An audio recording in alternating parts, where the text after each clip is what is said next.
Chapter 1658. Let's go to your house for New Year's Eve dinner. You're too kind, but there are no rules for celebrating the little new year at someone else's house. How about this, when you come out for lunch, I'll treat you to Maine lobster at the revolving restaurant on the 3rd Ring Road of the Imperial Capital. The American lobster there is very authentic. That's settled then. I still have something to do, so I can't answer your call for now. See you tomorrow morning at 11 o'clock. Gu Nianji didn't allow any explanation. She hung up and turned off her phone. Before Luo Piapiao could react, she realized that she could no longer reach Gu Nianji's phone. She only had Gu Nianji as a way to contact her, and since Gu Nianji wasn't picking up her phone, there was nothing she could say. Granduncle, Cousin Gu hung up the phone. Luo Piapiao blushed. She said that she would treat me to lobster at the revolving restaurant the next day. Old Master Qin stared at Luo Piapiao for a while and quickly smiled kindly. All right then, let's go to the revolving restaurant. Tomorrow, I'll book out the top floor of the revolving restaurant. Our Qin family will have New Year's Eve dinner at the revolving restaurant on the 3rd Ring Road. Luo Piapiao was immediately happy again. That's great. I'll definitely give Cousin Gu a surprise tomorrow. Yes.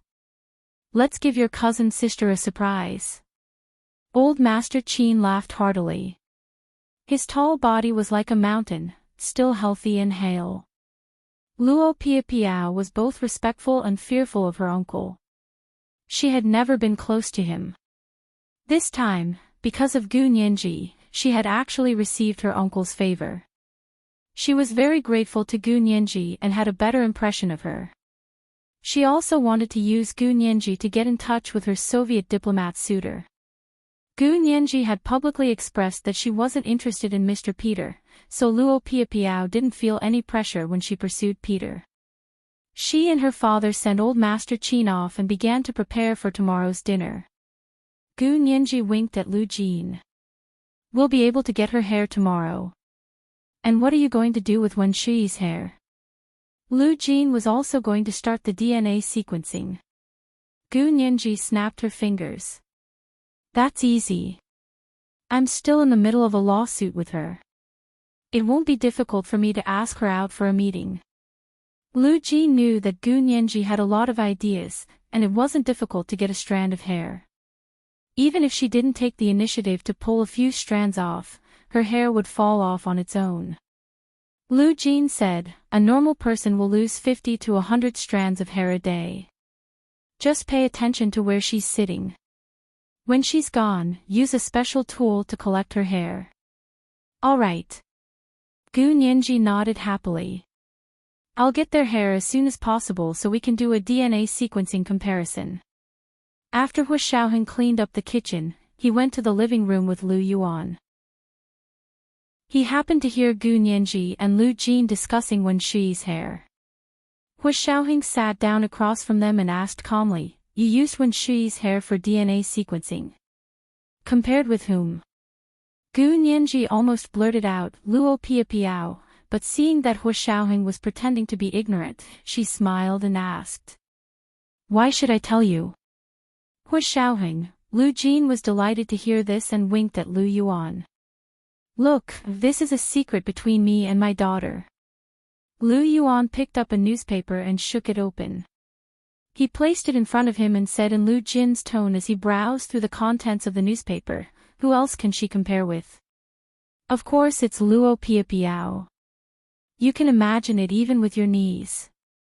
Hu Xiaoheng understood, but he couldn't say that he understood why the DNA comparison between the two of them was needed. He could only ask further, why compare her with Luo Piapiao? Wen Shi was He Zhichu's former personal secretary and is now the executive director of the Qin Corporation's private hospital. Luo Piapiao is just an ordinary person, right? Gu Nianji was very surprised. You even know about this? When did you find out? How did you know? Why are you so concerned about Wen Shi? Hu Xiaoheng smiled without changing his expression and narrowed his eyes. Miss Gu, can I understand that you're jealous? The smile on Gu Nianji's face collapsed. She didn't think that Major General Huo was narcissistic before. This kind of narcissistic and conceited tone was really a domineering CEO. Gu Nianji snorted and looked away. I'm just curious. You don't seem to have any interaction with Wen Shi, so how do you know her situation so well? Hu Xiaoheng said calmly, I can't say that I know her like the back of my hand, but I do know the basic situation. Don't forget that I'm a former member of the KGB in the Soviet Union. When we were gathering information, we made files on He Zhichu and his personal secretaries. Gu Nianji just wanted to roll her eyes. Former KGB member. What nonsense. She crossed her arms and looked straight ahead. Know yourself and know your enemy, and you will never be defeated. It seems that Mr. Peter really knows this. You flatter me. Hu Xiaoheng nodded gracefully and reached out with his slender and clean fingers to refill Gu Nianji's cup of tea. It was actually only 1/3 the depth of the teacup. If one drank too much pu, or tea, they would lose sleep at night. Lu Yuan shook the newspaper and looked up at them from the top of the newspaper.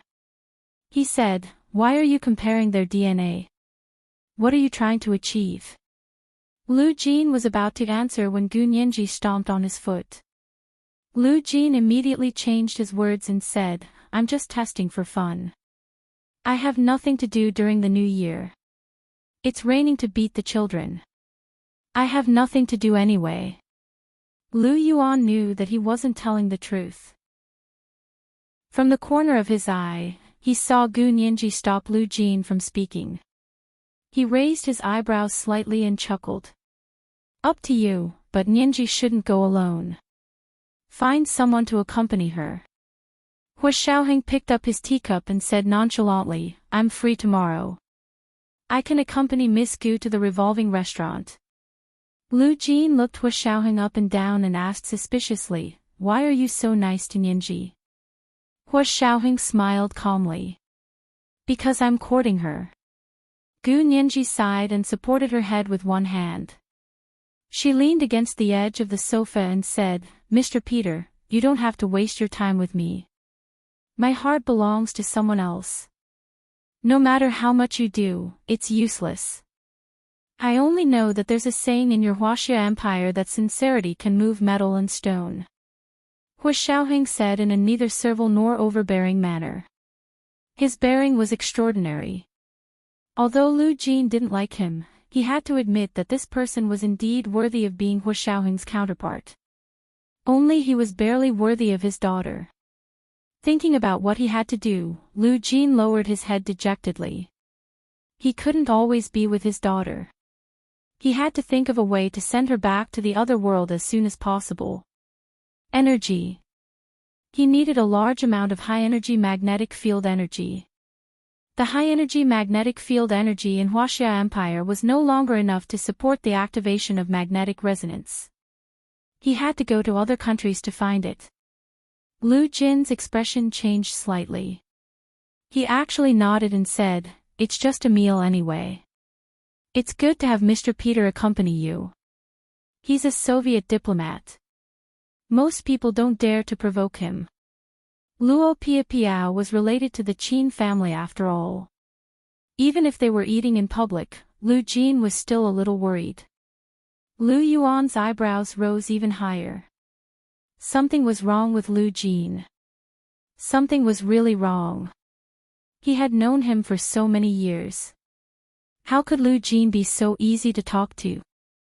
Especially when someone was coveting his precious daughter. It was already polite of him not to kick them out with a big stick. How could he agree to Hu Xiaoheng accompany Gu Nianji to a restaurant outside for dinner? This was today's second update, Chapter 1647, Common Secret. A reminder of the recommendation votes. Moi, all the big shots and little angels. Chapter 1659. Lu Yuan immediately put on his usual warm smile. He looked at Hu Xiaoheng and said kindly, Mr. Peter, it's rare for our major shareholder, Lu Jin, to be at ease handing his daughter over to another man. You've set a record this time. You must not let down the expectations of our major shareholder, Lu Jin. Hu Xiaoheng's heart skipped a beat. He immediately understood several layers of meaning in Lu Yuan's words. First, Lu Jin's attitude towards him seemed to have softened. Had he already begun to acknowledge him? Secondly, Lu Jin doted on his precious daughter to the extreme. Gu Nianji was only going to the revolving restaurant to eat with Luo Piapiao, but Lu Jin was worried about her going alone. As far as Hu Xiaoheng knew, this revolving restaurant was a public place. Why was Lu Jin worried? Was it because Luo Piapiao was related to the Qin family? Lu Jin was actually worried about the Qin family. Thirdly, if Lu Jin was worried, why didn't he accompany her personally? He didn't have to go with Gu Nianji. He could go alone and stay in the private room. No one would realize the relationship between Lu Jin and Gu Nianji. Fourth, if Lu Jin didn't go himself, what did he want to do? Hu Xiaoheng knew very well that the only thing Lu Jin wanted to do now was to accompany his daughter. But he had started to transfer this precious opportunity to someone else. Lu Yuan had only said one sentence, but Hu Xiaoheng had already quickly analyzed several layers of meaning. But after thinking so much, he didn't show it on his face and nodded reservedly. Uncle Lu, President Lu, don't worry. I'll definitely send Miss Gu over safely and bring her back smoothly. Gu Nianji looked at Lu Jin in surprise, then at Hu Xiaoheng. She asked in confusion, it's just a meal at the revolving restaurant. You don't need Mr. Peter to accompany you, right? Also, he is a Soviet diplomat, and I am just a civilian. How can I have the face to make him accompany me? Moreover, she had a mission to go eat. She had to get a few strands of Luo Piapiao's hair for a DNA test. If she brought Hu Xiaoheng along, his eyes would be sharp and crafty. What if she couldn't hide it from him? Gu Nianji instinctively didn't want to drag Hu Xiaoheng into the Qin family's business. This was her family's business and her battlefield. Although Hu Xiaoheng was powerful, he could only conceal his identity and use someone else's identity. She knew that his situation was out of his control. Gu Nianji didn't want to drag Hu Xiaoheng down with this. Lu Jin yawned and said vaguely with a smile, it's just a meal. Let's go have a meal with Mr. Peter. Besides, when a woman goes out, she looks noble with a man by her side. Lu Yuan smiled and translated her words. Nianji, your father means that you have to bring a follower with you. I think Mr. Peter would be very glad to be the valet, wouldn't you, Mr. Peter? Hu Xiaoheng leaned towards Gu Nianji and said passionately, since you said you want to pursue her, you have to show your sincerity. You really have a lot of sincerity. But I just don't like it. What can I do? Gu Nianji wrapped her little panda pillow and rested her beautiful chin on the little panda's head. She looked down at the white carpet on the floor, which was painted with abstract geometric patterns, and tried to hide the sly smile that flashed across her eyes. It's okay. One day, you'll like me, Hu Xiaoheng said confidently. He didn't care about Gu Nianji's rejection at all. Lu Jin's eyes were filled with jealousy. He had finally found a big treasure with great difficulty, and now it was in someone else's hands. He really couldn't accept it. He frowned and said to Hu Xiaoheng, don't be so dramatic. I just asked you to accompany her for a meal. I think you've already imagined getting married and having children. There are a lot of people chasing after our Nianji. Go line up. Hu Xiaoheng, Lu Yuan watched from the side, feeling relaxed and happy. Finally, Lu Jin's poisonous tongue wasn't used on him. It was quite interesting to watch Lu Jin insult others. Gu Nianji smiled and stood up. It's getting late. I'm going back to my room to rest. I'm going out for dinner tomorrow. I want to sleep a little longer. Go on, go on. When Lu Jin turned to look at Gu Nianji, the fondness in his eyes was about to spill out. Sleep a little longer tomorrow. I'll wake you up at 10 o'clock. Hua Xiaoheng immediately seized the opportunity. Then I'll come over at 9:30 tomorrow. Why are you coming over so early? Lu Jin's face turned cold as soon as he looked at Hua Xiaoheng. You'll be the driver and bodyguard tomorrow. Wait in the car obediently. Hua Xiaoheng, Gu Nianji couldn't hold back the laughter in her heart. She hugged the panda pillow and ran back to her bedroom. She quickly closed the door and leaned against the back of the door. Her shoulders shook from laughing so hard that they were about to cramp. Ah! Dad is still the best. Gu Nianji was in a great mood. She threw the panda pillow on the bed and stood up with the door. She laughed for a while before going to the bathroom to wash up. After finishing her nightly maintenance routine, she crawled into the thin and soft silk blanket and had a good sleep. When she woke up the next morning, it was already past 9 o'clock. The blackout curtains were lowered, blocking out the sunlight outside the window. The room was still dark, as if it was still night. Gu Nianji picked up the phone on the bedside table and looked at it. Only then did she realize that it was past 9 o'clock. She rubbed her eyes and sat up. She sent He Jichu a text message. As soon as she sent it, He Jichu replied instantly. You finally sent me a message. Yesterday, you promised to send me a message when you get home. Have you forgotten? He sent a voice message. Gu Nianji, she hadn't forgotten, but she hadn't had the chance to send it. She smiled and replied, You're not sending it now. Actually, I'm already home. It's fine, it's fine. At that moment, He Jichu was sitting in front of the window with his phone in his hand. He said a few words into his phone before saying, Today is the new year. Aren't you coming to my house for the new year? Gu Nianji smiled and refused. No need, I still have something to do. Today, I'm meeting a friend to go to the revolving restaurant on the 3rd Ring Road for a lobster feast. I hope it'll be delicious. Don't let me down. He Jichu replied with an oh, and asked casually, Who are you eating with? Luo Pia Piao. I get along pretty well with her. Gu Nianji smiled and lifted the blanket to get out of bed. He Jichu was a little surprised. Luo Pia Piao. I thought you got along well with Xie Qingying.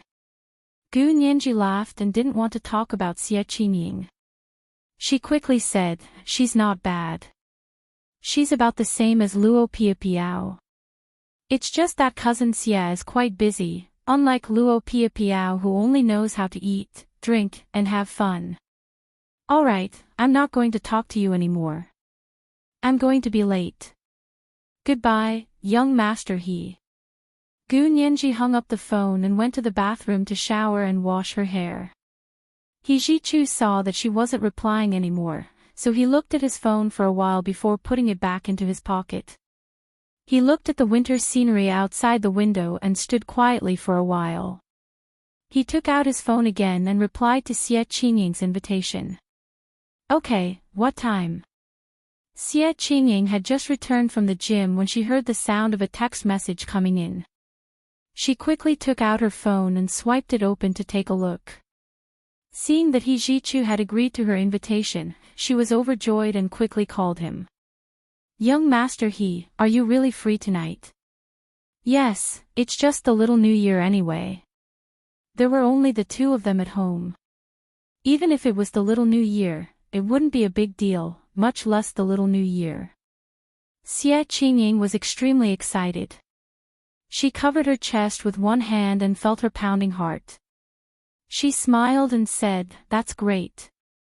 At 7 o'clock tonight, let's go to the opera house in the imperial capital to watch an opera. Recently, the Soviet Union's national ballet troupe has been on tour in China.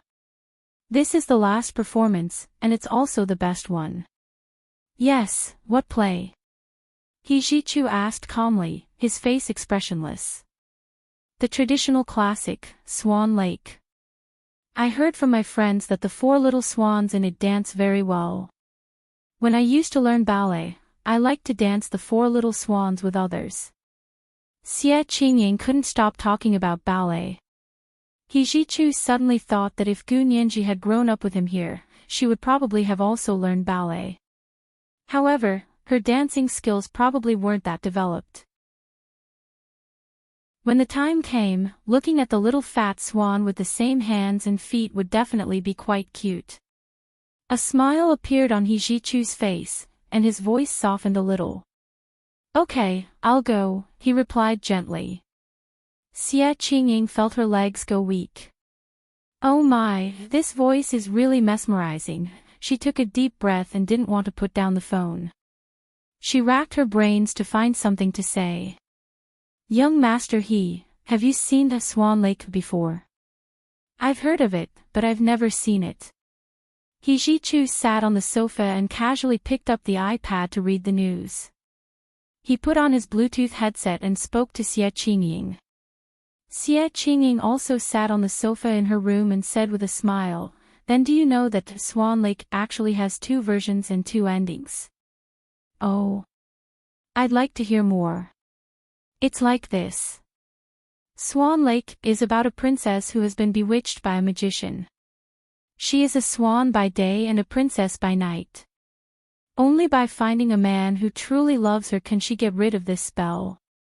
A prince took a liking to her and invited her to his coming-of-age ball. He would choose her as his wife at the ball. In the end, the magician brought his daughter. His daughter disguised herself as this princess and bewitched the prince. The prince mistook her for someone else. He thought that the magician's daughter was the swan princess he had taken a liking to, so he got engaged to her. In the end, when the prince realized that he had mistaken her for someone else, it was already too late. He rushed to Swan Lake to save his princess, and then the magician also rushed over to kill the prince who went back on his word and refused to marry his daughter. Xie Qingying paused and asked, Young Master He, are you listening? He Jichu grunted. And then there are 2 versions of the ending. One is that the princess jumped into the lake to save the prince and died for him. The prince died for love. One is that the prince saved the princess, and love triumphed over evil. I wonder which version this ballet company will perform this time. He Jichu looked up and smiled. Which version do you want it to be? Of course the prince saved the princess, and love triumphed over evil, Xie Qingying said firmly. This was the first update of the day, Chapter 1648, The Prince and the Princess. A reminder for everyone's recommendation tickets. At 8:00 in the evening, the second update. Moi, all the big shots and little angels. Chapter 1660. He Jichu lowered his eyes and grunted. I hope it's as you wish. Xie Qingying was even more excited. All the blood in her body seemed to rush to her brain, and her face blushed. Even the freshest rouge didn't have such a beautiful color. She raised her head and looked at herself in the mirror on the opposite wall. Although she had no makeup on, she looked more beautiful than ever. No wonder it was said that a woman in love was the most beautiful, because love was the most attractive makeup for a woman. Gu Nianji had an appointment with Luo Piapiao at 11:00. After washing up, it was already past 10:00. She didn't have time for breakfast. She grabbed a bottle of milk and took a few sips. Then, she ate 2 muffins and grabbed her orange Hermes Kelly bag and left the house. When he walked out of the elevator, he saw a Soviet GAZ 3937 midsize off-road Jeep parked at the bottom of the steps in front of the door. It was still snowing outside. The snow on the sidewalk had been swept clean and piled up into piles by the roadside. The driveway was swept, too, but not as clean as the sidewalk. The tracks of the wheels had crushed some of the snow that had not been swept clean, making it look like ice. Hu Xiaoheng's car was especially suitable for the snowy wilderness, so it would definitely be very safe to drive now. Moreover, the model of this car was tall and mighty. With a change of paint, it could pass off as an armored car. Gu Nianji complained in her heart and deliberately walked down the steps with a straight face. Hu Xiaoheng propped his head on his hand as he sat in the car. When he saw Gu Nianji come out, he got out and opened the door with a smile. "You're quite punctual. Punctuality is a king's virtue."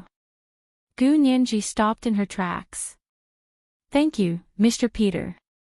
You don't have to take my father's words to heart." "How can we do that? I'm going after his daughter, so how can I not take his words to heart?" Hu Xiaoheng said seriously, "We Soviets are all so direct. I hope you don't take offense." Gu Nianji, this was the first time Soviets and direct had been slandered so harshly. She put away her smile and got into the car with an indifferent expression.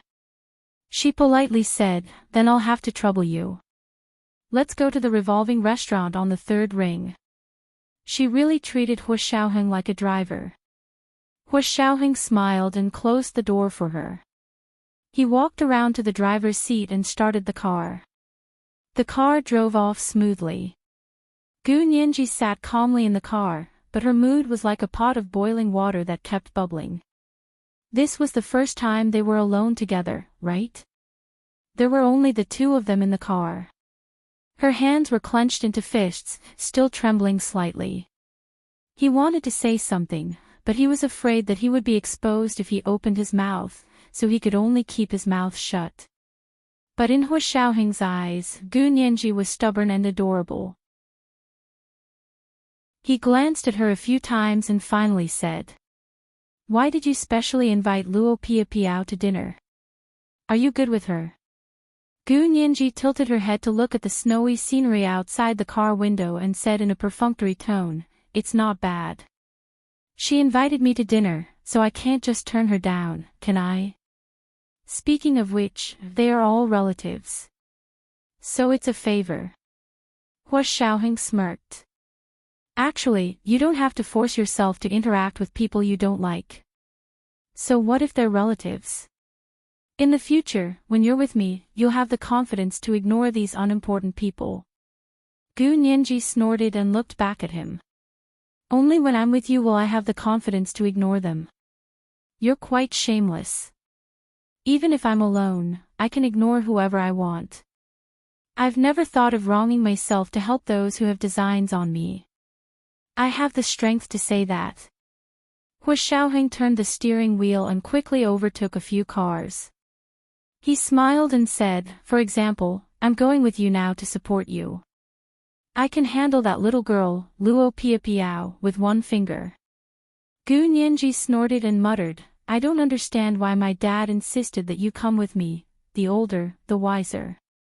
Hu Xiaoheng's voice suddenly calmed down. "Uncle Lu definitely knows the Qin family better than anyone else." Gu Nianji's eyebrows twitched slightly. She quickly glanced at Hu Xiaoheng and wondered what he meant by that. Could it be that treating Luo Piapiao to a meal had something to do with the Qin family?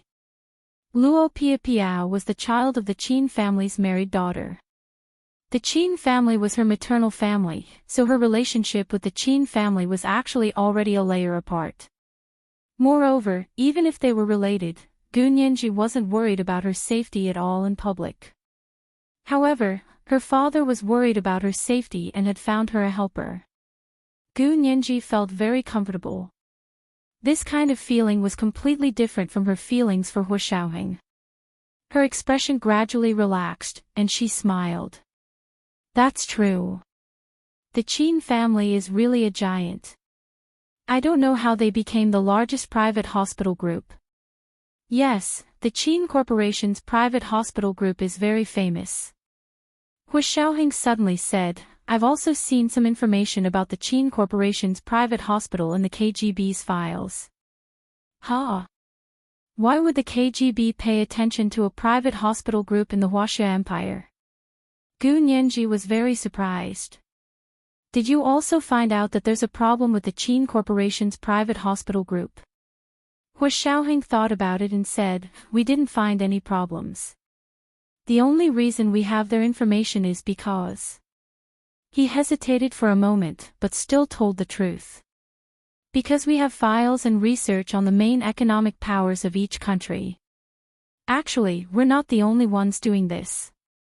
Your country, the United States, and Europe are all doing this. Gu Nianji immediately understood. Commercial espionage, right? Or rather, national commercial espionage. Whatever you say. Hua Xiaoheng looked at her with a smile. He really wanted to pat her head, but he held back. If he got excited, it would be difficult to control himself. His Adam's apple bobbed up and down as he restrained his desire and excitement. His expression was even more restrained and calm. Gu Nianji smiled and glanced at him sideways. Mr. Peter, are you leaking secrets? Not really. Because the things I told you, I said it under the circumstances permitted by the regulations. Hua Xiaoheng also sighed that he had taught Gu Nianji so well that she could even use leaking secrets to shut his mouth. Gu Nianji scoffed. Aren't you afraid that I'm also a spy? The corners of her eyes raised slightly, and her eyes wandered. She was delicate and intelligent with a hint of the charm of a mature woman. She was charming and tactful. Hua Xiaoheng pursed his lips and stepped on the brakes. He stopped the off-road jeep by the side of the road and moved in front of her. He said hoarsely. Are you a spy? You can seduce me. Gu Nianji. She stretched out a finger and pressed it against Hua Xiaoheng's chest. She slowly pushed him away and said with a half-smile, Mr. Peter, are you seducing me? This is the second update of the day. Chapter 1649, You Can Seduce Me. A reminder for everyone's recommendation votes.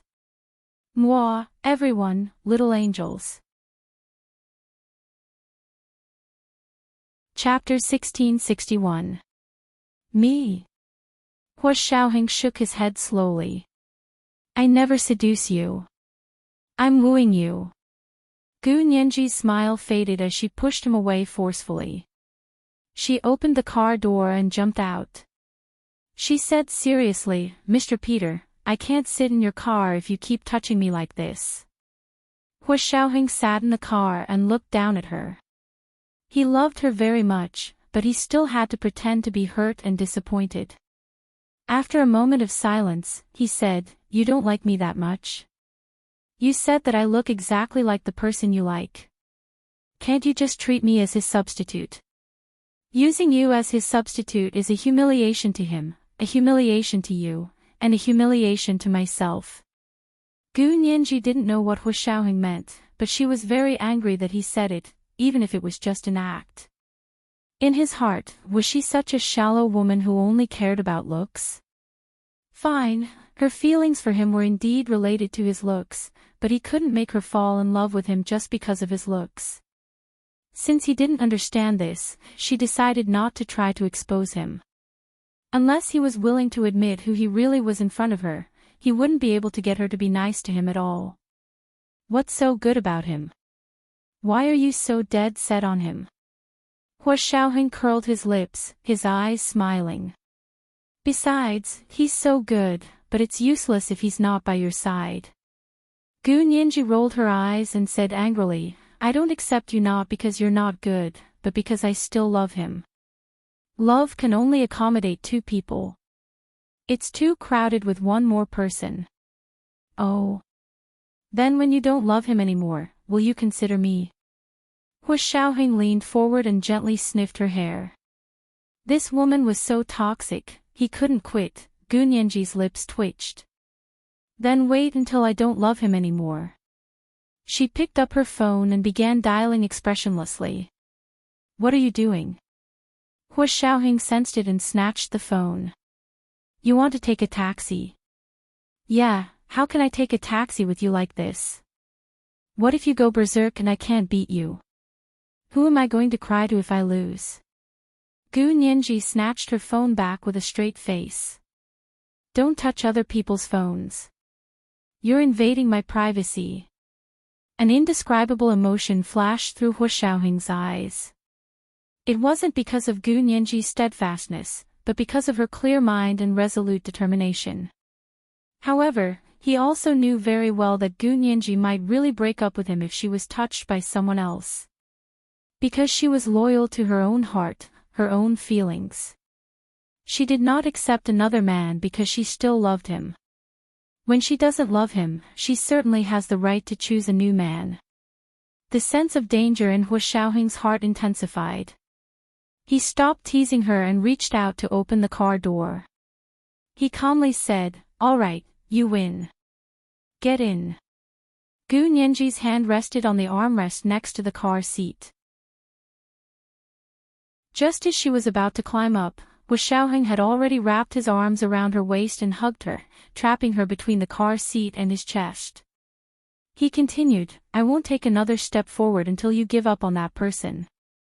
But you have to promise me that I'll be the first in line for you. Once you give up on the person you like, you have to think about me first." Gu Nianji glared at Hu Xiaoheng angrily. Her clear eyes could almost clearly see his reflection. She secretly gritted her teeth and thought that this Hu Xiao was too much of a pervert. How could he say something like that, giving up on the person in front of her and thinking about the person he was now? In the end, wasn't it still the same person? He really wasn't at a disadvantage at all. Was he sure he had her? Gu Nianji snorted and frowned. "No. If I give up on him, I'll definitely have to find another person who's completely different. I'll only find another ex-boyfriend who's exactly like him if I lose my mind." Hu Xiaoheng seemed to be shocked by the word ex-boyfriend, and didn't speak for a long time. He quietly got into the car, started it, and drove all the way to the parking lot under the revolving restaurant on the third ring road without saying another word. Gu Nianji was secretly pleased with herself. She knew that she had finally turned the tables. She got out of the car in an extremely good mood, glanced at the parking lot, and walked towards the elevator. The revolving restaurant was on the top 2 floors of the skyscraper. The top floor was the most luxurious. Sitting there, one could see the scenery of the imperial capital from 360 degrees. The top floor was the most luxurious. Sitting there, one could have a 360-degree view of the imperial capital. Gu Nianji had booked a seat on the floor below the top floor. However, just as she walked out of the elevator, her phone rang. It was Luo Piao calling. Gu Nianji picked up the call and said with a smile, "I'm already here." "Where are you?" Luo Piao was also smiling and said, "I'm on the top floor of the revolving restaurant, which is the highest floor." "Are you going to treat me to dinner on the highest floor?" Gu Nianji choked and laughed dryly. "Cousin Luo, stop messing with me. How could I afford it? I'm at the top of the floor below." "That won't do. You have to come to the top floor, or I won't eat." Luo Piao's crisp laughter came from the phone. "Actually, it's not as expensive as you think, and the scenery here is beautiful. I only eat this once a year. At most, I'll treat you." Gu Nianji let it go when she said that. Indeed, as Luo Piao had said, it wasn't that she couldn't afford it, so why be so stingy? She walked in front and followed Hu Xiaoheng to the floor above the revolving restaurant, which was the top floor of the skyscraper. The elevator showed that it was the 36th floor. It was indeed the top floor. There were very few people eating here. Other than her and Hu Xiaoheng, no one else came up. Gu Nianji was a little surprised. No matter how expensive the restaurant was, the imperial capital had never lacked rich people. Why was she and Hu Xiaoheng the only ones walking in? Something wasn't right. Hu Xiaoheng clearly realized it as well. He immediately took a step forward and stood in front of Gu Nianji. In the oval revolving restaurant, there were crystal-clear glass windows all around. From here, one could see the white clouds floating in the blue sky like cotton candy. The restaurant slowly rotated like a merry-go-round.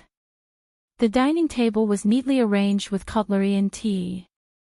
It was as if someone had just held a banquet here, but now it was empty. Time seemed to have stopped. For a moment, Gu Nianji had the illusion that she had walked into a deserted set. Luo Pia Piao. Gu Nianji walked out from behind Hu Xiaoheng and stood beside him. She called out tentatively. Ha! Are you surprised? Luo Pia Piao's voice suddenly came from the side of the hall. Immediately after, men in suits and leather shoes and elegantly dressed women walked out from the side door on the other side of the hall. Walking at the front was Luo Pia Piao, who was wearing a red Chanel suit, and an old man with white hair and a youthful face. He was wearing a tang suit with purple sable fur edges. Gu Nianji was no stranger to this old man. He was Qin Yaoguang's father, Old Master Qin. Behind Old Master Qin walked a middle-aged man. Gu Nianji had also seen him in court. He seemed to be Old Master Qin's nephew. This time, they had brought their womenfolk with them.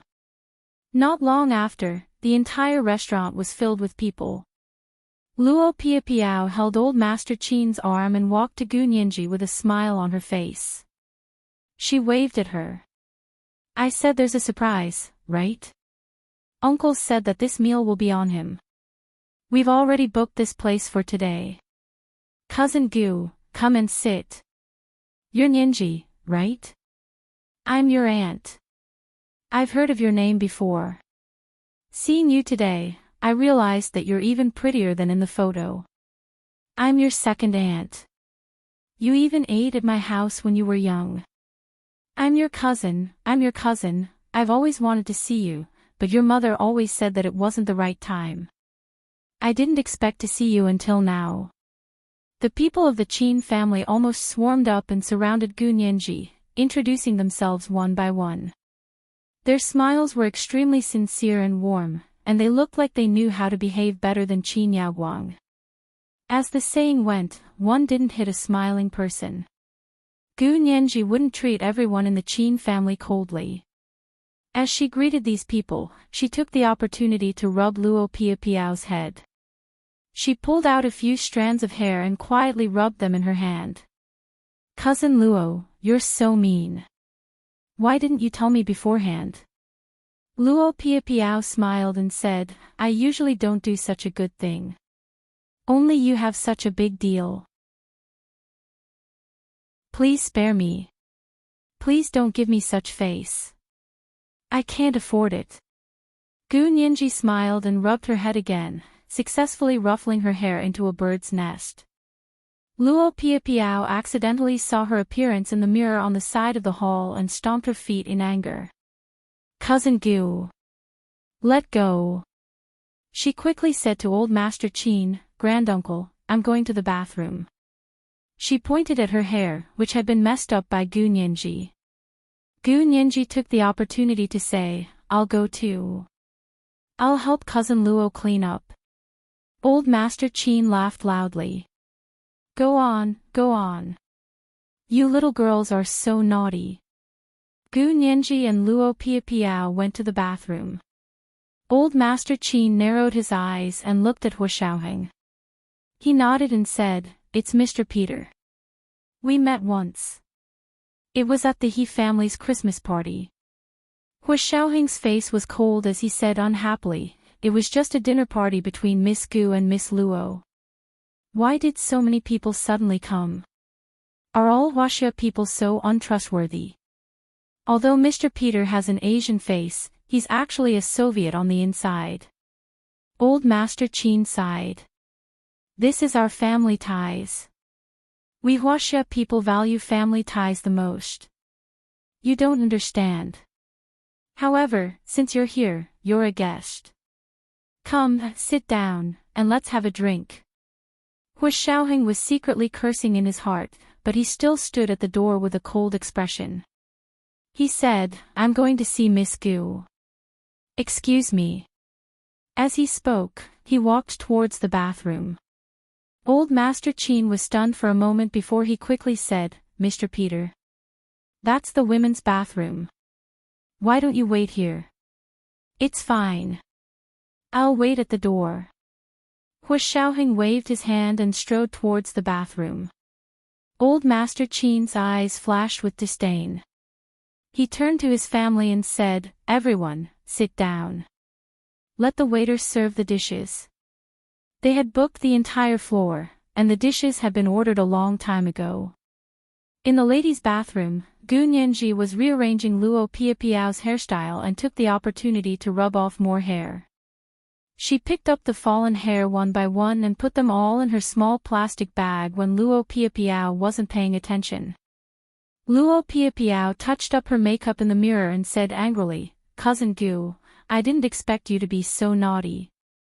As the two of them spoke, Luo Piapiao's phone suddenly rang. She took out her phone from her bag and swiped it open to pick it up. No one spoke on the other end of the phone, but the sound of a mechanical countdown could be heard. 10, 9, 8. Outside the bathroom, Hu Xiaoheng leaned against the outer wall with a cold expression. The Bluetooth headset hidden in his ear suddenly made a ticking sound. This kind of sound was no stranger to the KGB. It was no stranger to all the professional intelligence personnel in the world who had carried out assassinations. It was the sound of a remote bomb starting to count down. Hu Xiaoheng's expression froze. He quickly turned around and kicked open the bathroom door. He carried Gu Nianji, who had her back facing him, into his arms and quickly rushed towards the door. Boom! An earth-shattering explosion came from behind them. An explosive heat wave hit them like flames. The huge impact knocked Hu Xiaoheng and Gu Nianji against the opposite wall. This was the first update of the day, Chapter 1650, Countdown. A reminder for everyone's recommendation tickets. 8 p.m., the second update. Moi, all the big shots, little angels. Chapter 1662. At the same time, a huge explosion came from the restaurant they had just come out of. The restaurant that had been happy and harmonious a moment ago was suddenly filled with screams. "Uncle! Uncle! Uncle! Uncle is seriously injured. Ambulance! Call the ambulance! Call the police! Call the police!" The restaurant quickly lit up with flames, and the scorching heat hit them in the face. The shrill sound of the fire alarm rang in the hallway, and it was screaming wildly. Gu Nianji's ears were almost deafened by the huge explosion just now. Everything she heard seemed to be coming from the distant sky. Hu Xiaoheng's back had suffered the shock wave of the first round of explosion in the bathroom. Although there were no external injuries, his internal organs were still impacted. He held Gu Nianji tightly in his arms, rolled on the ground, and crawled towards the stairs. The fire came from behind, and the Qin family cried for help. One supported the other, and they pulled each other out of the hellish restaurant. The management of the revolving restaurant was also dumbfounded at first, but they quickly reacted and called the police, and rescued people. They worked together step by step. The security guards on the 36th floor rushed into the fire with dry ice extinguishers to extinguish the fire. 10 minutes later, the sound of ambulances and fire engines could be heard on the main road outside. Fortunately, there was a fire station near the revolving restaurant, as well as a Qin Corporation private hospital, so the ambulances and fire engines arrived quickly. However, the fire started at the highest point of the building. From the ground up, only thick smoke could be seen billowing like a devil, shrouding the entire 36th floor. Flames occasionally came from the windows, and the fire engines couldn't reach such a high place. The firefighters carried hoses on their backs and ran up the stairs on foot, regardless of the difficulty and danger, to the 36th floor. Because the building was on fire, the elevators had automatically closed and couldn't be used. People going up and down could only take the stairs. The people who escaped from upstairs panicked and barely gave way to the firefighters. Hu Xiaoheng had just pushed open the door to the 36th floor's fire exit with Gu Nianji in his arms when an unpleasant smell of plastic immediately rushed out. Hu Xiaoheng cursed inwardly and quickly closed the door tightly. He carried Gu Nianji and rolled to the storage room on the side. He pulled off her silk scarf, soaked it with water, and covered their mouths and noses. Boom! There was another explosion. This time, it came from the entrance of the fire escape on the 36th floor, directly cutting off their way down from the fire escape. There were explosions in front and behind them. Flames soared into the sky, and the overwhelming black smoke caused many people to collapse to the ground. Hu Xiaoheng quickly took out his phone to contact the Soviet Union. But the moment he took out his phone, he knew it was broken. There was an electromagnetic shield here, and there was no signal. Gu Nianji gripped Hu Xiaoheng's shirt tightly. Although she was nervous, she wasn't afraid. Because she knew that he was by her side. Even if something were to happen, he would be there for her. Her heart was very calm, and her ears gradually returned to normal. Gu Nianji's mind raced. A fire in such a tall building couldn't possibly be extinguished by a fire truck. The other party had also blown up the fire escape route. It was obvious that they did not want them to escape through the fire escape route. Could it trap them like this? Glancing at the dead silence on Hu Xiaoheng's phone, Gu Nianji smiled and took out her own phone to call He Jichu. Why does your phone have a signal? Hu Xiaoheng asked softly. Gu Nianji smiled and waved her phone. Lu Jin's products must be top-notch. This was a phone that her father had modified. It could resist electromagnetic shielding of all frequencies. After all, in this world, if Lu Jin said that he was second in the study of electromagnetic fields, no one would dare to say that they were first. He Jichu had already received the call and was asking anxiously, Nianji, aren't you going to eat at the revolving restaurant today? I just got the news. Are you okay? Don't be afraid, I'll come pick you up right away. It was obvious that He Jichu had also received news of the incident at the revolving restaurant. At this critical juncture, Gu Nianji didn't waste any time and said straightforwardly, Young Master we encountered several explosions and were trapped on the top floor of the 36th floor. The fire escape route was also blown up, and there was fire everywhere. We couldn't get out or go down. He Jichu's heart tightened, and he immediately said, I'll bring a helicopter squadron to pick you up right away. Hold on, go to the bathroom and find a place with a water source. Don't come out. Don't come out before I come. Since the firefighters below couldn't come up, they could only send helicopters to put out the fire and save people from above. Gu Nianji nodded and added, almost all the Qin family members are here. He Jichu was stunned. Let's talk when we meet. He rushed out of the room while putting on his flight suit. At the same time, he gathered the professional firefighting units in the army. Within 3 minutes, all of them boarded the latest and fastest armed helicopter squadron. He then transferred 2 small fighter jets and quickly took off into the air. He sped towards the revolving restaurant on the 3rd Ring Road. At this time, the explosion and fire at the revolving restaurant had become a hot topic of society. At the same time, countless reporters from new media, traditional media, television stations, newspapers, and magazines gathered on the road in front of the revolving restaurant, competing to report on it. After Xia Qingying returned from her studies, she founded a very influential new media company. When faced with such a major event, she was the first to come to the scene and conduct interviews and reports with her company's employees. The fire on the 36th floor was raging. Someone could no longer stand the fire and jumped down from the top floor while shouting. The firefighters opened a huge air cushion downstairs and picked up several people who jumped down from the top floor. However, a few people unfortunately fell into a place without an air cushion and died on the spot. The scene was very tragic. The police also quickly arrived and pulled up a yellow cordon at the scene to prevent anyone from crossing the line. Xie Qingying wore a black suit and stood in front of the camera with a solemn expression. She quickly and fluently broadcast the news in Mandarin, English, French, and Latin. Other than the national media present, Xie Qingying's new media company was the most formal, objective, and worked the hardest. From the looks of it, she probably wouldn't be able to go to Swan Lake that night. During the broadcast, she took out her phone to call He Jichu, but no one picked up. She was puzzled when she suddenly heard her staff say, "President Xie, look, the military helicopter has been dispatched." Xie Qingying suddenly looked up and saw 12 of the latest armed helicopters whistling over with a murderous aura.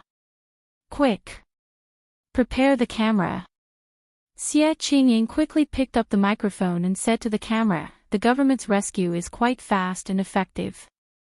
This time, they even deployed the military's most elite armed helicopter unit to help save people and put out the fire. Such a fire definitely needs helicopters to help put out the fire. Otherwise, there's no way to save it. The people upstairs are saved. The media reporters, police, firefighters, and doctors and nurses in the ambulance cheered together. The audience and netizens, who were nervously watching the explosion and the rescue progress in front of their computers, phones, and televisions, also cheered. As soon as the armed helicopter squadron arrived, a loud horn sounded in the air. "Clear the area! Clear the area! Everyone leave quickly! Everyone leave quickly!" At the same time, 2 inconspicuous fighter jets suddenly dashed out from the back of the armed helicopters. They fired at a few positions on the building opposite the revolving restaurant. Xie Qingying came to her senses. This was definitely not a simple fire incident. She quickly pulled her staff into the interview car. "Let's go. Get out of here." The military was clearing the area by force. In the small storage room on the top floor of the building, Hu Xiaoheng took off his suit jacket and the bulletproof vest inside. He put it on Gu Nianji's coat without any explanation. Gu Nianji's eyes widened. "You usually wear bulletproof vests on the streets," Hu Xiaoheng said. "It's basic. But can this be bomb-proof?" Gu Nianji was puzzled. If she had known earlier, she would have asked Lu Jin to make a few sets of bulletproof vests that could block heavy sniper bullets. "The bombs should be gone, but there might be snipers outside," Hu Xiaoheng said calmly.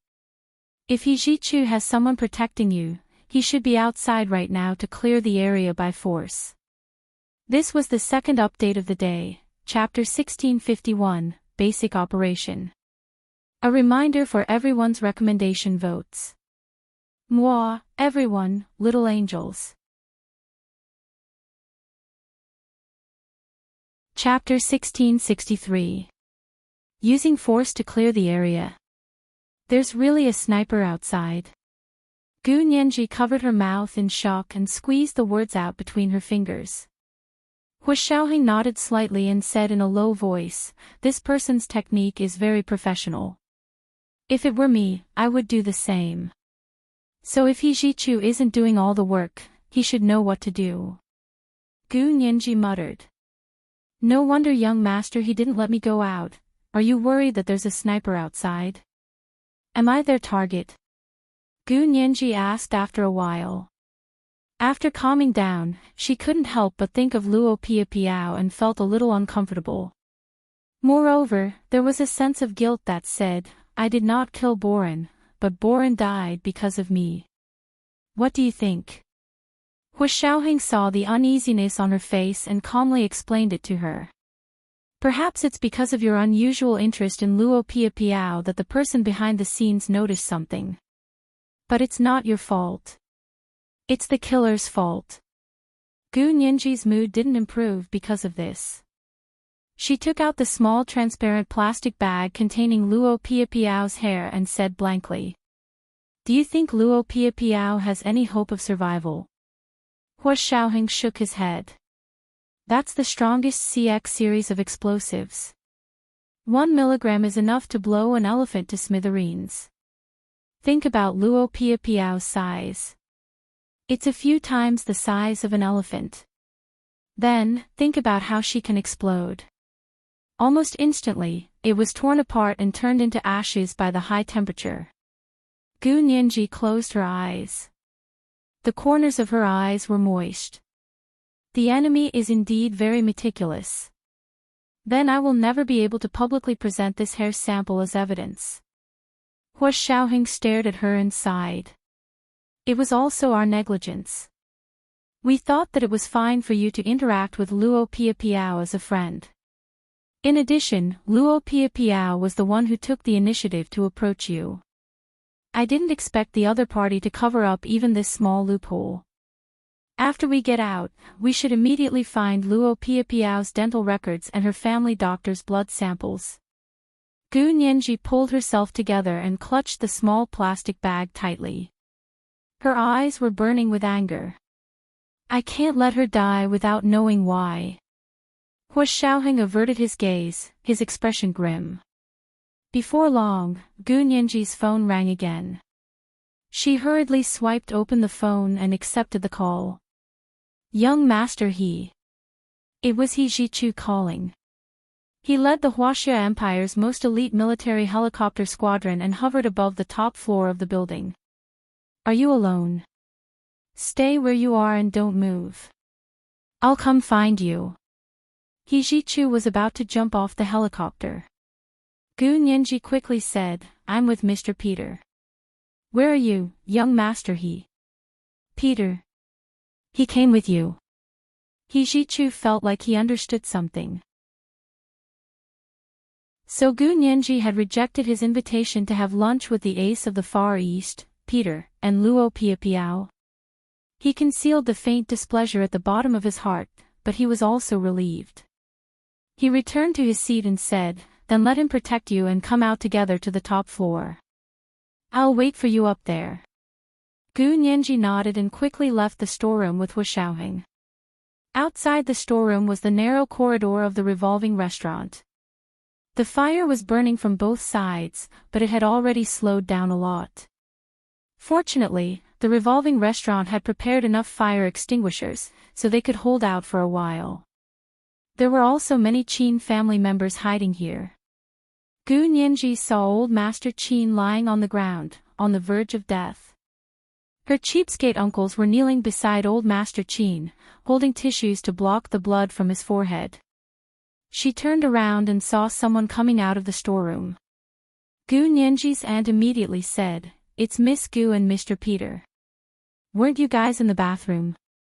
She quickly asked, Where's Piapiao? Where's Piapiao? Didn't you go to the bathroom with her? Yes, there was also an explosion in the bathroom. We thought. Uncle Qin looked Gu Nianji and Hua Xiaoheng up and down.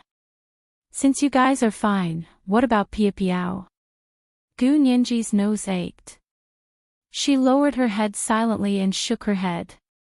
I don't know how Piapiao is. There was a sudden explosion in the bathroom. I ran out and was saved by Mr. Peter. She spoke half-truths because this wasn't the time to tell the truth. But I think I heard the sound of a phone just now. Gu Nianji's aunt wrapped a wet silk scarf around her face.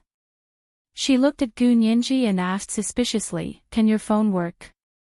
There's no signal on our phones. Can you get in touch with them? We can't be trapped here.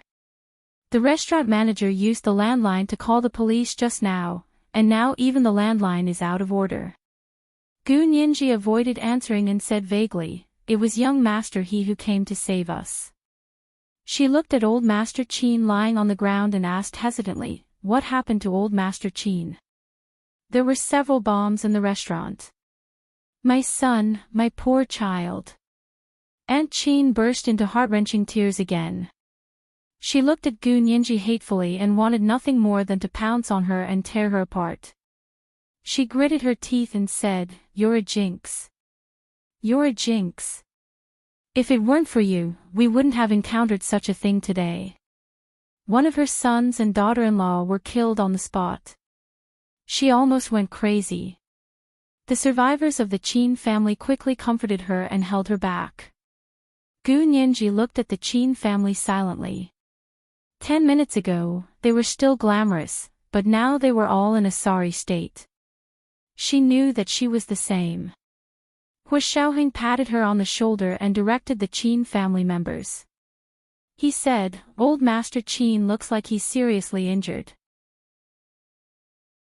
Young Master, he is here with a helicopter. Hurry up and carry him up. Use the helicopter to send him to the nearby hospital for emergency treatment." The survivors of the Qin family looked at each other and began to discuss. The Qin family's youngest uncle called a restaurant staff member over and asked, "Where can I go to the roof?" The staff member was also blocked on the 36th floor. He quickly said, "We can't get out of the other tunnels. There's a movable ladder at the end of this corridor that can be pulled down to the roof." He added, "The exit is very small. Only one person can pass through." After the Qin family discussed, they asked a nephew of the third generation of the Qin family to scout the way first. He was relatively young and not very tall, so he quickly climbed up the movable stairs, pushed open the partition on the roof, and went up to the roof. When he reached the top floor of the building, he saw that there were indeed a dozen helicopters hovering at low altitude. He couldn't help but be overjoyed. He quickly waved his hand and shouted, "Young Master He! Young Master He!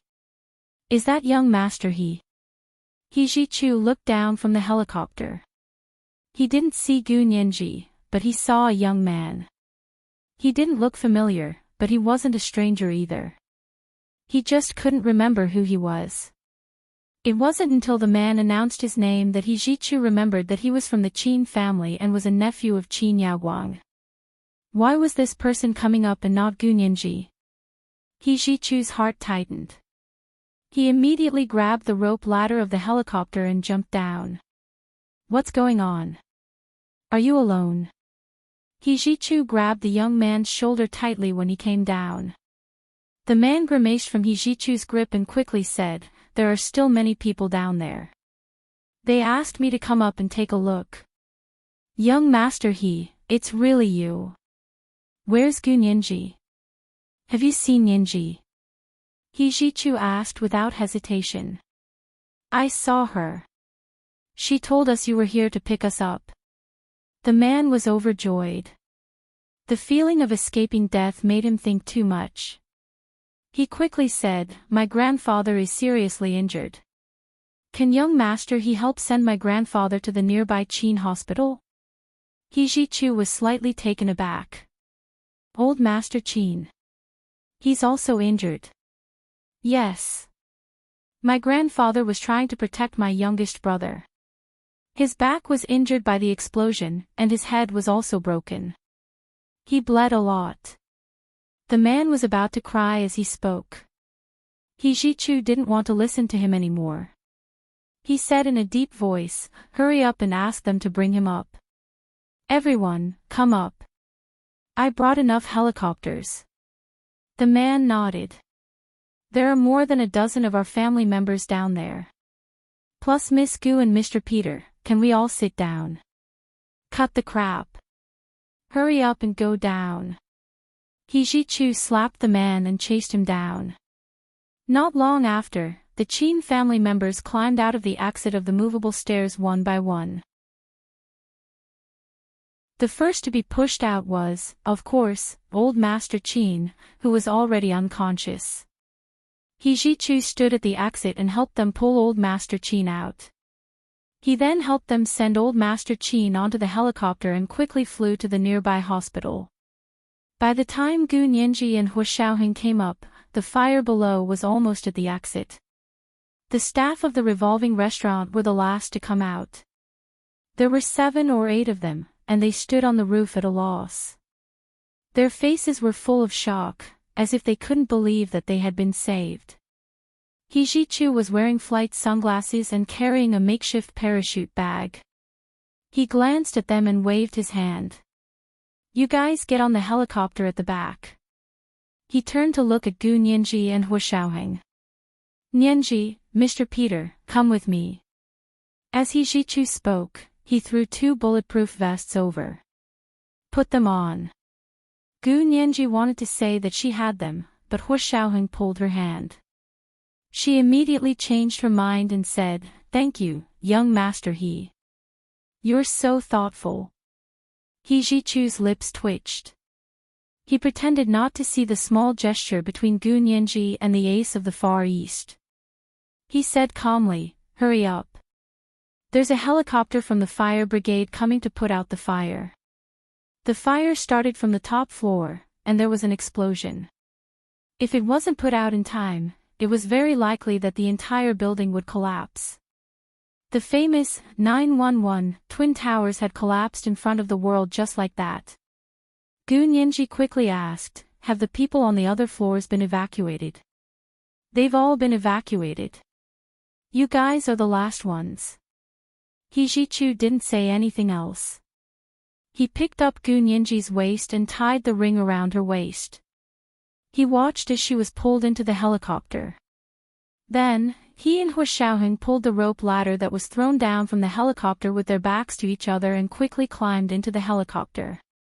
The few of them had just sat down in the helicopter when He Jichu received a call from his subordinate. "Young Master He, the snipers on the 2 opposite buildings have been eliminated by the fighter jets." The main commander in charge of eliminating the snipers was one of He Jichu's personal secretaries. He had the rank of colonel and was his most capable assistant. "Clear. Thank you for your hard work." He Jichu nodded lightly. "Is the body there? Can you find out its identity?" "Yes." The person on the other side hesitated for a moment and said in a low voice, "It's the Soviets. They also used Soviet-made weapons." He Jichu's hand tightened. He looked calmly at the KGB's ace of the Far East, Peter Hu Xiaoheng, who was sitting opposite him. His almond-shaped eyes narrowed. This was the first update of the day, Chapter 1652, Jinx. The double monthly votes had begun. Everyone, you can vote for your monthly votes now. Today, the 3rd update of the day, I'm asking for monthly votes. At 1:00 in the afternoon, the 2nd update. At 8:00 in the evening, the 3rd update. Moi, all the big shots and little angels. Chapter 1664. Gu Nianji saw He Jichu suddenly look at Hu Xiaoheng and looked at them curiously. "Young Master He, what's wrong?" He Jichu looked away and said coldly, "This time, the situation is serious. More people from the Qin family died, and old Master Qin was seriously injured and hospitalized. I'm thinking about how to explain it to the Senate and the public." Gu Nianji's heart became heavy. She looked at He Jichu and said, "I have something to say. Can you find a more convenient place? I'll take you to my house." He Jichu also had a lot to ask her. They were in a helicopter now, so it wasn't a good place to talk. The few of them stopped talking. The roar of the helicopter engine rang in their ears, adding to their irritation. Gu Nianji lowered her head and played with her phone. She quietly sent Lu Jin and Lu Yuan 2 messages, "Everything is fine, don't miss me." The 2 of them were so anxious that they drove away from the small road near the revolving restaurant. There was already traffic control there, so they couldn't get in. Soon, He Jichu's armed helicopter landed on the tarmac of the He family's mansion and put He Jichu, Gu Nianji, and Hu Xiaoheng down. The military helicopter squadron returned to the base under the leadership of the captain. He Jichu led Gu Nianji and Hu Xiaoheng across the barren winter lawn in front of the He family's mansion and strode towards the 3-story mansion in the main house. He Qingjian was about to go out for an emergency meeting. He was wearing a neat military uniform and holding a military cap in his hand. He walked out of the main door with his personal secretary and orderly. He was slightly surprised to see He Jichu walking over with Gu Nianji and the ace of the Far East, Peter Hu Xiaoheng. He stopped in his tracks and smiled warmly. "Nianji, you're here. Are you okay? It seemed like he already knew about Gu Nianji's accident at the revolving restaurant. Because He Jichu had started to interact with other girls and had no intention of hanging on to Gu Nianji, He Qingjian didn't dislike Gu Nianji so much. Gu Nianji stopped in her tracks and said politely but alienatedly, "Thank you for your concern, General He. I'm fine. I was just scared." "How can you be fine?" He Jichu snorted. "You only know how to report the good news and not the bad news. I must call the doctor to examine you." Gu Nianji came to her senses and knew that He Jichu was doing this for her own good. She smiled sheepishly and mumbled, "It's just a superficial wound, and I'm feeling a little uncomfortable." "Young Master He, don't make a big deal out of nothing." He Qingjian chuckled. "Nianji, our Achu said that he treats you as his sister, so he treats you as his own sister. Don't stand on ceremony with him." He then frowned and said, "It might not be peaceful outside these 2 days. Why don't you stay with us for a few days?" Gu Nianji's eyes flashed, and she said noncommittally, "General He is the one being too polite. Is there something you need? I won't keep you any longer." He Qingjian was indeed in a hurry. He smiled and nodded at Hu Xiaoheng. "Mr. Peter, excuse me. You're busy." "Young Master He will greet us," Hu Xiaoheng said seriously. He Qingjian stopped exchanging pleasantries with them.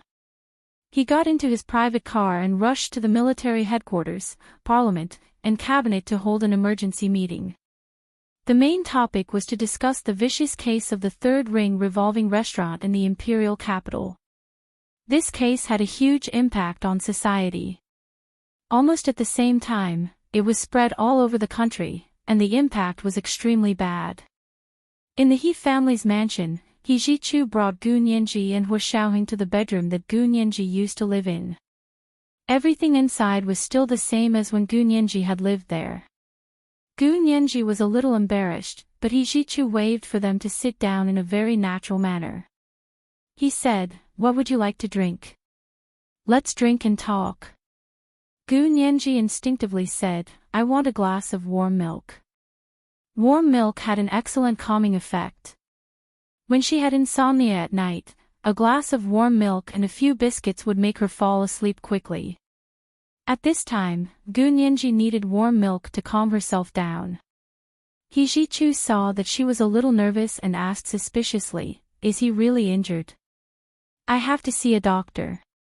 "No." Gu Nianji looked at Hu Xiaoheng beside her and said worriedly, "But Mr. Peter seems to be injured. Young Master He should get a doctor to take a look at him." Hu Xiaoheng shook his head. "I'll go back to the embassy and get our doctor to take a look. It's just a superficial wound."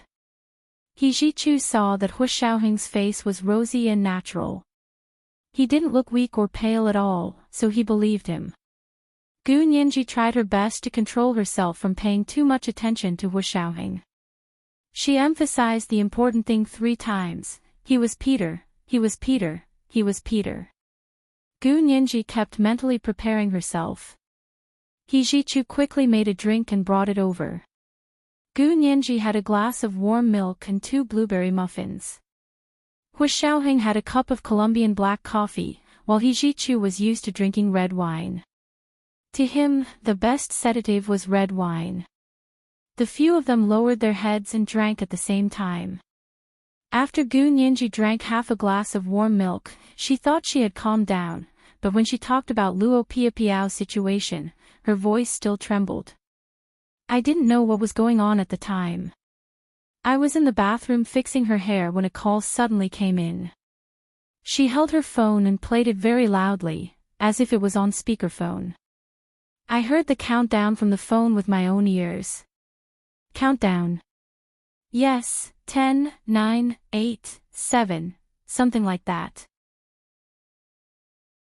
Fine beads of sweat seeped out of Gu Nianji's forehead. She gently wiped it with the back of her hand.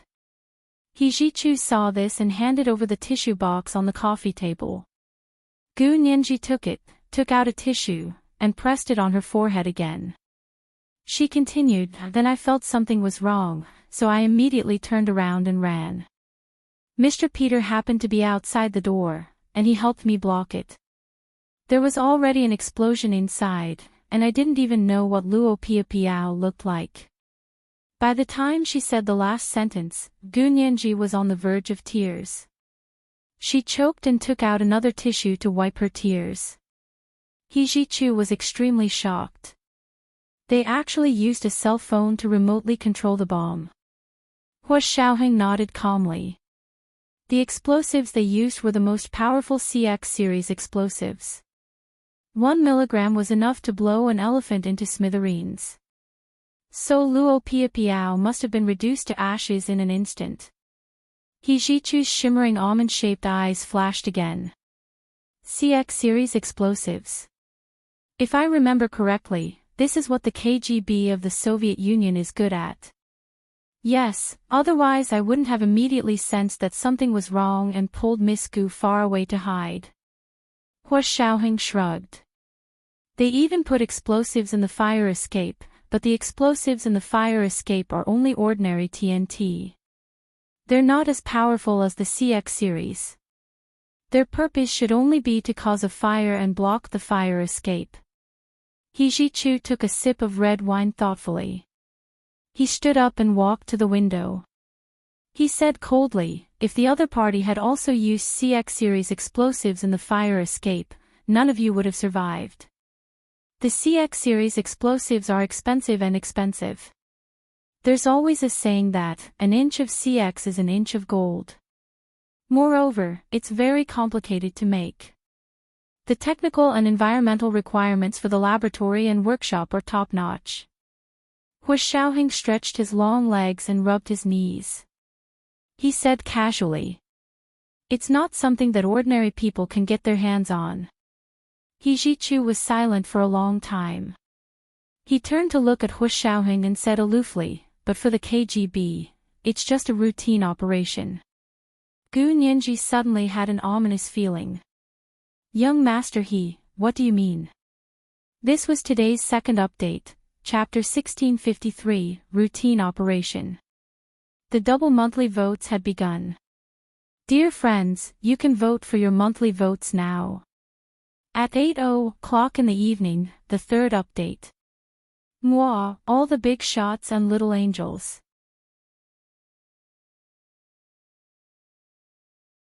Chapter 1665. He Jichu stared fixedly at Hua Xiaoheng. After weighing the pros and cons in his mind, he finally said, "When our people were clearing the area outside, they killed a few snipers on the spot. Do you know who they were?" Hua Xiaoheng crossed his legs and lowered his head to sip a mouthful of coffee. He said calmly, "There's no need to say more. They must be Soviets, and they used Soviet-made sniper rifles, right?" He Jichu applauded him expressionlessly. "Well said. You guessed it right. I want to ask Mr. Peter, how did you know what was going on outside without leaving your house? Or did you already know everything about this matter?" Gu Nianji's expression also turned serious. She said sternly, "Young Master He. You can't say such things carelessly. Do you know how serious an accusation this is?"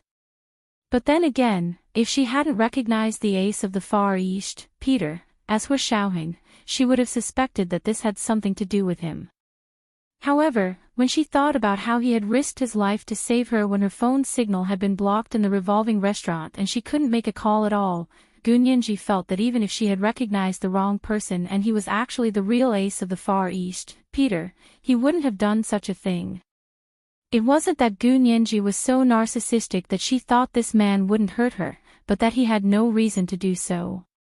He Jichu placed the red wine on the windowsill and put his hands in his trouser pockets.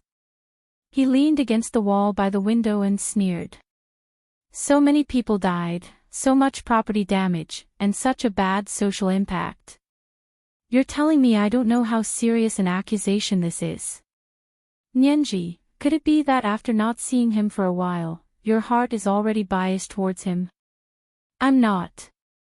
Gu Nianji clenched her fists. Her delicate little face was as beautiful as the morning glow. I'm telling the truth. The truth? Then tell me, why is the sniper outside the building a Soviet? Are they using Soviet-made weapons? Even the remote-controlled bombs in Luo Piapiao's phone are high explosives that the KGB is familiar with. He Jichu's fingers tapped lightly on the windowsill as he said expressionlessly, "You and I are both law students, so we need evidence to speak." Gu Nianji didn't want to be overwhelmed by He Jichu's aura, so she stood up as well and said excitedly, "Yes, you and I are both law students.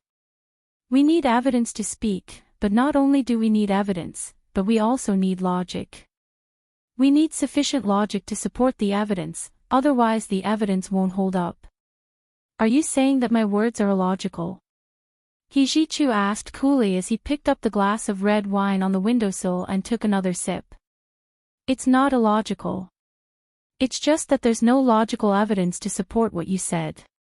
In other words, it can't lead to your conclusion.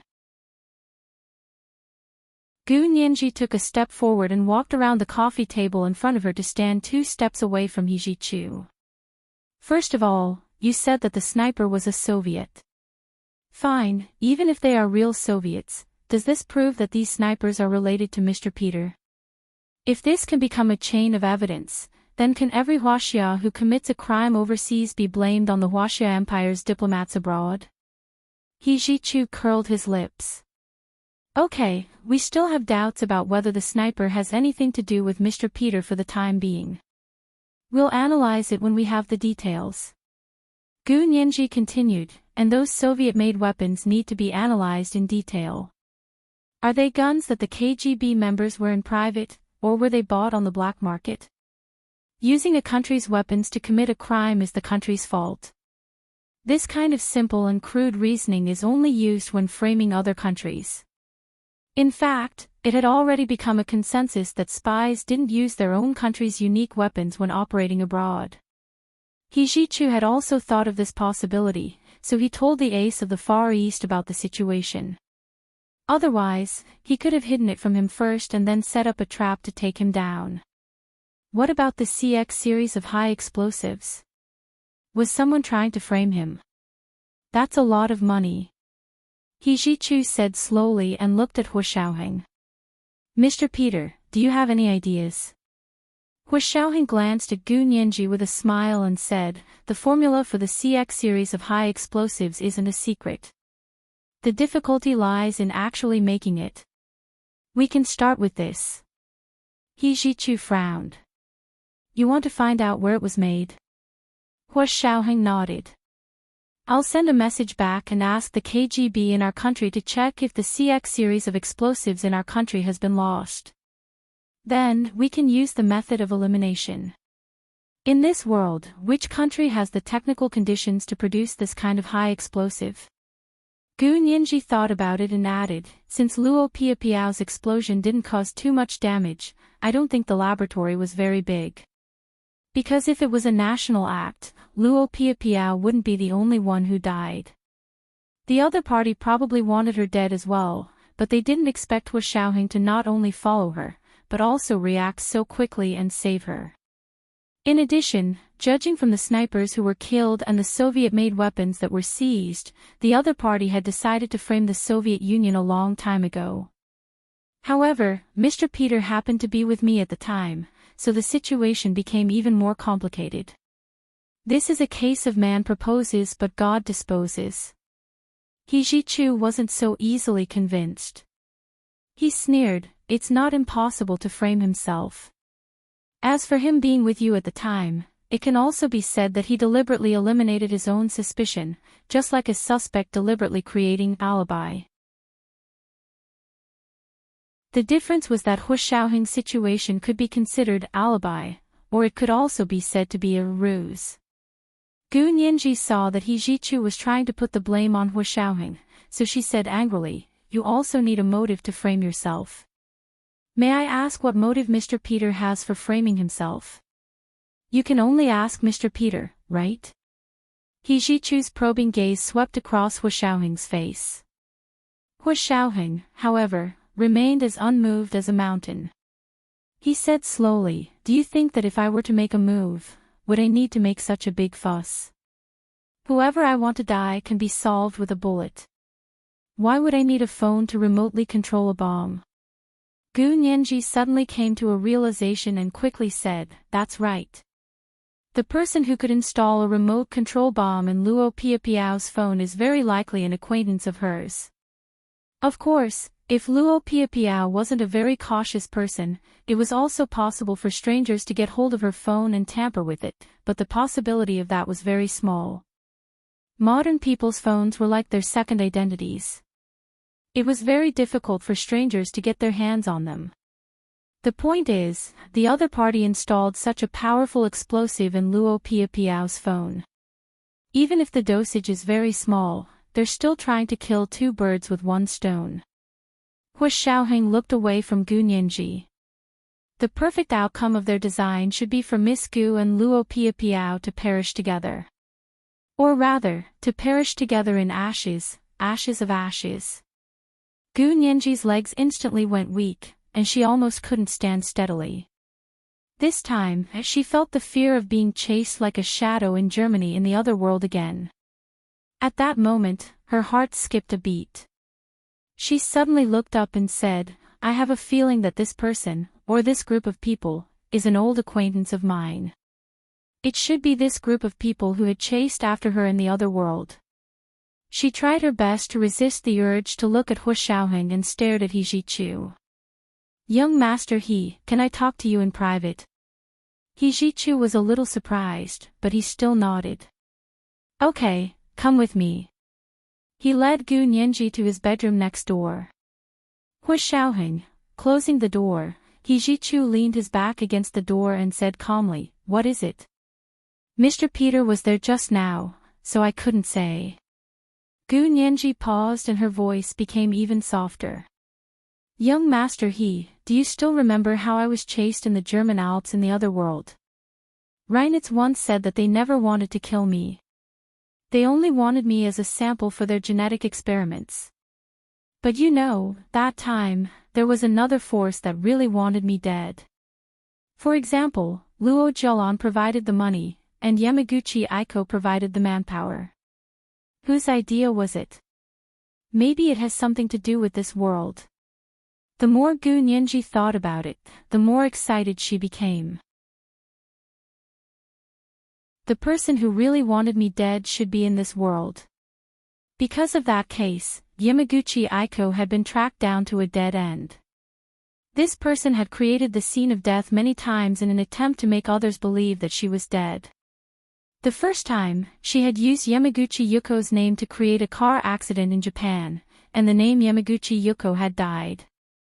The second time, she had used Yamaguchi Aiko's name to put on a show with Gu Yenran on the Caribbean Sea in an attempt to make everyone believe that she had jumped into the sea and died.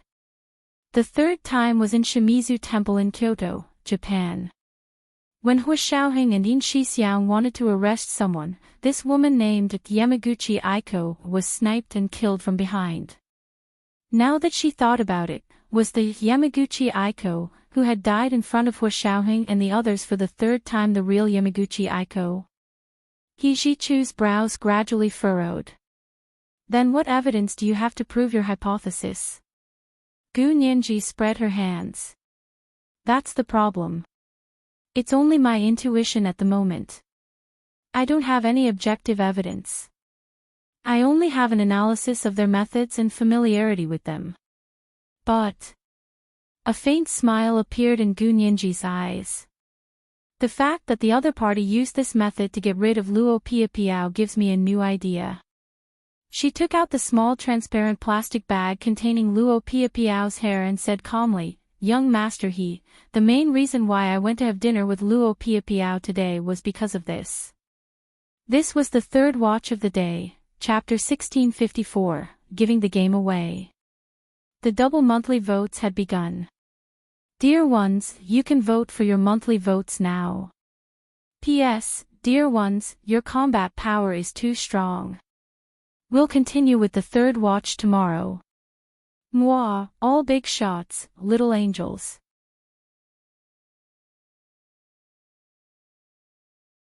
Chapter 1666. He Ji-chu looked at the small transparent plastic bag Gu Nianji took out and was shocked. This is hair. Whose hair? Luo Pia Piao's hair. Gu Nianji nodded and put away the small plastic bag again. She sighed and said, "It's a pity that Luo Pia Piao was instantly reduced to ashes by that explosive. I'll never be able to take my hair out." He Ji-chu was also a law student, so he immediately understood what she meant. His heart skipped a beat. He walked over and pressed Gu Nianji's shoulder. He looked down at her and said softly, "Are you suspecting her background?" Collecting her hair was usually to verify DNA. Verifying DNA was, of course, to verify the blood relationship between her biological parents. Gu Nianji grunted and said worriedly, "Young Master He, you have to keep this a secret for me. If the Qin and Luo families find out that I have this, they'll definitely make a lot of unimaginable associations. I'll be in a lot of trouble. Don't worry about that. I won't tell anyone." He Ji-chu hesitated. "But if you want to test Luo Pia Piao's DNA, you have to avoid the Qin family, especially the Qin family's private hospital and the laboratory they funded." Gu Nianji, she frowned. Other than the private hospital, the Qin family also funded many laboratories. Yes, they set up a lot of research funds. Laboratories in various universities can apply, but they have the right to the results of the experiments. He Ji-chu also frowned. The benefits involved in this are too great. It's not something we can stop. Of course, it was difficult to stop benefits related to money. Cutting off a person's path to wealth was like killing their parents. See if they would fight you to the death. Can't we find a hospital or laboratory that has nothing to do with the Qin family to verify the DNA? Gu Nianji's eyes darted around. "Young Master He, did you ask the Qin family to hand in the list of laboratories they funded?" "I don't have the list for now, but the relevant departments should have it. And hospitals or laboratories that don't have the Qin family's capital definitely exist, but the problem is that you don't know which one doesn't have the Qin family's capital behind it." He Ji-chu thought about it and said, "If you trust me, I can take it to the military laboratory for you to test. I promise you, the Qin family won't be able to reach the military laboratory." Gu Nianji hesitated and said, "If Qin Yaoguang hadn't married your father and hadn't worked with the military, I would have believed you. But now, do you dare to guarantee it?" Based on the Qin family's strength and Qin Yaoguang's laboratory's experience of working with the military over the years, Gu Nianji suspected that the Qin family's hands had not extended to the military. He Ji-chu hadn't been around for the past few years in order to search for Gu Nianji, so he really didn't dare to guarantee anything in this area. "What you said makes sense." He Ji-chu's expression darkened. "The military is going to clean up the two-faced man." Gu Nianji smiled. "Then you go ahead with your work. I'll think of a way. Maybe I can ask Mr. Peter to help me with the Soviet Union's laboratory." With the KGB vouching for her, Gu Nianji believed that they wouldn't leak the secret. He Ji-chu thought it was a good idea and agreed. "Sure. Do you want me to talk to Mr. Peter?" "No need. He owes me a life. If I ask him to help me with this, he probably won't refuse." Gu Nianji said with a half-smile. The expression on her face was just right. He Ji-chu didn't doubt it at all. He only felt that Gu Nianji's attitude towards the ace of the Far East, Peter, hadn't changed at all. He had thought too much and thought that she was biased towards Peter, but she wasn't. "All right, you deal with it yourself," He Ji-chu said as he led her out. "Then will you stay here for the next few days?" "No need. I want to go home and have some peace and quiet." Gu Nianji gripped the small transparent plastic bag tightly. She couldn't wait to go back and share what had happened with Lu Jin. Lu Jin would definitely have to do the DNA verification. She had just used the Ace of the Far East as a cover to hide it from He Ji-chu. She didn't want Lu Jin's existence to attract He Jichu's attention. He Jichu was also a very sharp person, and he was very familiar with Lu Jin's previous identity.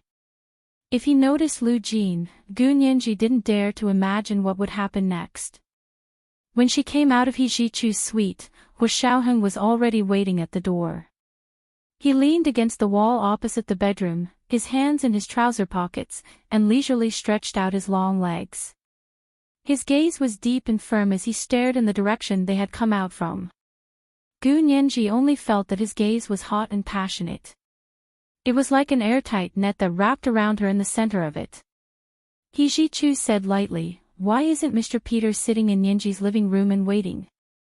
"I'm worried," Hu Xiaoheng said bluntly, not beating around the bush at all. He Jichu sneered and turned to walk towards the end of the corridor. He said coldly, "Mr. Peter, enough is enough. Nianji won't like it if you do this. She loves freedom the most and hates being pestered." "Ha! Young master, he is teaching me his experience in pursuing Miss Gu." "Thank you." Hu Xiaoheng cupped his hands at him and gave an ancient Huaxia salute. "But we Soviets will pursue someone to the end if we like them. We won't give up even if we have to pester them." Gu Nianji wanted to roll her eyes when she heard this. She chuckled. "Mr. Peter, you must be joking. I'll go back first." "Are you leaving or staying here to talk to young Master He?" "Why should I stay here to talk to young Master He?" Hu Xiaoheng looked unhappy. He was the first to wave his sleeves and walk away. He said stiffly, "I'm going back to the embassy too." The Soviet Union had a consulate general in Sea City, so of course they had an embassy in the imperial capital. Hu Xiaoheng's current identity was the deputy chief consul of the Soviet Union's consulate general in Sea City. He could stay in the imperial capital, but if he had something to do, he still had to return to Sea City. However, Gu Nianji couldn't go back to Sea City with him now, so she didn't mention leaving. Gu Nianji glanced at him and thought to herself that she had to give him full marks for his temper, because it was completely different from Hu Xiaoheng on the other side. She hurriedly nodded at He Jichu. "Young Master He, I'll be leaving then. I'll contact you if there's any news." She made a call to He Jichu. He Jichu said, "I'll walk you out." They walked out of the He family's mansion, and He Jichu found a special car to send them back. After Gu Nianji got into the car, Hu Xiaoheng was still cold. He raised his chin and said, "My car is still in the underground parking lot of the revolving restaurant. Can I go get it now?" He Jichu took out his phone and looked at the message. He shook his head and said, "Not for the time being. The road over there is still blocked, and the building is also blocked." "What about the fire? Is it out?"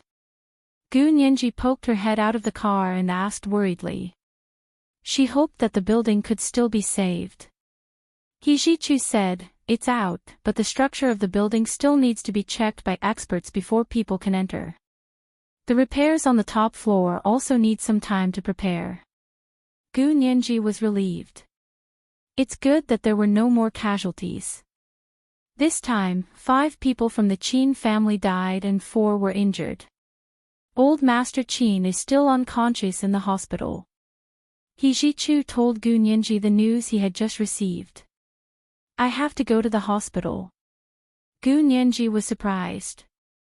"You're going to see Old Master Qin?" "No." The Qin family used Old Master Qin's serious injury as an excuse to apply for Qin Yaoguang to come out and perform surgery on Old Master Qin. He Jichu's expression was a little strange. Gu Nianji's heart sank. Can Qin Yaoguang's hand still perform surgery? That time, because Qin Yaoguang insisted on performing the memory removal surgery on Gu Nianji went all out and cut her wrist with a fruit knife. For surgeons, the hand was very important. Logically speaking, with Qin Yaoguang's injury, it was impossible for her to perform those sophisticated brain surgeries.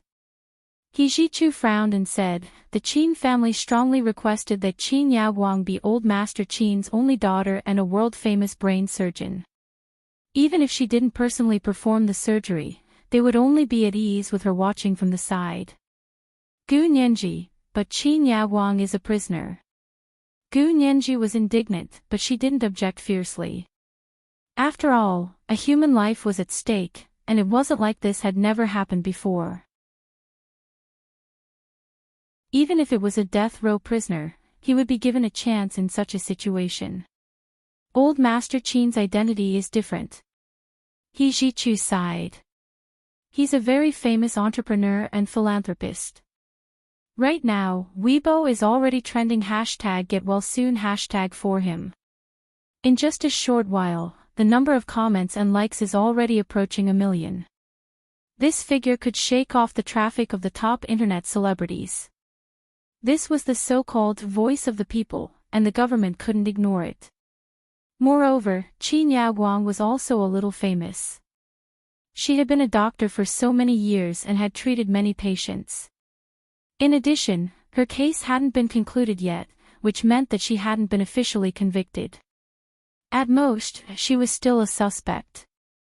Gu Nianji sat back down in embarrassment and whispered, then young master you must be careful. If she escapes, if the military and the cabinet agree to let her go to the hospital to help Old Master Qin perform surgery, I will personally escort her.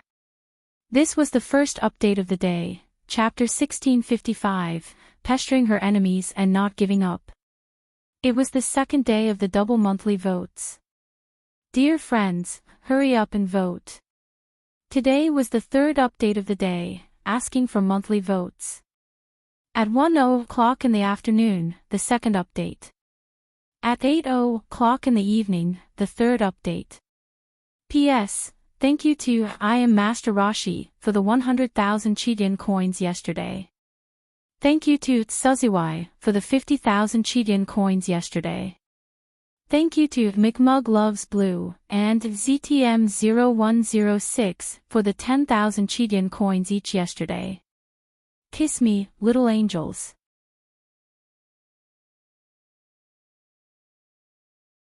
Chapter 1667. Gu Nianji trusted He Jichu since he was personally going. Qin Yaoguang would definitely not have a good time in his hands. As for Old Master Qin's surgery, Gu Nianji decided to wait and see. He Jichu waved at her.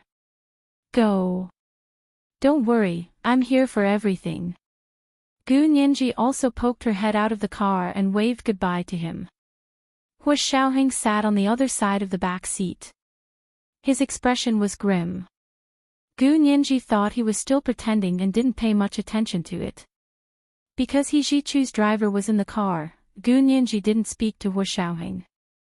The two of them drove in silence until they reached the apartment complex that they were currently renting. Miss Gu, Mr. Peter, is this the place? The man looked at the address He Jichu gave him and asked, Mr. Peter also lives here. He rubbed his forehead and said, send me back to the embassy. This is my rented apartment. Yes, Mr. Peter. The man got out of the car and opened the door for Gu Nianji. Gu Nianji got out of the car and glanced back at Hua Xiaoheng. Hua Xiaoheng's face was a little pale, but his expression was cold and his posture arrogant. He looked like he didn't want to talk to anyone. Gu Nianji thought he was still pretending to be arrogant in front of outsiders, so she didn't care and walked to her apartment building alone. She had already texted Lu Jin on the way back. As expected, as soon as she entered the lobby on the first floor of the apartment building, she saw Lu Jin respond. Gu Nianji quickly pulled him into the elevator. The elevators here all led directly to their floors, which was safer and more private. Nianji, are you okay? Lu Jin was extremely nervous. You scared me to death. Those people were even more impatient than he had imagined. If he hadn't agreed to let the KGB officer go to the restaurant with Nianji, the consequences would have been unimaginable. Lu Jin broke out in a cold sweat at the thought of it. He held Gu Nianji's hand tightly and didn't let go until they entered her apartment. Gu Nianji was very happy to see Lu Jin so worried about her. Dad, I'm fine. I'm really fine. It's not like we haven't encountered something more dangerous than this before. Gu Nianji giggled in an attempt to appease Lu Jin. Lu Jin's heart almost jumped out of his throat. What? Is it more dangerous than this? Lu Jin almost jumped up from the sofa, his eyes wide open. What else don't I know? Gu Nianji smiled guiltily. She thought to herself, there are so many things you don't know. Only an idiot would tell you everything. She smiled and changed the topic. It was that time when I was hit by a heavy sniper rifle. If it wasn't for your bulletproof phone. Oh, right, it was all thanks to your modified phone that I was able to contact young Master He in time. Gu Nianji clicked her tongue. You didn't know that the other party used an electromagnetic shield, did you? Lu Jin's expression immediately turned ugly. Electromagnetic shield. Humph. You're really showing off before an expert. That's right. Gu Nianji smiled and patted Lu Jin's shoulder twice. At that time, Mr. Peter's phone couldn't be called. He said there was an electromagnetic shield, so I proudly took out the phone that my dad had modified for me. I successfully contacted young Master He immediately and got help. Lu Jin snorted. He Ji-Chu is still of some use. Otherwise, he would be useless. Gu Nianji knew that Lu Jin was biased against the He family, so she quickly added, Dad, I also brought back a sample of Luo Piapiao's hair. Unfortunately, she was killed on the spot, and not even her bones were left. Lu Jin was shocked. Luo Piapiao. Is she the person you're going to have dinner with today? Yes. Gu Nianji told him the whole story and added, I didn't know the Qin family would be there too. Luo Piapiao hid it from me. She only appeared with the Qin family after I went there. She shook her head and stretched her arms back. She hugged the back of her neck and sighed. Then in the bathroom, it was just the two of us. When I was fixing her hair, Mr. Peter suddenly rushed in and pulled me away. Then there was a loud explosion behind us. There was also a loud explosion in the dining room. Several people from the Qin family died, and old Master Qin himself was seriously injured. He's lying in the hospital now. Why are there these Qin family members everywhere? Lu Jin frowned. Was Qin Haoshan, who humiliated you last time, killed in the explosion? Gu Nianji, she still thought about it and said, no, he didn't come. This person probably still had some sense of shame. He had just humiliated Gu Nianji, so he couldn't immediately pretend that nothing had happened and eat with her. At least he knows his place. Lu Jin slapped the table and spread his hands at Gu Nianji. Give it to me. I'll test your DNA. Gu Nianji knew that he wanted a sample of Luo Piapiao's hair. She placed the small transparent plastic bag on Lu Jin's palm and said, I still have something to do. Dad, hurry up and test it. She thought for a moment and said, can you do a full DNA sequence test? Why do you have to do a full DNA sequence test? There's no need to test all the DNA to prove immediate family. Lu Jin didn't understand. Gu Nianji quickly said, just do it, just in case. Luo Piapiao's body was gone anyway, so she couldn't be anxious now. Although Lu Jin didn't understand, he had always granted his daughter's requests. Okay, I'll do the test. It'll take some time. Lu Jin hesitated for a moment, but he still longed for the time he spent with his daughter. He thought that it wouldn't be too late to leave after he finished testing Luo Piapiao's full DNA sequence. That way, he would be able to spend a few more days with his daughter. Right now, to him, a day feels like a year was a compliment. It would be best if a day could look like a year. Because he hoped that the days he spent with his daughter would be endless. Lu Jin took Luo Piapiao's hair to do a full DNA sequence test. Lu Yuan followed him in and asked calmly, "Nianji, are you okay?" The internet was full of news about this. Why was there a bomb all of a sudden? I heard that even the military sent out a military helicopter squadron. And there was a gunfight. Gu Nianji thought about it and said, "I don't know why there was a bomb in the restaurant either. I happened to be in the bathroom at the time, so I kind of dodged a bullet." She didn't tell Lu Yuan about Luo Piapiao specifically because she wasn't sure what Lu Yuan was hiding. Lu Yuan immediately noticed that she wasn't telling the truth. He sat down on the sofa opposite her and asked with a half-smile. "Only the restaurant had a bomb. I saw the news online and heard that the first bomb exploded in the ladies' bathroom. Did you forget to tell me that you were in that washroom?" Gu Nianji sucked in a sharp breath. This President Lu was too good at figuring out the general trend. She had only said that she had been in the bathroom at the time, and Lu Yuan had almost guessed what had happened. In this regard, he was even more astute than Lu Jin. Gu Nianji's heart skipped a beat and she said, "Really? What did the news say?" "That means it exploded in the bathroom first." Lu Yuan finally asked the question he was concerned about. "Mr. Peter, who was with you, huh? Is he okay?" Gu Nianji looked at him suspiciously. Why does President Lu care about Mr. Peter? When did the two of them get along so well? Lu Yuan's expression didn't change. He said calmly, "I'm not concerned about him. I'm worried that you'll take responsibility. Think about it, he's from the Soviet Union, and now he's pursuing you in a high-profile manner. In the end, he was suddenly involved in a serial bomb case because of you. If he's injured, the KGB of the Soviet Union isn't to be trifled with. They're best at retaliating with an eye for an eye and a tooth for a tooth." This was today's second update, Chapter 1656, An Eye for an Eye, a Tooth for a Tooth. It was the second day of the double monthly votes. Everyone, hurry up and cast your monthly votes. Today's third update, I'm asking for monthly votes. 8:00 in the evening, the third update. Moi, little angels.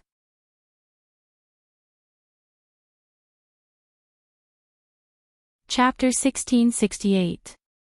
Gu Nianji laughed and immediately said, "He won't be injured. How could someone who didn't forget to wear a bulletproof vest even on the street let himself be injured?" Lu Yuan, look at what you're saying. He's a human, not a god. How could he not be injured?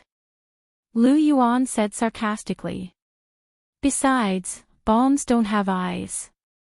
Bombs don't have eyes, but we do, so we won't stand there and let the bomb explode, Gu Nianji said casually. We're all fine. Thank you for your concern, President Lu. It's good that you're fine. Lu Yuan nodded. He didn't dare to text Hua Xiaoheng rashly. Moreover, he was still a little worried since he didn't see Hua Xiaoheng. Did he send you back? Gu Nianji said, Mr. Peter still has something to do, so he went back to the embassy. Gu Nianji was both angry and amused when she thought about how Hua Xiaoheng's face had darkened when he saw her coming out of the room with Yi Zhichu. Was he too immersed in his role, or had she never understood this side of Hua Xiaoheng before? After Lu Yuan left, Gu Nianji smiled and shook her head. She looked up and saw herself in the mirror, and her smile turned into a bitter smile. Her hair was a mess, her clothes were almost crumpled into pickles, and there seemed to be a smear of ash on her cheeks. Just like that, no one actually warned her just now. Gu Nianji couldn't help complaining. But on second thought, everyone probably thought that this was the normal appearance of someone who had escaped death from a bomb and fire, right? After all, it would be too fake if she was still dressed neatly, her hair shiny, and her face spotless under those circumstances. But this appearance was really ugly. Gu Nianji sighed softly and went to the bathroom to clean herself up. Hua Xiaoheng returned to the Soviet embassy in the imperial capital and rested in his room for a while. The shock wave of the CX high explosives was too powerful. Although he was wearing a bulletproof vest, his internal organs were still inevitably shaken. He wasn't an Iron Man, so he would definitely feel uncomfortable. But it wasn't that serious. After resting for a while and feeling much better, he called the doctor in and said, "Give me a checkup. I'm not feeling well today." The doctor was from the Soviet Union and quickly said, "What's wrong? Do you need an X-ray? If you want a CT scan, you should go back to China for a checkup." Hua Xiaoheng thought about it and shook his head. "Not for now. Give me a routine checkup first."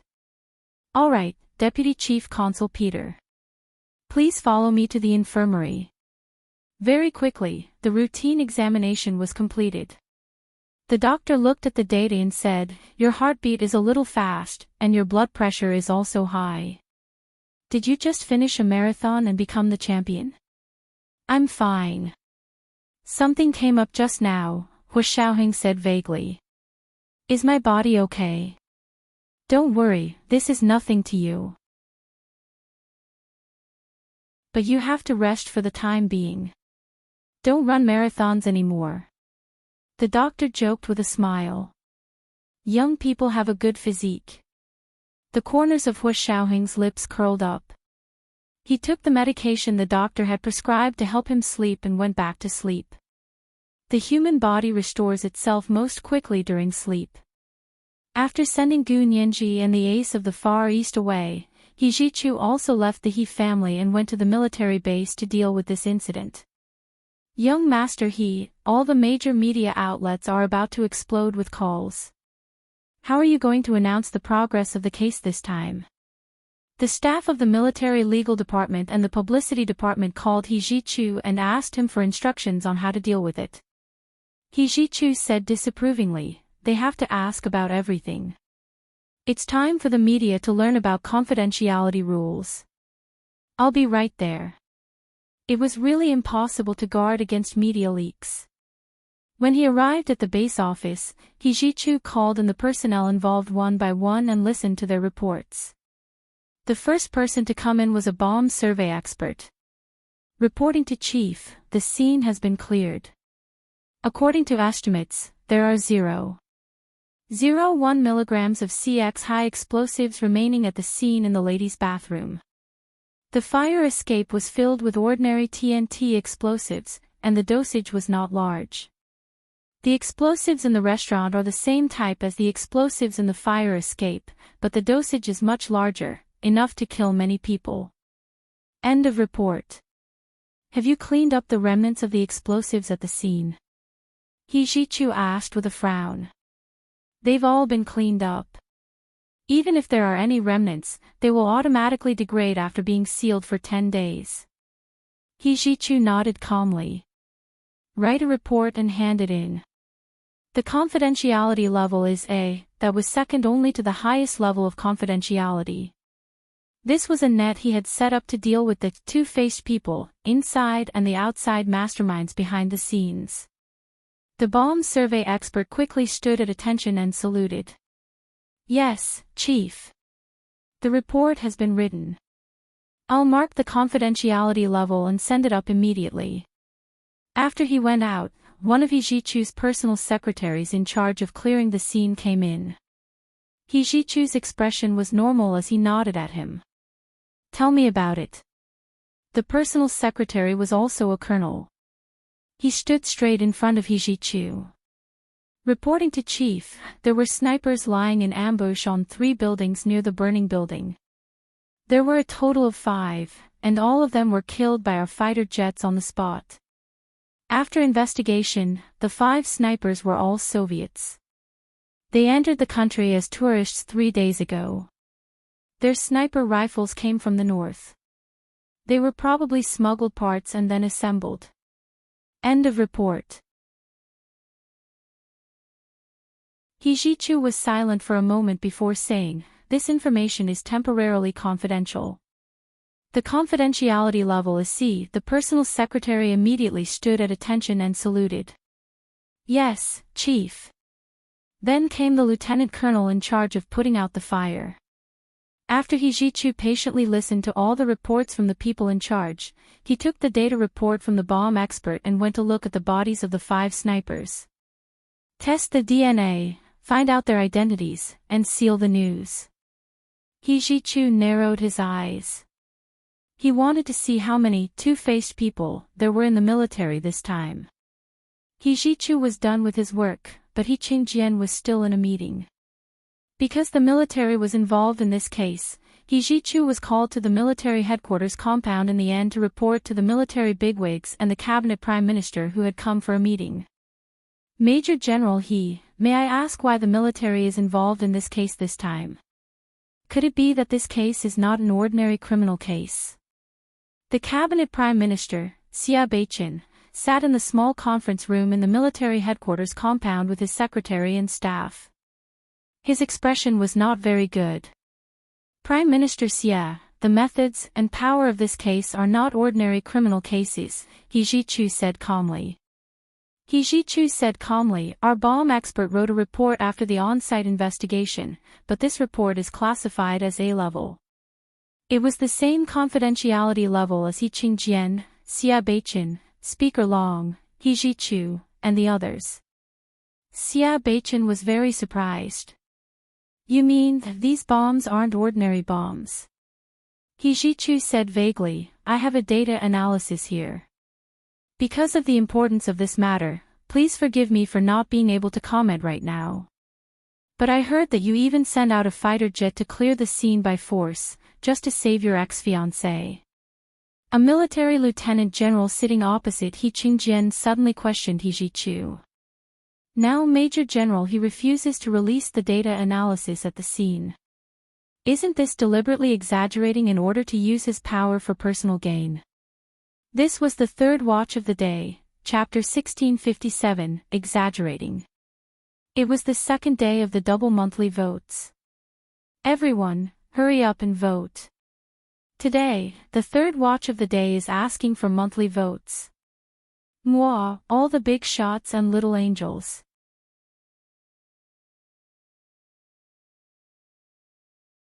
Chapter 1669.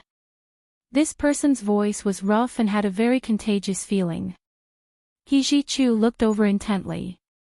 He recognized the lieutenant general's surname to be Jean. He wasn't a standing member of the Supreme Military Council, but a regular member. Of course, regular members of the Supreme Military Council were also very powerful, at least in terms of rank and position, they were all higher than He Ji-chu. In terms of rank, He Ji-chu was his subordinate, but not his direct subordinate. However, there was a clear distinction between superiors and subordinates in the military, and subordinates always obeyed their superiors. Therefore, He Ji-chu respectfully asked, Lieutenant General Jean, may I ask what my ex-fiancé's name is? Lieutenant General Jean froze and waved his hand in annoyance. How would I know your ex-fiancé's name? Major General He, this is a place to discuss important matters related to the national economy and the people's livelihood. Don't bring your family's trivial matters here. So that means Lieutenant General Jean doesn't know my ex-fiancé's name? He Ji-chu continued to ask seriously. Lieutenant General Jin's thick black brows furrowed, his wide nose flapping in displeasure. His bell-like eyes looked like they were about to spit fire. I said you don't have to bring such trivial matters here. Does Major General He not understand Chinese? He Ji-chu wasn't angry. He spoke calmly in a tone that pierced people's hearts. Since Lieutenant General Jean doesn't know my ex-fiancé's name, may I ask how you found out from the military briefing that the person I mobilized the fighter jet to rescue was my ex-fiancé? The public report did not have the names of every person involved in the incident, but the military briefing did, and this briefing was placed in front of these people in the meeting. Since Lieutenant General Jean didn't know He Ji-chu's ex-fiancée was called Gu Nianji, that meant he couldn't have deduced that she was He Ji-chu's ex-fiancée from the name Gu Nianji in the briefing. This also meant his source of information wasn't from the military briefing. That was interesting. Lieutenant General Jin's expression darkened as he looked at He Ji-chu in disbelief. He slammed the table and stood up. What kind of attitude is that? Do I need to tell you my source of information? Of course you don't have to tell me your source of information. Hijichu nodded slightly, his voice becoming stern. But your accusations are baseless. My ex-fiancée was one of the victims, and she wasn't the only one I saved. I also saved 17 people from the Chin family and 8 people from the revolving restaurant. I deployed the helicopter squadron and fighter jets, and in the end, we managed to save the lives of 26 citizens. Moreover, I am authorized by the Standing Committee of the Supreme Military Council. May I ask how I have abused my power for personal gain? Hijichu finally became aggressive. Lieutenant General Jean, although your rank are higher than mine, you can't make such a serious accusation without any basis. Our army has always been particular about using facts to speak for themselves, and we don't engage in false statements. Did Lieutenant General Jean forget the traditions of our army? Or is it that Lieutenant General Jean always says one thing in front of others and another behind their backs? You're calling me a two-faced man. Lieutenant General Jean was so angry that his face turned red. I'm loyal to the country and the people. He had never abused his power for personal gain. There's no need to say one thing in front of others and another behind their backs. This kind of thing doesn't mean you have it just because I say you have it. It also doesn't mean you don't have it just because you say you don't.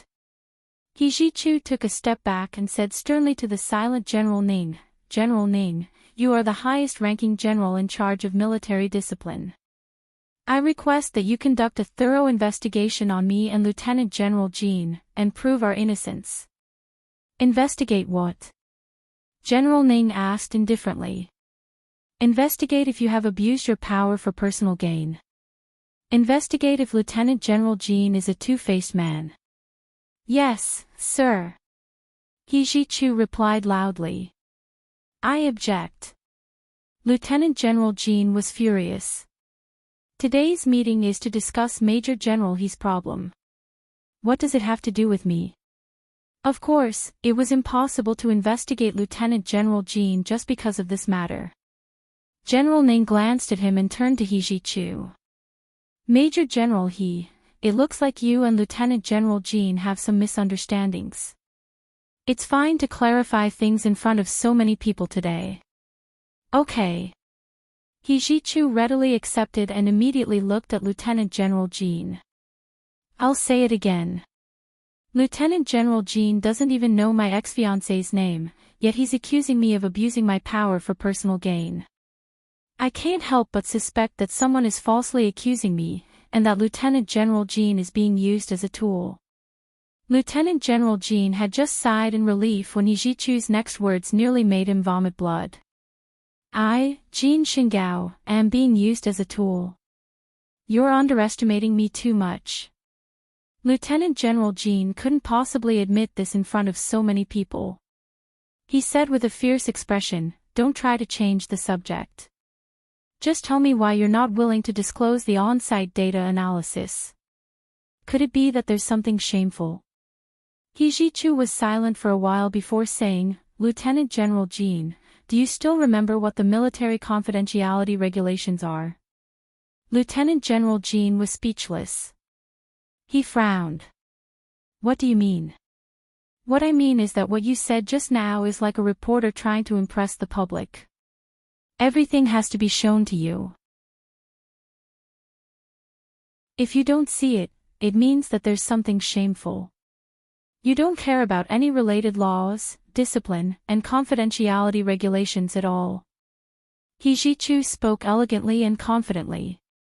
He turned to Hiqingjian, Xia Beichin, and the Standing Committee members of the Military Supreme Council. You can view this data analysis with your confidentiality level. If you need it, you can look it up at any time.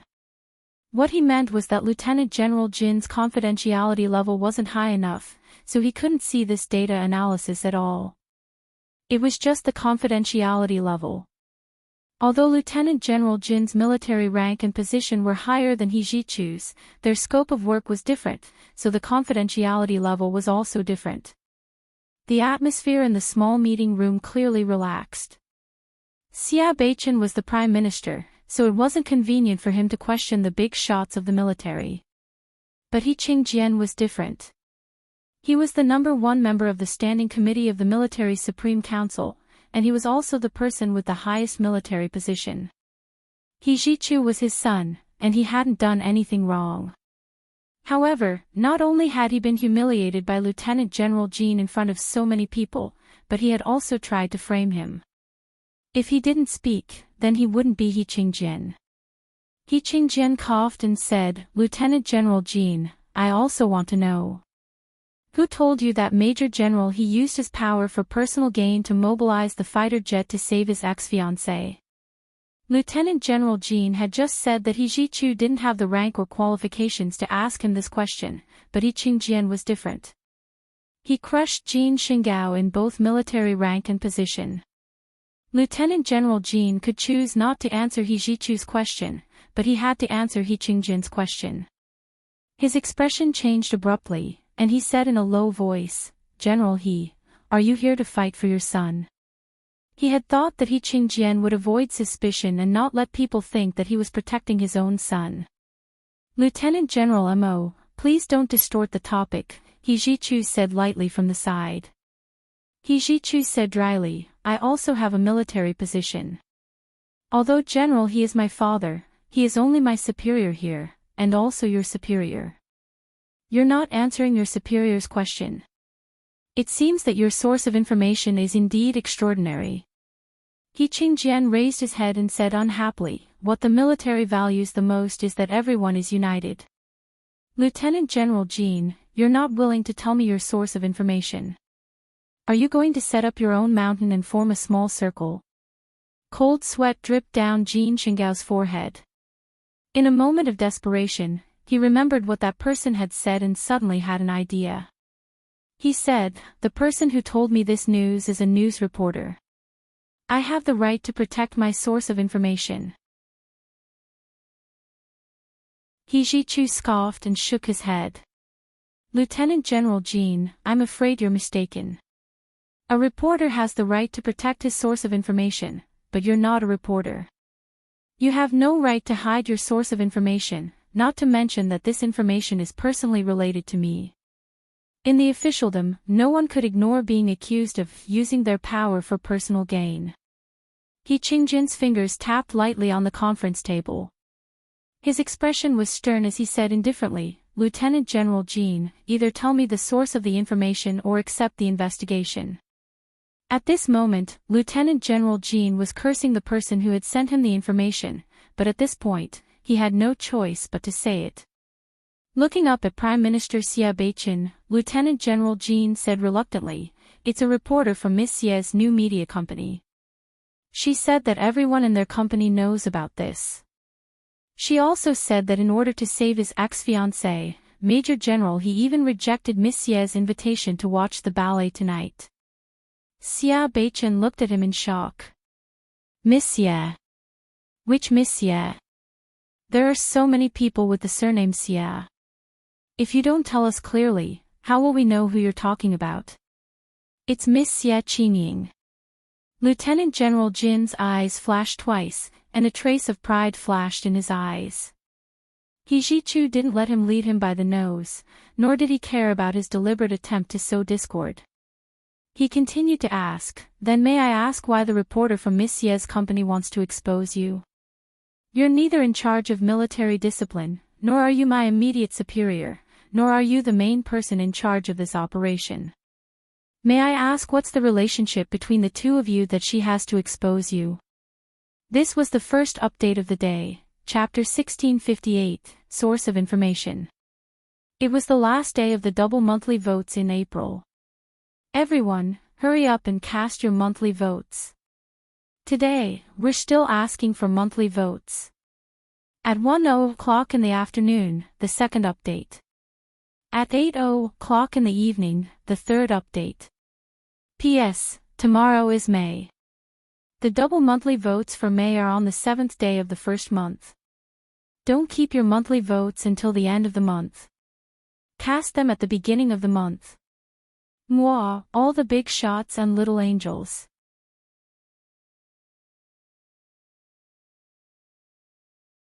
Chapter 1670. This question was too sharp.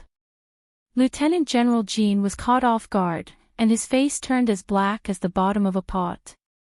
What do you mean? He could only bluff and blame He Ji-chu, trying to get away with this question. However, He Ji-chu not only had He Qingjin's support, but he also had his own accomplishments as a lawyer. He couldn't let Lieutenant General Jean get away with this matter just like that. I don't mean anything else. I just want to know why this female reporter wanted to expose it to you, He Ji-chu said calmly. Even if she went online to expose it, it would be more normal than telling you directly. He Qingjin sneered. It's probably because Lieutenant General Jean is especially likable. General Ning, I think it's necessary to investigate Lieutenant General Jin's social connections. I didn't do anything wrong. Lieutenant General Jean was a little flustered. It was that female reporter who called me herself. As for why she called me, how would I know? Go ask her. As he spoke, he gave the female reporter's name and phone number.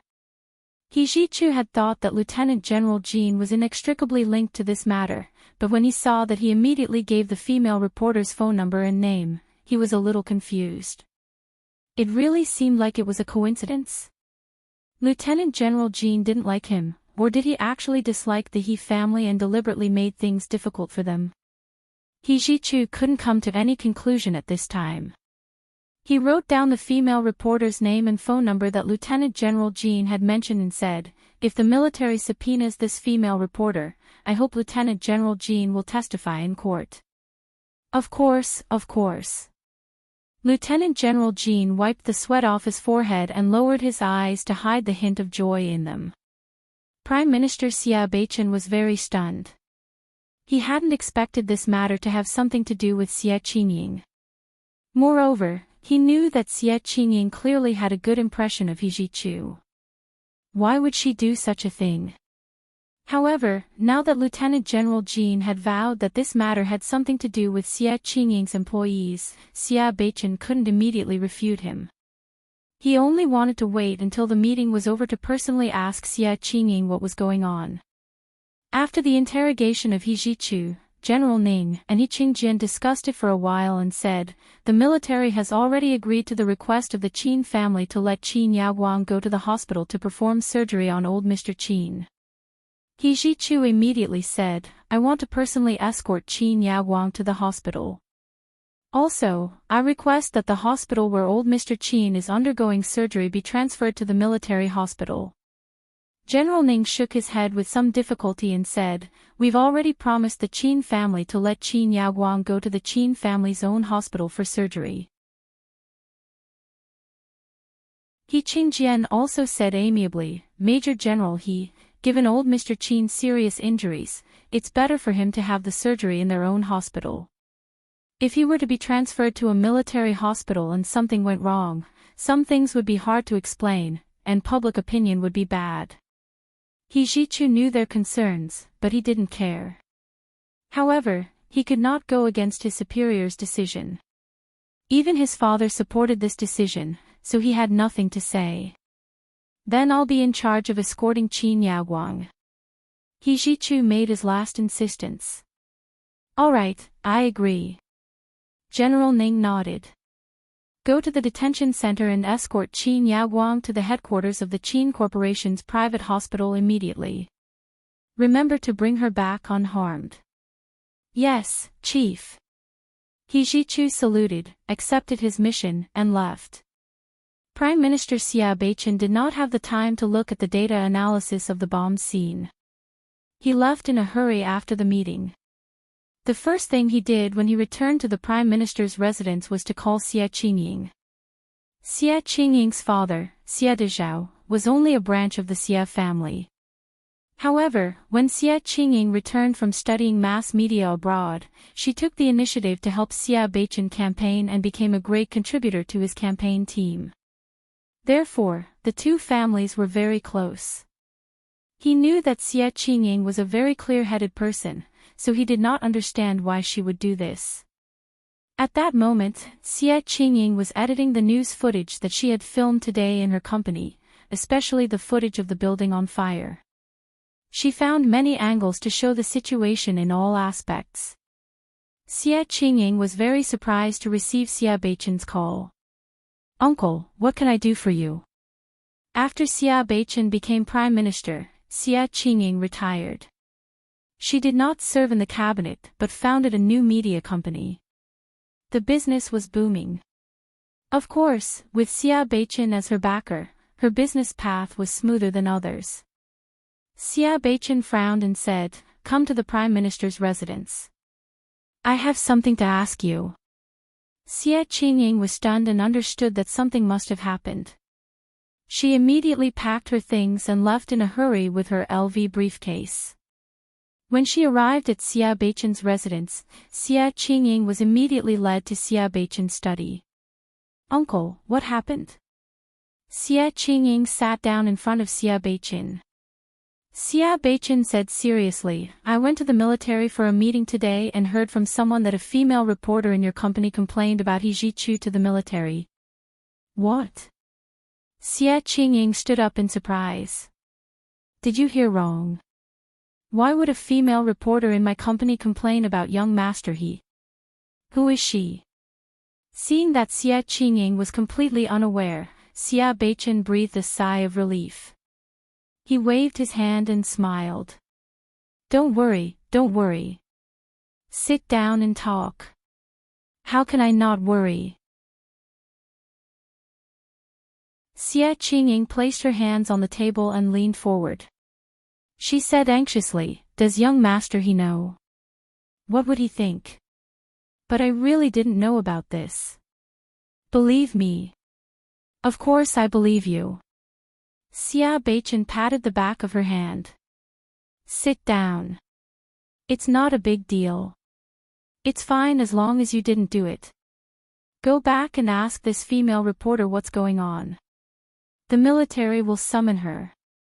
Xia Qingying suppressed the anger in her heart and slowly sat down. She said, "What did she complain about?" She said that He Zhichu mobilized a fighter jet to save his ex-fiancée. He abused his power for personal gain and used public resources for personal gain. Xia Qingying couldn't help rolling her eyes. Gu Nianji was also a victim. Under those circumstances, of course young Master He had to mobilize armed helicopters and fighter jets to save her. Even if Gu Nianji wasn't there at the time, that was the only way young Master He could save her. "Aren't you jealous at all?" Xia Beichen said with a smile. He picked up his teacup and took a sip of water.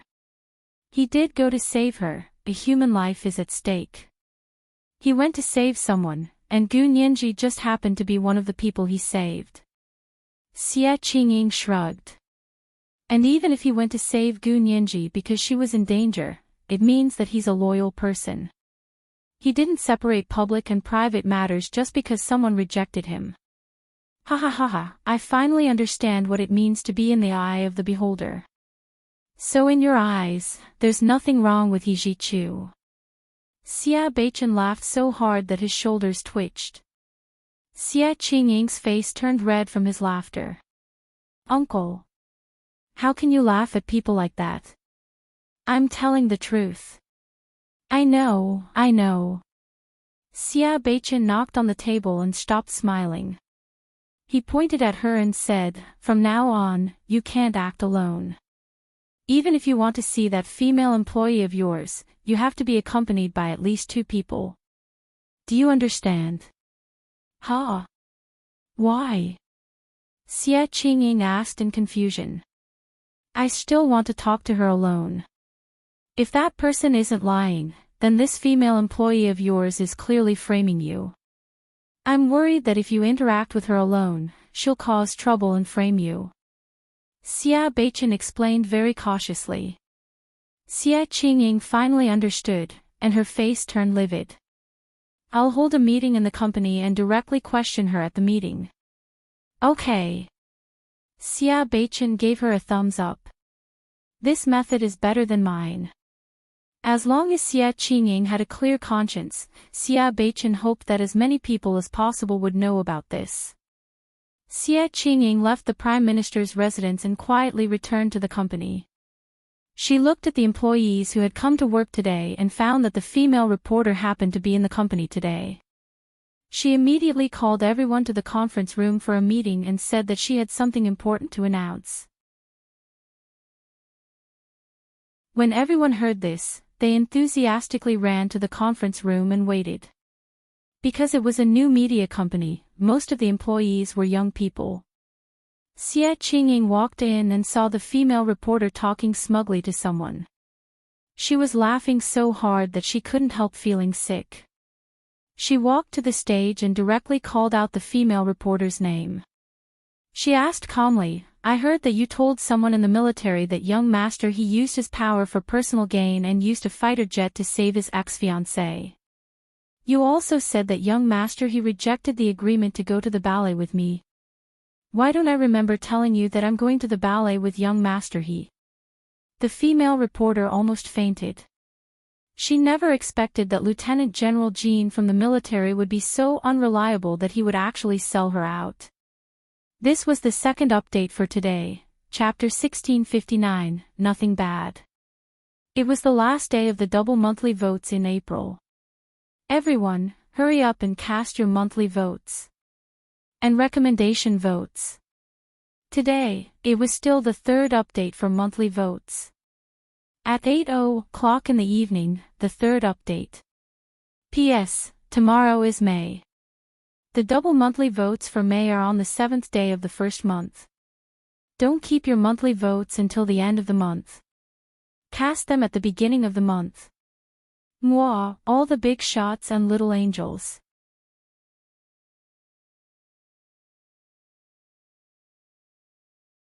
Chapter 1671. The female reporter's face was ashen. She stood up shakily and was tongue-tied for a long time.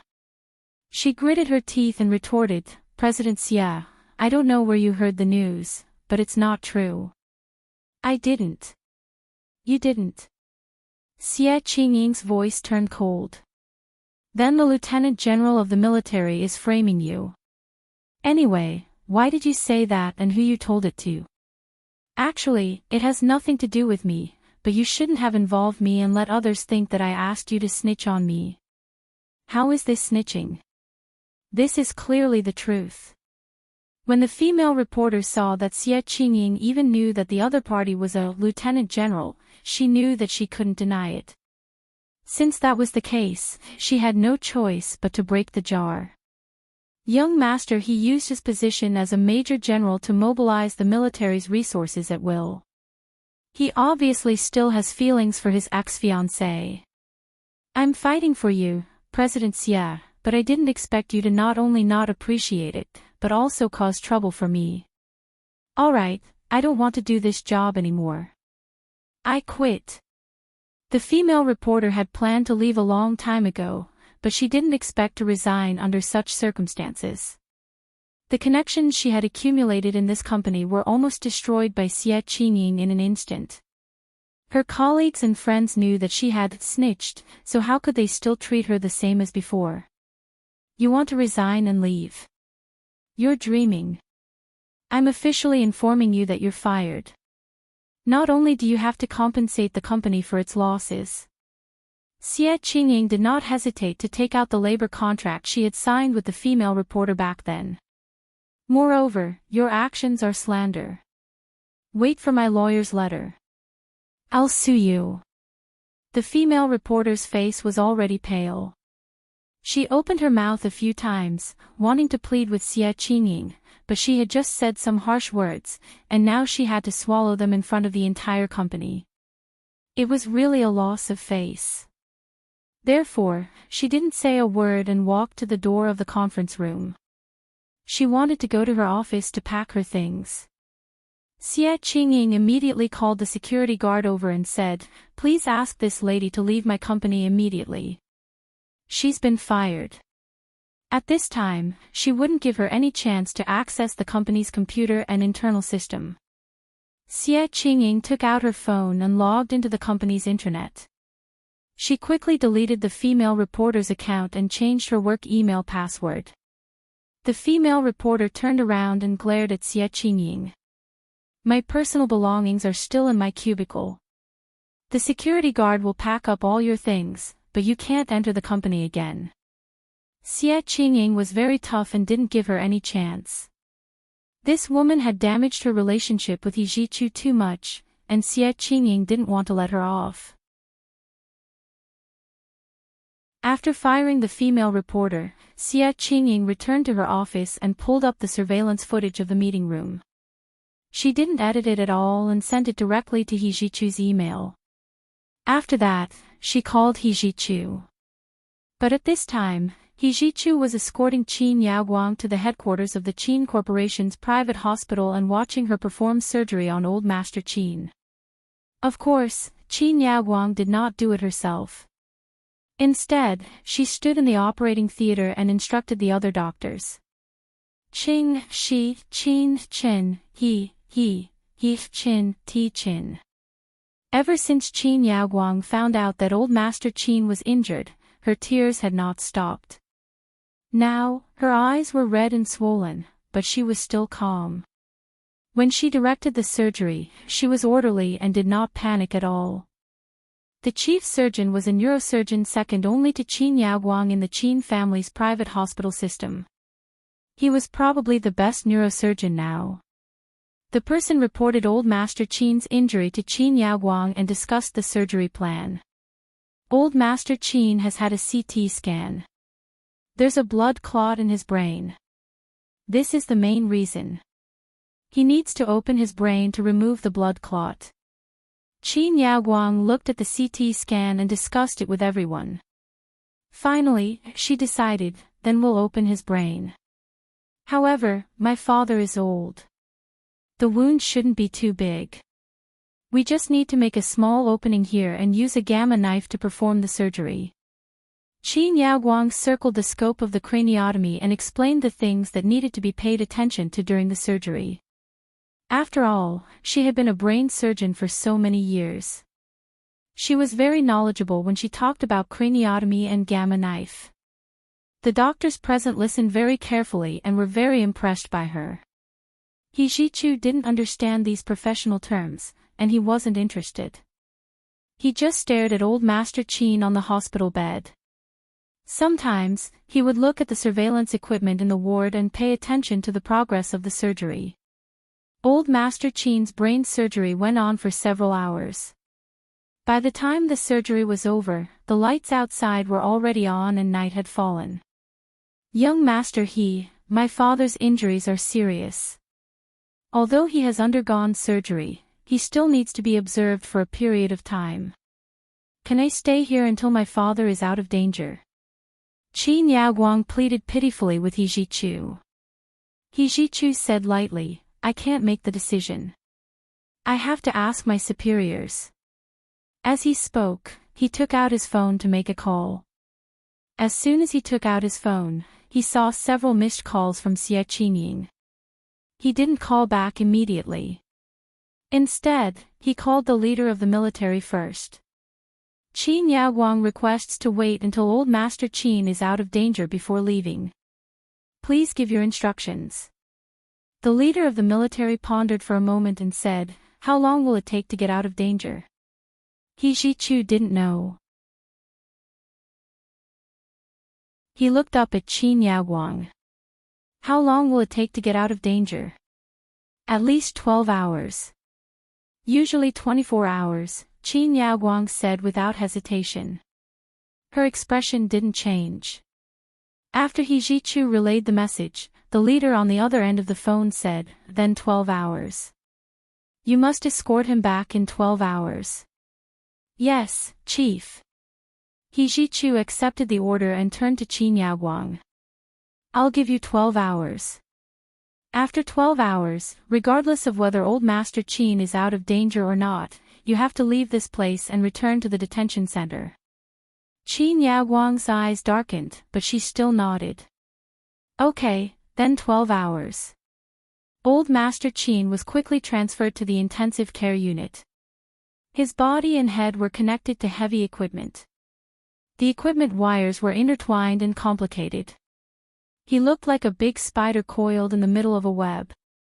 Qin Yaguang sat down in front of Old Master Qin's bed and focused on looking at his medical records and injuries. He Zhichu held it in front of the window and texted Xie Qingying. I haven't finished my work today, so I can't go watch Swan Lake. Xie Qingying waited anxiously for his news. She finally saw the text message and understood that it wasn't convenient for him to call. She immediately replied, I know. I called you early in the morning to tell you that I wasn't free tonight, but I didn't expect so many things to happen. He Zhichu didn't know what she was talking about. He rubbed his phone and didn't reply for a while. Xie Qingying waited for a while and assumed that He Zhichu was angry. She held her phone tightly and sent him a voice message. Young Master He, I didn't ask my employee to go to the military to snitch on me. I'm not that stupid to do such a thing that would harm others and myself. I've already held a meeting to confront her and fired her. He Zhichu was wearing a Bluetooth headset. When he heard her voice reply, he immediately replied, Prime Minister Xia told you.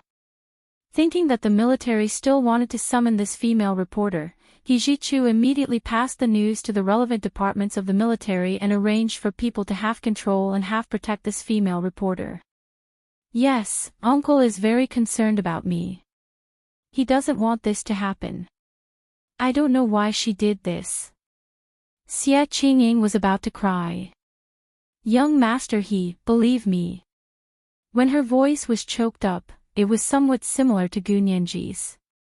He Zhichu closed his eyes and continued typing. I believe you. Don't cry. This was today's third update, Chapter 1660, I believe you. It was the last day of the double monthly votes in April. Everyone, hurry up and cast your monthly votes. And recommendation votes. P.S. Tomorrow is May. The double monthly votes for May are on the 7th day of the first month. Don't keep your monthly votes until the end of the month. Vote at the beginning of the month. Moi, all the big shots and little angels.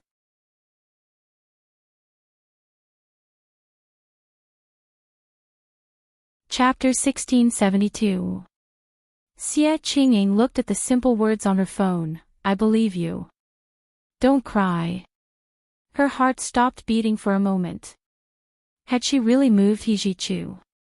She had had a crush on him for so long that she thought there was no hope. However, she suddenly realized that things had changed. Not only was there hope, but the dawn of victory was right in front of her. Xie Qingying's tears fell quickly and urgently. They dripped onto the phone screen. She quickly wiped them with her hand, but she touched the touch screen and pushed He Zhichu's reply out of sight. How could this be? Xie Qingying did not have the time to wipe her tears and hurriedly took out her LV. She quickly took out Hermes' scarf from her LV tote and wiped the phone screen. He Zhichu waited for a while. Seeing that she didn't reply, he was about to put away his phone when he saw Xie Qingying send another text message. I'm crying tears of joy. He Zhichu looked at the text message, and his almond-shaped eyes were slightly moved. However, he only glanced at it silently before turning off his phone and not replying to Xie Qingying. Xie Qingying stared at her phone for a full hour, but she didn't receive a reply from He Zhichu. Only then did she confirm that he probably wouldn't reply. She was slightly disappointed, but she quickly pulled herself together. She had waited for so many years, so why should she care about this moment? Moreover, with such a big incident at the revolving restaurant, He Zhichu must be very busy right now. Xie Qingying had left home to study abroad when she was young. She had only returned to start her own business after obtaining a master's degree. She had always been a very independent woman, not a delicate and weak daughter flower that had to rely on men to grow. Therefore, she had never thought of sticking to Hijichu all the time. She gave, and he responded. At this stage, it was enough.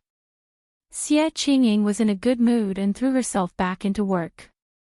Hijichu sat in old Master Qin's ward without saying a word. His handsome face was cold, and his expression was cold. His eyes never left old Master Qin's hospital bed. Old Master Qin had been lying peacefully on the hospital bed. The data from all the instruments showed that everything was normal. The surgery seemed to have been successful. A few hours had passed, and the doctors and nurses had only come to check on the room once. They had discussed the data on the instruments with Qin Yaoguang, who was sitting in front of old Master Qin's hospital bed. They had also discussed the pros and cons of gamma knife surgery. It could be seen that they respected Qin Yaoguang very much. Even though she was a prisoner now, they were still respectful to her. Moreover, this respect was not because she was the daughter of the chairman, nor was it because she was the dean, but because he respected her professional level from the bottom of his heart. Hijichu watched coldly from the sidelines. His figure melted into the dark corner of the ward and made his presence as low as possible. It was so low that the doctors and nurses even forgot Hijichu existed. Qin Yaoguang was wearing a green surgical gown and a green hat. She had her back to Hijichu the entire time. Although she didn't turn her head, she knew that Hijichu had been looking at her. But what was the point of looking at her? Qin Yaoguang sneered in her heart. She pursed her lips and continued to watch the data on the machine jump quietly. In the wee hours of the morning, the quiet machine suddenly screamed like a madman. Hijichu jumped up from the sofa and strode over. What happened? Qin Yaoguang pounced over and shouted into the pager in the ward, Someone come quickly. The patient's blood pressure is rising, his body temperature is rising, his heart is racing, he's shivering, and he has serious gastrointestinal reactions. Serious gastrointestinal reactions were usually vomiting and diarrhea. Hijichu looked over and saw that old Master Qin's mouth was foaming. Soon, his face was a mess, and some of the vomit was almost blocking his nose. This kind of situation was the easiest for the patient to suffocate to death. Qin Yaoguang didn't care about the mess and directly used her hands to help old Master Qin clean up the vomit in his mouth. Many doctors and nurses pushed the door open and came in to conduct a comprehensive examination of old Master Qin. Did something go wrong with the surgery? The surgery went very smoothly, but surgery related to the brain is inherently risky. Moreover, my father is old, and his organs are gradually failing. He might not be able to withstand the after effects of the surgery, Qin Yaoguang said in a low voice. Hurry up and get an injection to prevent the side effects. I remember that the hospital imported a batch of this medicine. Do you have any more? Also, we'll get it for the chairman's drip right away. Under Qin Yaoguang's command, the doctors and nurses methodically cared for old Master Qin after the surgery. After a while, old Master Qin's condition finally stabilized. He stopped vomiting, and his body temperature and blood pressure gradually dropped. His heartbeat also returned to normal. Due to this small episode, Qin Yaoguang asked her to extend her stay for another 12 hours. Young Master He, as you can see, my father is still in danger. He's still in a state where he can die at any time. Qin Yaoguang wiped her tears and pleaded, I definitely won't leave. You can keep an eye on me here. Hijichu said calmly, I need the military's approval to extend it for another 12 hours. You can apply. If they agree, I have no objections. Qin Yaoguang nodded. I'll apply. She found a doctor to write a certificate and personally wrote an application for an extension of her stay. She handed it to Hijichu. After Hijichu sealed it, he had his orderly send it to the military. At dawn, the military agreed to Qin Yaoguang's application to let her stay for another 12 hours until Old Master Qin was out of danger before returning to the detention center. Since the military had agreed, He Zhichu couldn't object. He just continued to sit in Old Master Qin's ward and coldly watched what Qin Yaoguang was up to. During the extended 12 hours, Old Master Qin's condition had a relapse. He still had a high fever, high blood pressure, rapid heartbeat, and chills. At the same time, he was vomiting. However, under Qin Yaoguang and the others' care, Old Master Qin made it through again and returned to normal.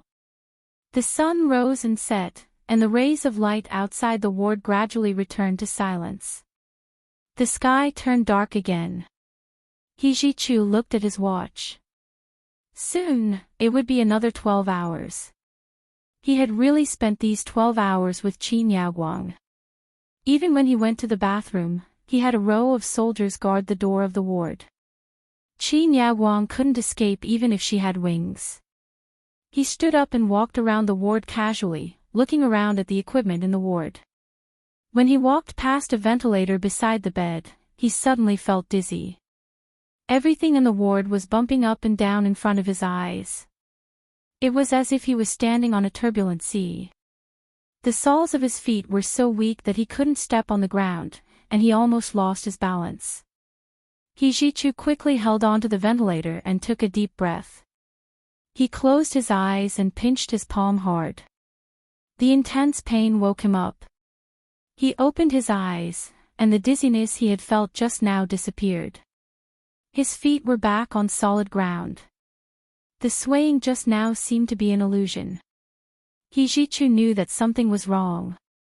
The feeling just now was like the feeling he had when he had his illness in the past. But he had clearly been cured. There had been no relapse in the past 10 years. He suddenly looked at Qin Yaoguang, but Qin Yaoguang still had her head lowered. She held Old Master Qin's hand and muttered to him, hoping that he would wake up and recover as soon as possible. Although there was no evidence, He Zhichu's vigilance was even more obvious. He composed himself and immediately said to Qin Yaoguang, "The 12 hours are almost up. We can go now." Actually, there were still 15 minutes left, but He Zhichu didn't want to wait anymore. He had a hunch that something was wrong. Although he hadn't figured out what was wrong. Qin Yaoguang raised her head and looked at him with a half-smile. She said, "Young Master He, there are still 15 minutes left. Can I stay with my father for another 15 minutes? At that moment, Old Master Qin grunted and woke up from his coma. His eyes didn't seem to be used to the light in the ward. He blinked a few times before turning his eyes to look at Qin Yaoguang, who was sitting in front of his bed. "Yaoguang, you've suffered." Old Master Qin raised his trembling hand with the foredrip and wanted to caress Qin Yaoguang's head. Qin Yaoguang had mixed feelings and burst into tears. She lay on Old Master Qin's bed and cried like a child who weighed more than 100 pounds. As she cried, He Zhichu felt another wave of dizziness wash over him. However, he tried his best to restrain himself and stood straight against the wall. He held his phone in his hand and dialed an emergency contact signal for his father. This number had already been saved in his phone. As long as he pressed a button, he could immediately dial it. After the call, He Zhichu took out the Swiss Army knife he carried with him and stabbed it hard into his palm. He Zhichu strode towards the door of the ward with a moment of clarity brought about by the sharp pain. Surround the entire ward. Before General He Qingjian arrives, kill anyone who wants to enter or leave.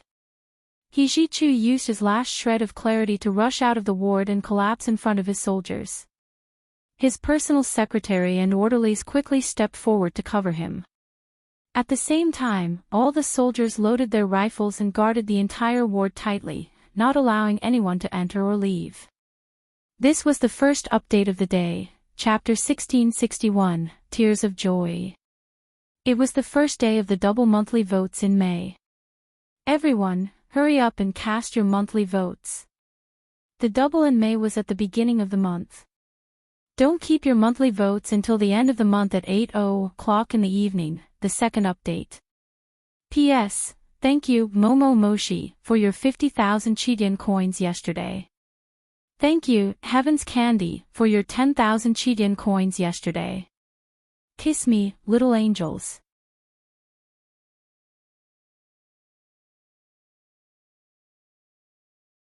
Chapter 1673. Qin Yaoguang turned around and saw that He Zhichu had already run out. She raised her eyebrows in surprise and thought to herself, this person is really stubborn. She looked at her watch and whispered to old Master Qin on the hospital bed. Dad, are you okay? You scared me to death. Old Master Qin touched the left side of his head and asked calmly, is the surgery done? Yes. Qin Yaoguang shrugged.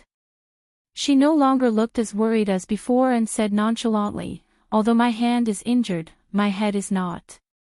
It's not a problem for me to guide such a small surgery. That's good. Old Master Qin smiled faintly. I've just recovered from a serious illness, and I still have a rejection reaction. I need to rest well.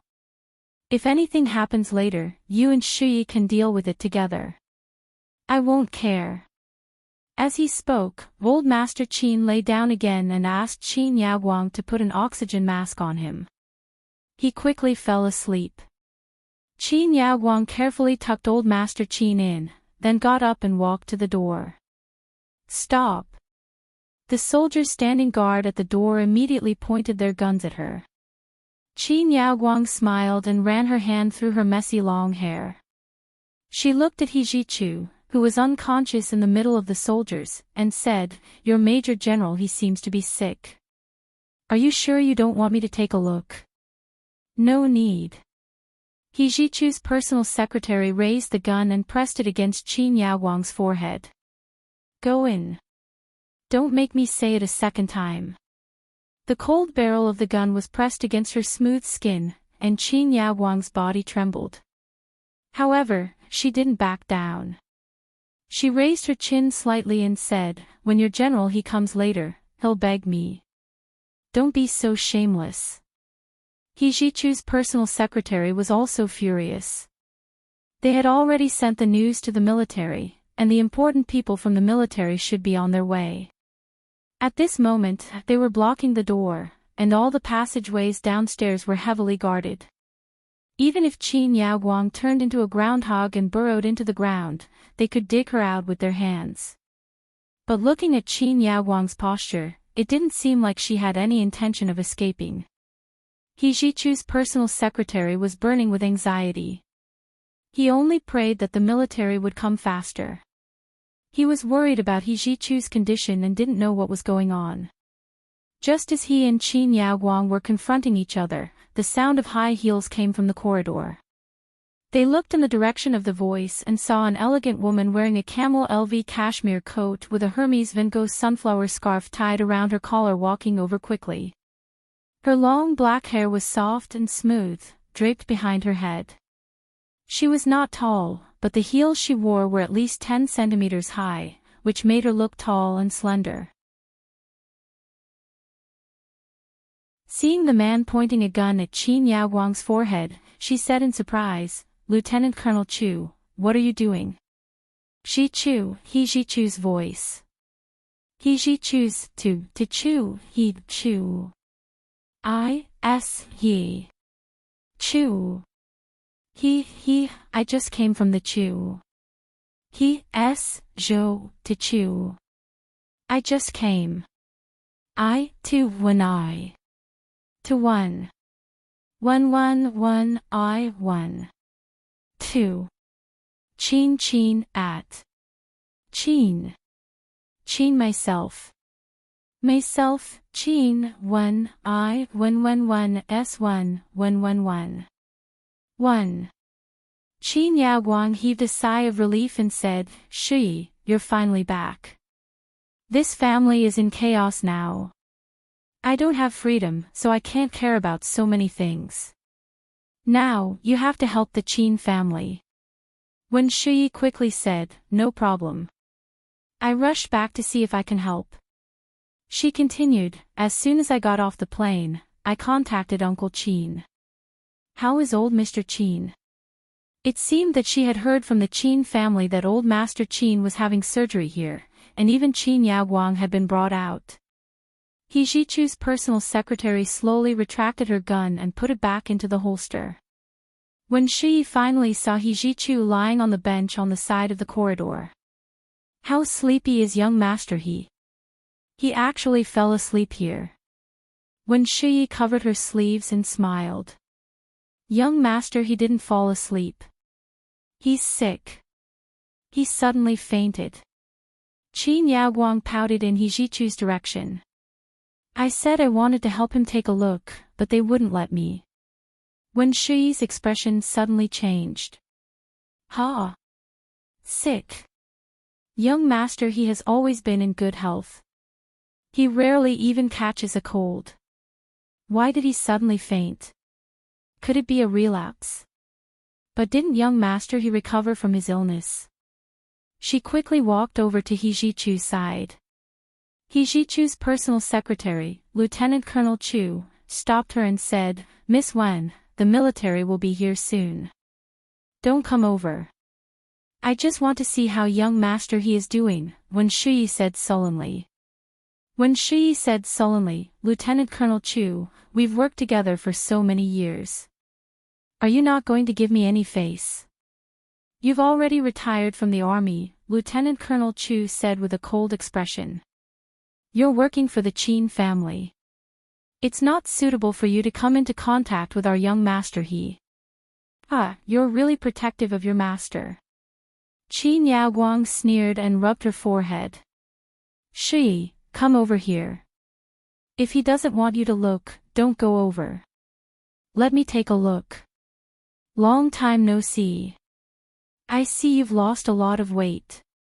Her round face, which used to be fair, now had signs of a duck's egg face. She had a small and slightly upturned nose and full lips. Other than her eyes, which were still slender and delicate, she looked a little similar to Xie Qingying. Of course, she also looked a little like Gu Nianji. When Shi smiled and said, it was too tiring in the south. In order to come back as soon as possible, I only slept 3 or 4 hours a day. I didn't have time to eat or drink. I spent all my time reading documents. You're at our headquarters in Z City in the south, right? Qin Yaoguang waved for her to enter the ward with her, but Lieutenant Colonel Chu stopped her again. Young Master He has ordered that anyone who dares to enter or leave will be killed without mercy. When Shi looked at him and smiled bitterly. Lieutenant Colonel Chu, stop joking. Young Master He said that when he was unconscious. Don't listen to it. It's useless even if you do. Young Master He was conscious when he spoke, Lieutenant Colonel Chu said firmly. He pulled out the pistol from the holster. Miss Wen, don't say that I'm heartless. When Shi stopped in her tracks in surprise. Are you serious? Of course. It's a soldier's duty to obey orders. Lieutenant Colonel Chu was loyal to He Jichu. Even though He Jichu hadn't been in the capital most of the time for the past 8 years, he had kept the entire base in good order. Alright, then I'll advise you as a lawyer. Young Master He's order not only violates the criminal law, but also military law. If you carry it out, you'll be framing young Master He for being unjust. As a soldier, you should know what it means to not accept random orders and not to obey evil laws. Lieutenant Colonel Chu was tongue-tied by Wen Shui's words. He wasn't good with words, so he couldn't refute Wen Shui directly. However, he firmly remembered He Jichu's order before he fainted and still refused to take a step back. Qin Yaoguang watched with interest and suddenly said, "My head hurts." Then she felt an explosive pain in her head and fainted on the ground. Wen Shui immediately panicked and said sternly, "Lieutenant Colonel Chu, if I don't go in, then you have to send someone in to help Dean Qin into the room, right? Otherwise, you'll let her lie on the ground." Lieutenant Colonel Chu's face was cold, and he didn't budge an inch. Military orders are like mountains. Before General He arrives, she'll have to lie on the ground. At that moment, He Qingjian was anxiously getting out of the bulletproof car. His phone received the long-awaited emergency contact signal, and his heart was about to jump out of his throat. He had specially called a police car to open the way, and he ran all the way with his personal secretary and orderlies. Finally, he arrived at the Qin family's private hospital within 10 minutes. He got out of the car and got into the elevator. He didn't stop all the way until he finally arrived at the floor where old Master Qin had his surgery. It was also the place where He Zhichu had his accident. When Shuyi and Lieutenant Colonel Chu faced each other, the medical staff in the hospital all hid far away and didn't dare to come over. The murderous soldiers made them tremble, and no one dared to go against the guns. Everyone heaved a sigh of relief when He Qingjian appeared with a cold face. When Shuyi immediately said worriedly, "General He, young master He seems to have a relapse, but Auntie Qin has also fainted." She turned around and pointed at the unconscious Qin Yaoguang, who had been lying on the ground for a few minutes. This was the second update of the day, Chapter 1662, Eager to Protect the Master. It was the first day of the double monthly votes in May. Hurry up and cast your monthly votes. The double in May was at the beginning of the month. Don't keep your monthly votes until the end of the month and the recommendation votes. Mwah, all the big shots and little angels.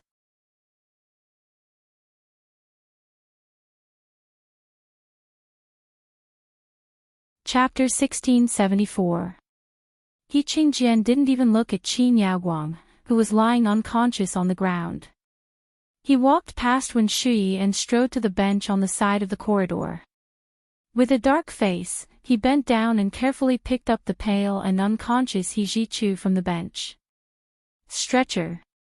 He turned around and shouted. Soon, there were neat footsteps in the corridor. A few military doctors ran over with a stretcher and stopped in front of He Qingjian. He Qingjian carefully placed He Zhichu on the stretcher. The military doctors immediately put a simple ventilator and first aid equipment on He Zhichu. When Shuyi looked at He Zhichu worriedly and couldn't help taking a step closer. She said, "General He, Auntie Qin cured young Master He's illness. Let Auntie Qin examine him again." He Qingjian slowly turned his eyes and stared at Wen Shuyi. He snorted. "Wen Shuyi. Why are you here? What does this have to do with you? What are you talking about, General He?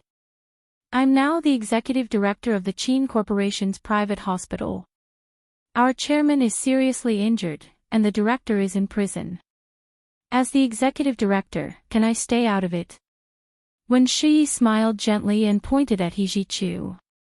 "General He, let Auntie Qin take a look at young Master He." She knew better than anyone how much He Qingjian valued his son, He Zhichu. Wen Shuyi was very confident that as long as they controlled He Zhichu, He Qingjian would be their puppet.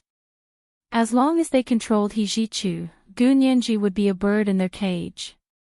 He Qingjian glanced at Qin Yaoguang, who was still unconscious on the ground. He waved his right hand forcefully and roared, "Someone! Seal this ward! Take Qin Yaoguang and Qin Beoi away and imprison them. The crime is conspiracy to kill a major general of the military. It's a heinous crime." "No!" Wen Shuyi cried out subconsciously. She almost fainted. She glared at He Qingjian, and her expression changed in an instant.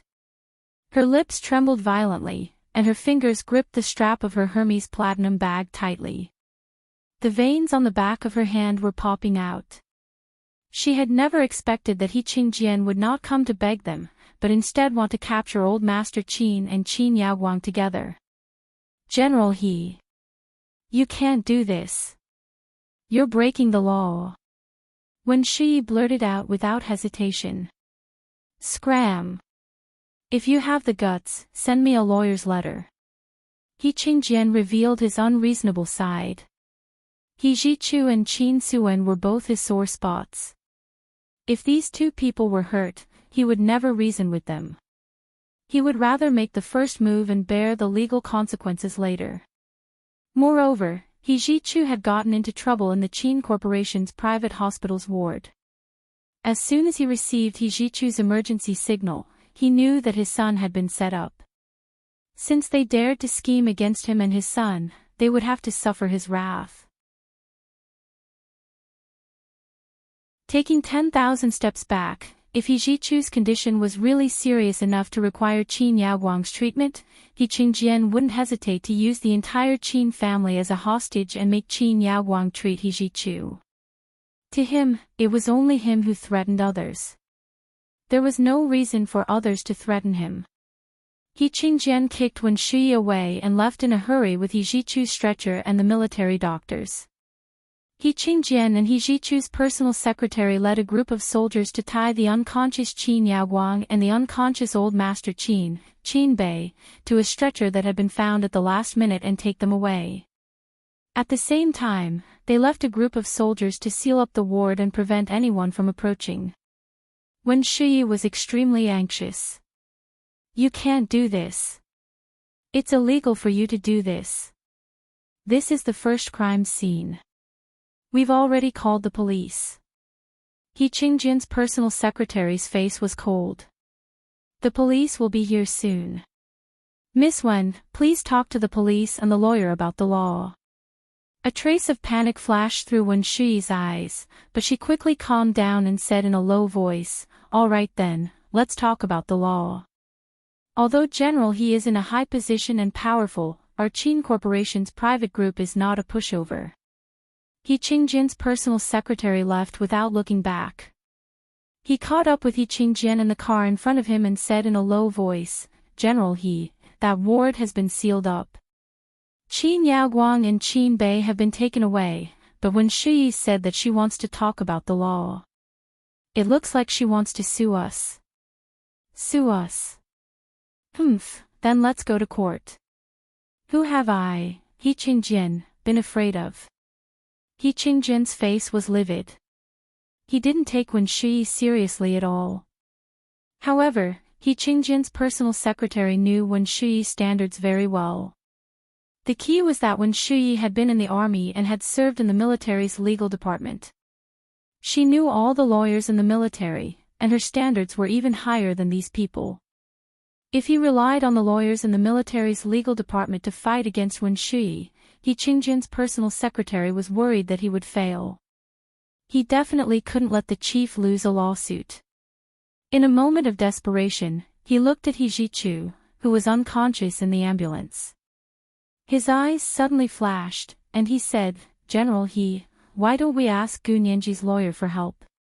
Tell her about young Master He's situation. Then, ask her to be our lawyer."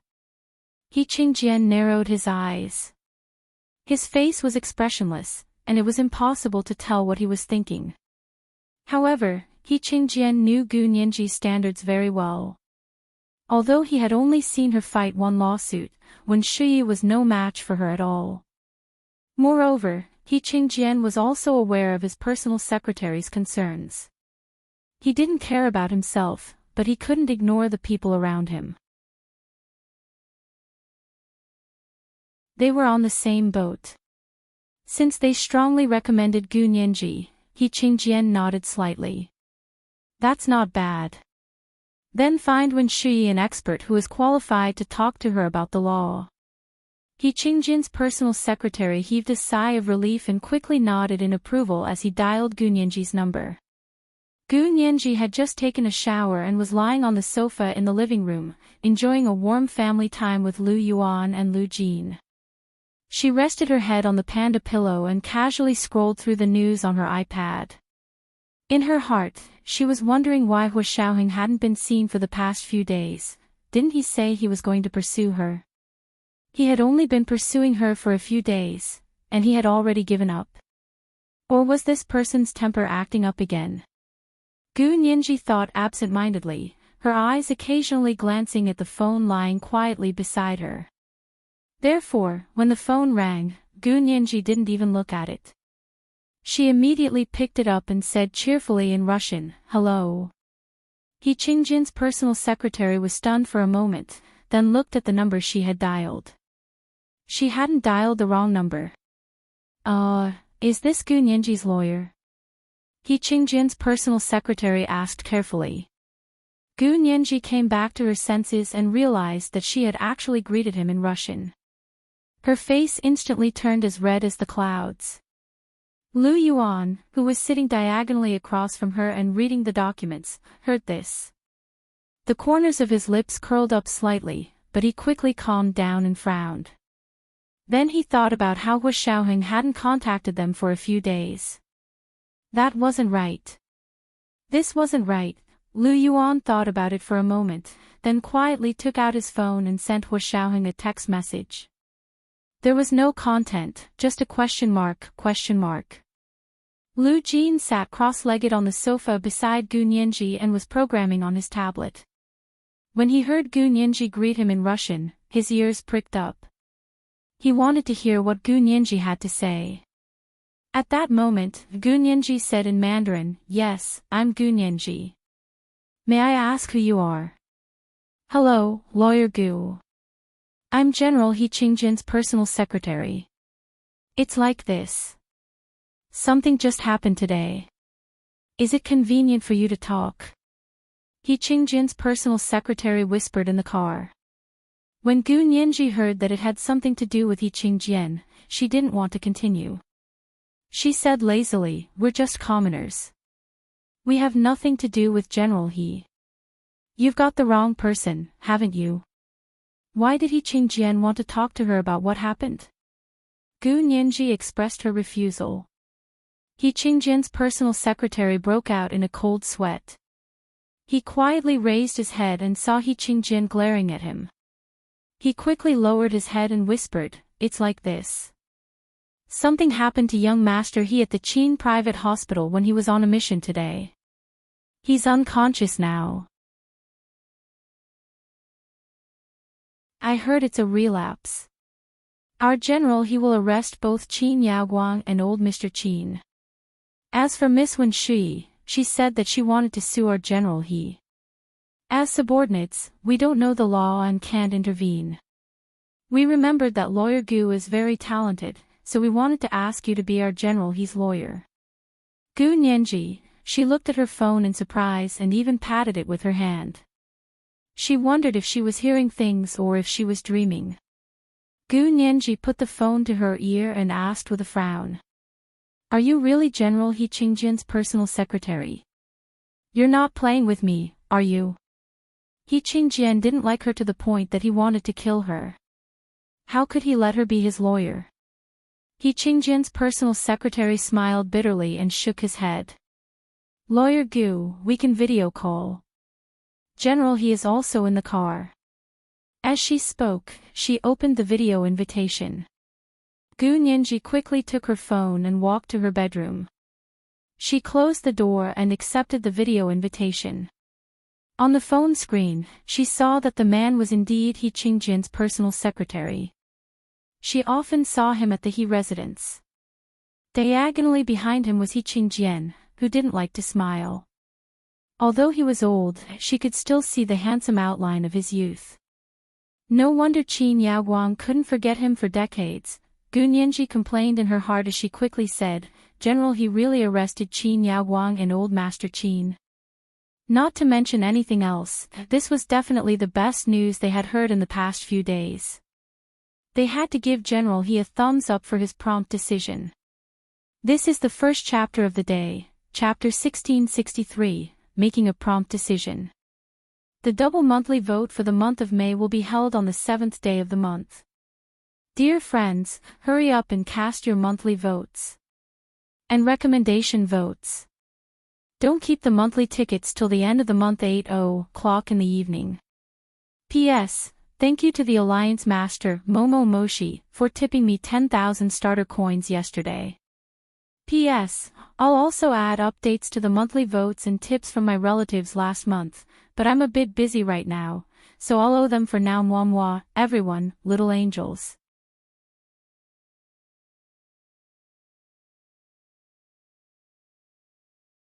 Chapter 1675. Lawyer Gu, you still don't believe me. He Qingjin's personal secretary was depressed.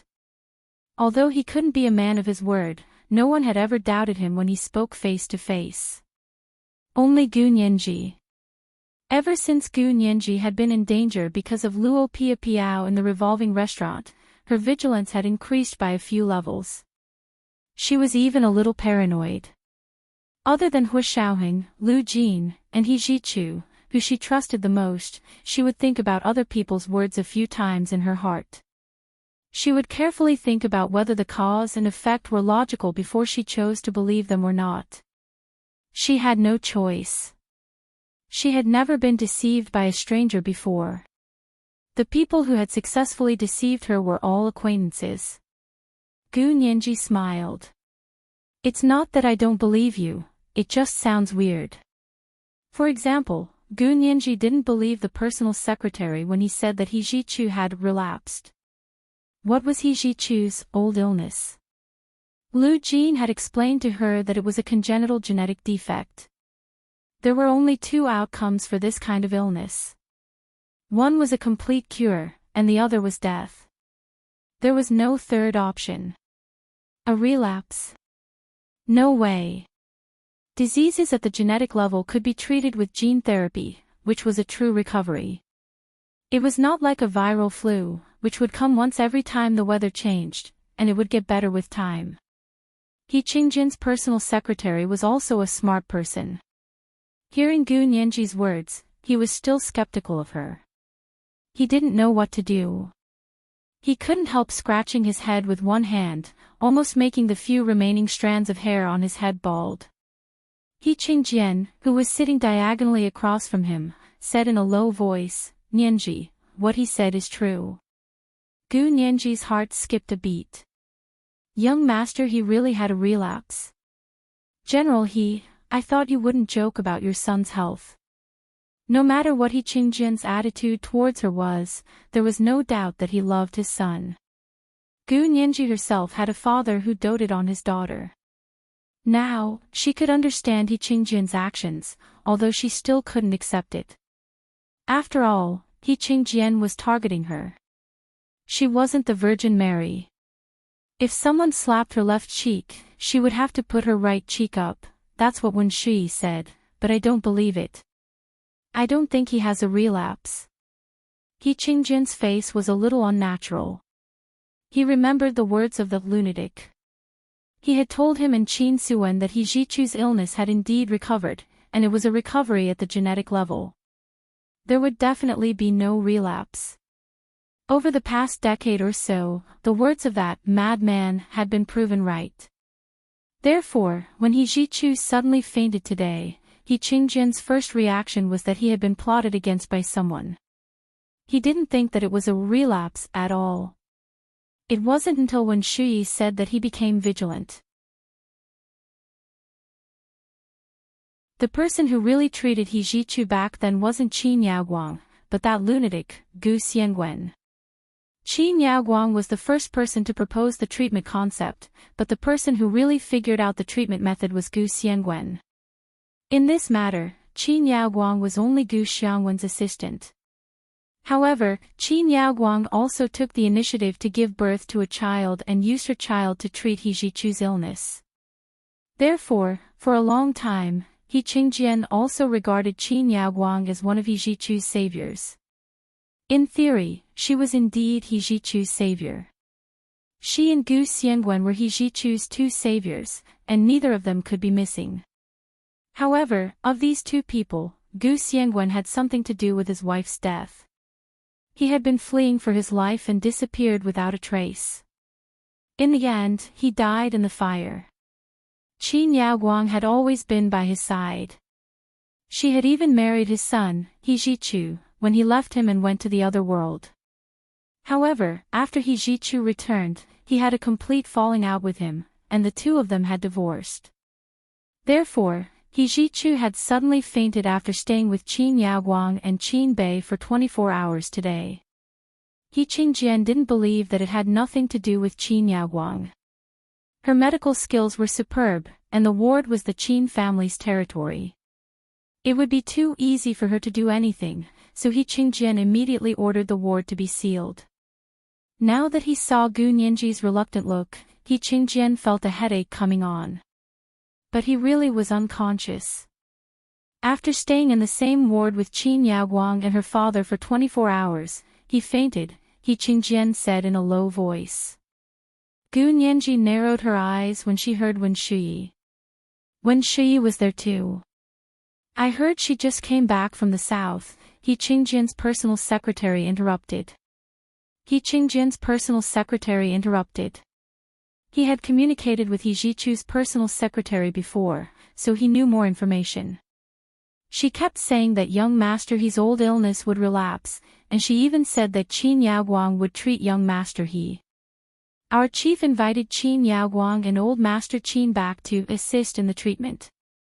Qingjian's personal secretary was also a clever person. She put it very tactfully.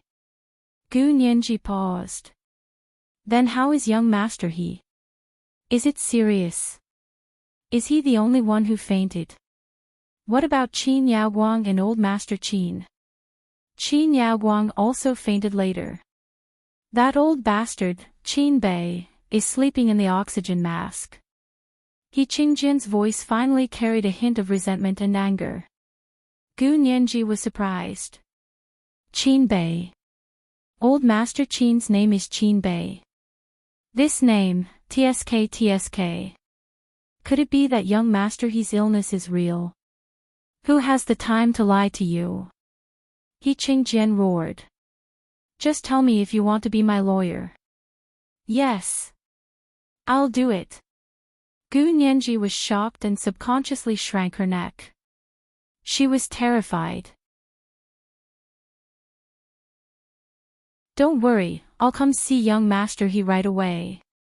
Gu Nianji also felt that something was wrong when she heard that it really had something to do with Qin Yaoguang and the Qin family's private hospital. Fine, don't come out by yourself. I'll send a car to pick you up. Qingjian managed to hold back his anger. Seeing that Gu Nianji was still sensible, he didn't continue to shout at her. Gu Nianji quickly said, I need to pack something. Call me when your car arrives, and I'll come out. Qingjian nodded in satisfaction. Hurry up. I'll send Ah Chu to the Military General Hospital for a full-body checkup now. I hope there won't be any problems. Gu Nianji agreed and turned off the video call.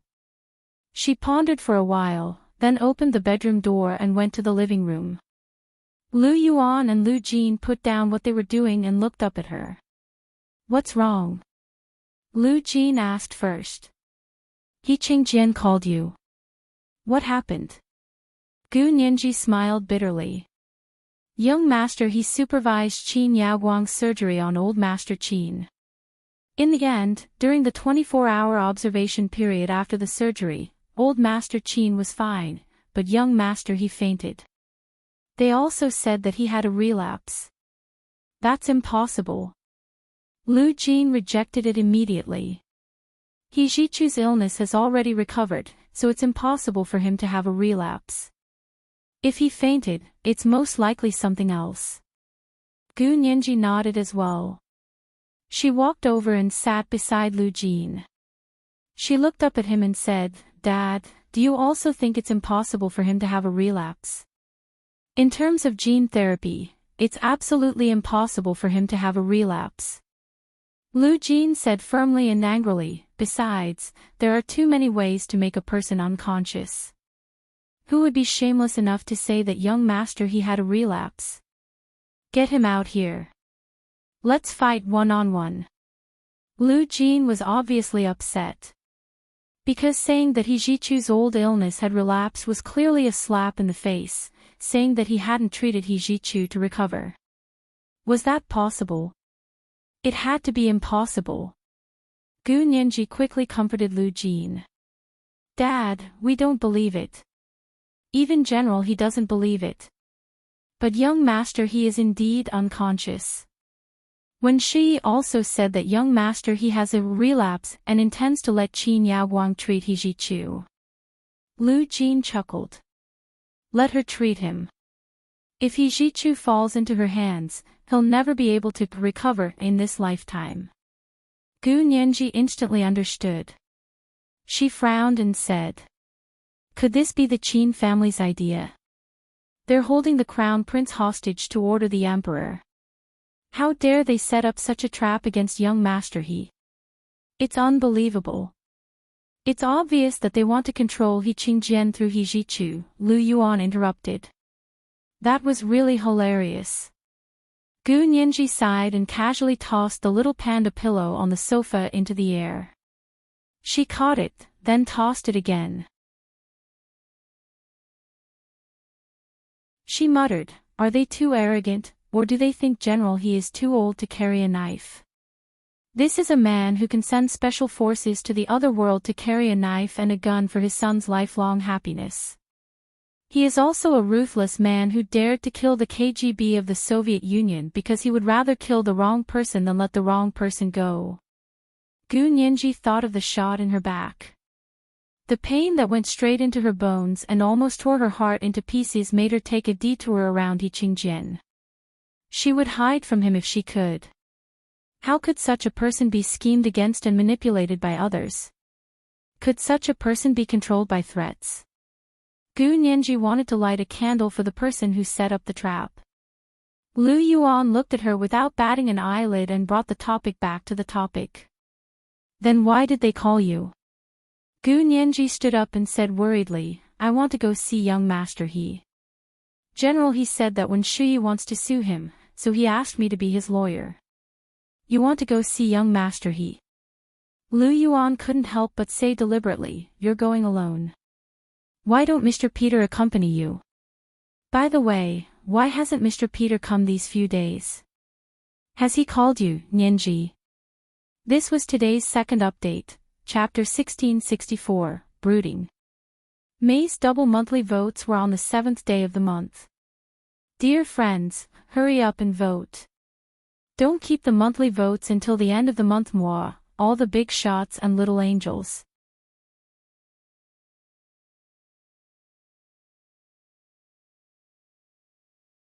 Chapter 1676. Gu Nianji felt guilty. She had said something wrong just now, but now that she heard Lu Yuan say that, she immediately pretended not to care and shrugged. Who knows?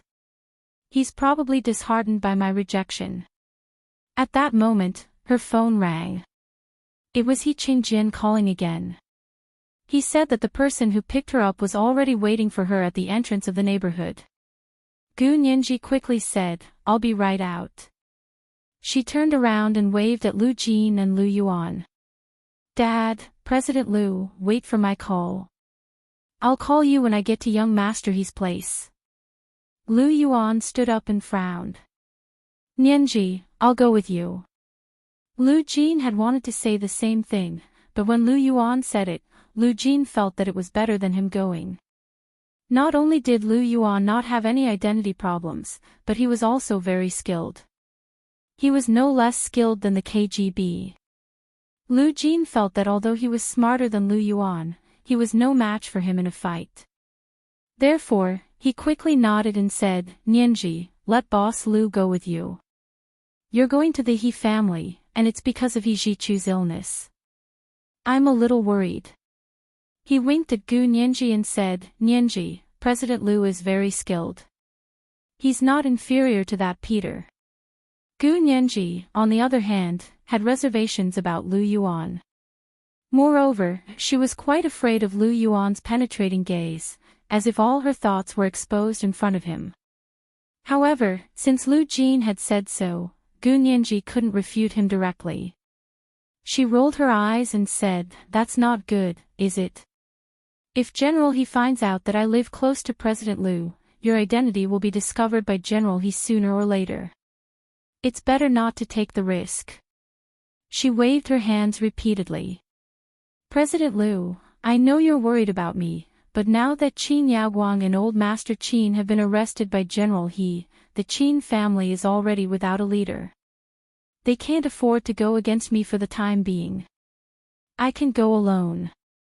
Besides, General, he personally sent someone to pick me up. He even called me personally. What are you worried about? If Gu Nianji was reasonable, she would be so eloquent that she could even convince the dead to come back to life. Holding her Hermes red envelope, she changed her shoes at the entrance and said, "No matter how powerful President Liu is, he's only one person, and General, he has the entire country backing him up. If they want to deal with my people, even General, he can't guard against them. What can Boss Liu do?" What she said made sense. Lu Yuan and Lu Jin looked at each other, speechless. Lu Yuan smiled bitterly as he watched Gu Nianji's back disappear into the elevator opposite the door. "Lu Jin, your daughter is amazing. She even insulted me." "How did she insult you?" Lu Jin crossed his legs happily. "She was just acting normally. If I did, you would probably be so ashamed that you would be looking for a rope to hang yourself. I wasn't complimenting her." Lu Yuan stopped smiling and looked in the direction of the door again. He was wondering if he should change his clothes and go out to follow Gu Nianji when his phone rang. She picked it up and saw that it was Hu Xiaoheng calling. She immediately snuffed it and sent a text over. It was still a question mark. Hu Xiaoheng saw that Lu Yuan didn't answer the phone and knew that it wasn't convenient for him, so he also replied with a question mark. Lu Yuan, he held his phone and turned to Lu Jin. "I'm going back to my room. You should rest early." "Okay, I'll be done soon." Lu Jin was nervously coding. Qin Yaoguang and Old Master Qin had both been captured and imprisoned by General He. The Qin Corporation's private hospital group would definitely be in a mess. This was the time for him to show off his skills as a hacker. It would definitely be much easier to attack the Qin Corporation's network system than before. The opportunity could not be missed, and it would not come again. He had to grasp it well. Lu Yuan quickly returned to his apartment across the street and closed the door before calling Hu Xiaoheng back. "What have you been doing these past few days? Haven't you contacted Nianji?" Hu Xiaoheng's internal organs had suffered a violent shock from the explosion. Although he had a strong physique and had not suffered irreparable damage, he was still made of flesh and blood. After sleeping in bed, he was so tired that he couldn't get up the next day. The human body was so wonderful.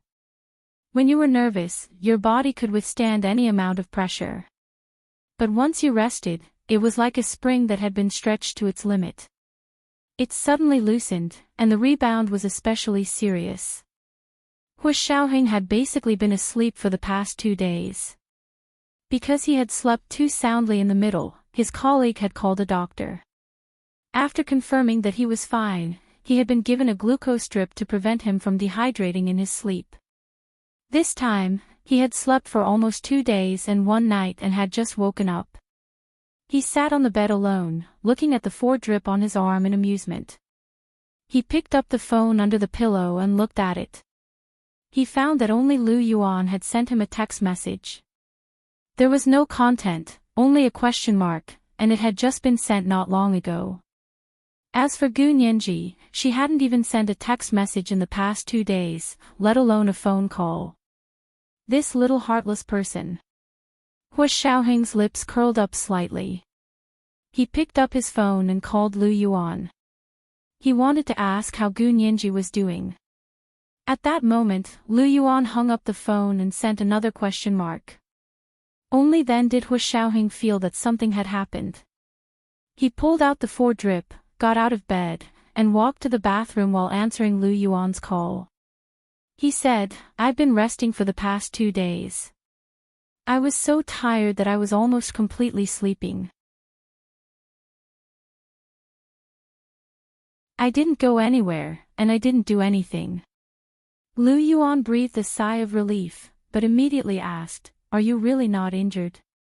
"Nianji said that you're very powerful and won't get injured. Why does it sound so unreliable to me?"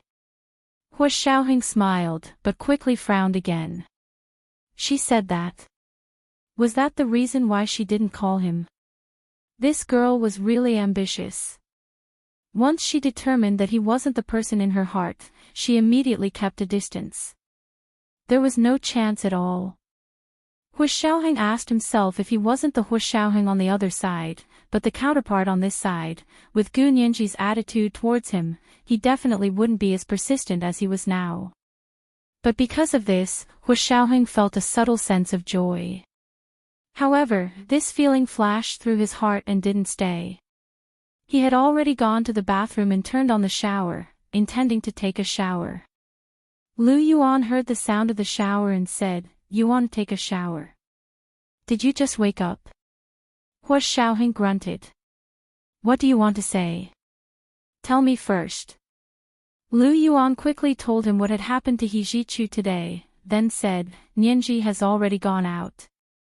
He Qingjian sent someone to pick her up. She's going to the He family to check on young Master He's condition." Hu Xiaoheng froze when he heard this. After a long time, he slammed his fist on the bathroom counter and squeezed out a sentence from between his teeth. "He Qingjian, that old fox. What's wrong?" Lu Yuan frowned. "Is there a problem with He Qingjian?" "Don't worry, he won't do anything to Nianji." "Are you sure?" Hu Xiaoheng's eyes were cold and murderous. "He wants to keep Nianji in his house.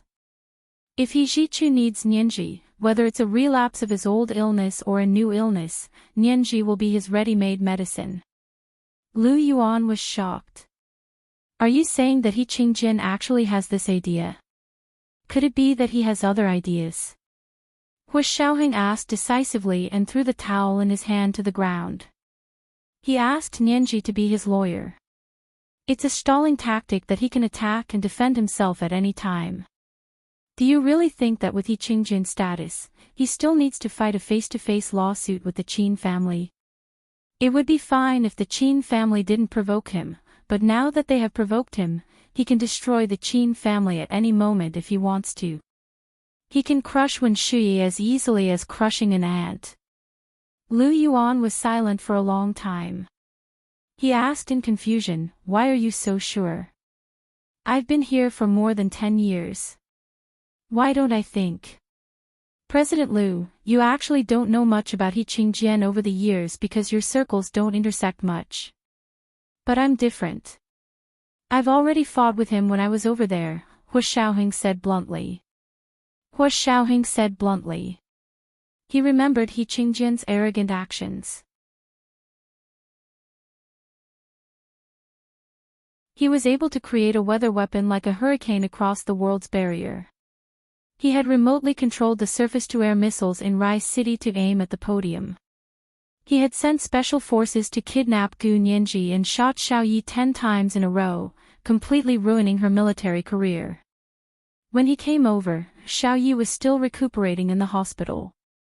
Then, when he appeared as the KGB of the Soviet Union, he began to test him in every way possible. Later, he would rather kill the wrong person than let him go, and arranged for the assassination that almost took Gu Nianji's life. Hu Xiaoheng didn't think that such a ruthless person would deal with the Qin family like a normal person and go through the legal process. He paced around the bathroom in frustration. He put his phone on speakerphone and placed it on the washstand. He even forgot to take off his pajamas and stood under the shower. His clothes were drenched and stuck tightly to his body, revealing the shape of his powerful 8-pack abs. His long legs were straight and strong, containing unlimited explosive power. He supported himself with one hand on the mosaic in the shower and allowed the cold water to pour over his head to calm himself down. He nervously thought about what he should do to save Gu Nianji from He Qingjian's enclosure. Lu Yuan didn't say anything. After a while, Hu Xiaoheng finished showering. He turned off the shower and heard Lu Yuan's voice coming from the phone. "If that's the case, then you should look for Nianji even more. However, I still think the key is young Master He. As long as young Master He is fine, Nianji will be fine." Hu Xiaoheng sneered. "Yes, as long as He Zhichu is fine, Nianji will be fine. But you said that He Ji-chu is unconscious now. Who knows what he experienced in that ward? Who knows when he will wake up? Lu Yuan took a deep breath. It's my fault. I shouldn't have stopped Nianji from going. Hu Xiaoheng felt bad again after Lu Yuan said that. He dried his hair with a clean white towel and walked out of the bathroom. He said, "You're right. If He Qingjian wants her to go, who can stop him? You're already vigilant enough to think of calling me. Moreover, the cause of this incident was a trap, and now there might be another trap within a trap. I have to think about it.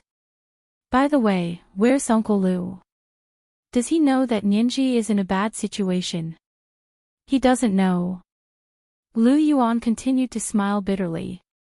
He's still busy programming. Hu Xiaoheng wasn't surprised. He found his Bluetooth headset and put it on. He changed his clothes and said to Lu Yuan, "I'll go to the He family to look for Nianji. Wait for my news." This was the first update of the day, chapter 1665, who knows what he has experienced. May's double monthly votes will be on the 7th day of the month. Friends, hurry up and vote. Don't keep the monthly votes until the end of the month 8 p.m., the second update. Moi, all the big shots and little angels.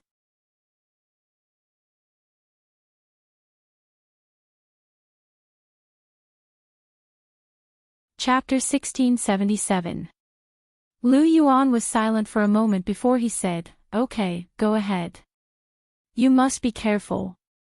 Hu Xiaoheng nodded and said, "You should tell Uncle Lu about Nianji's situation.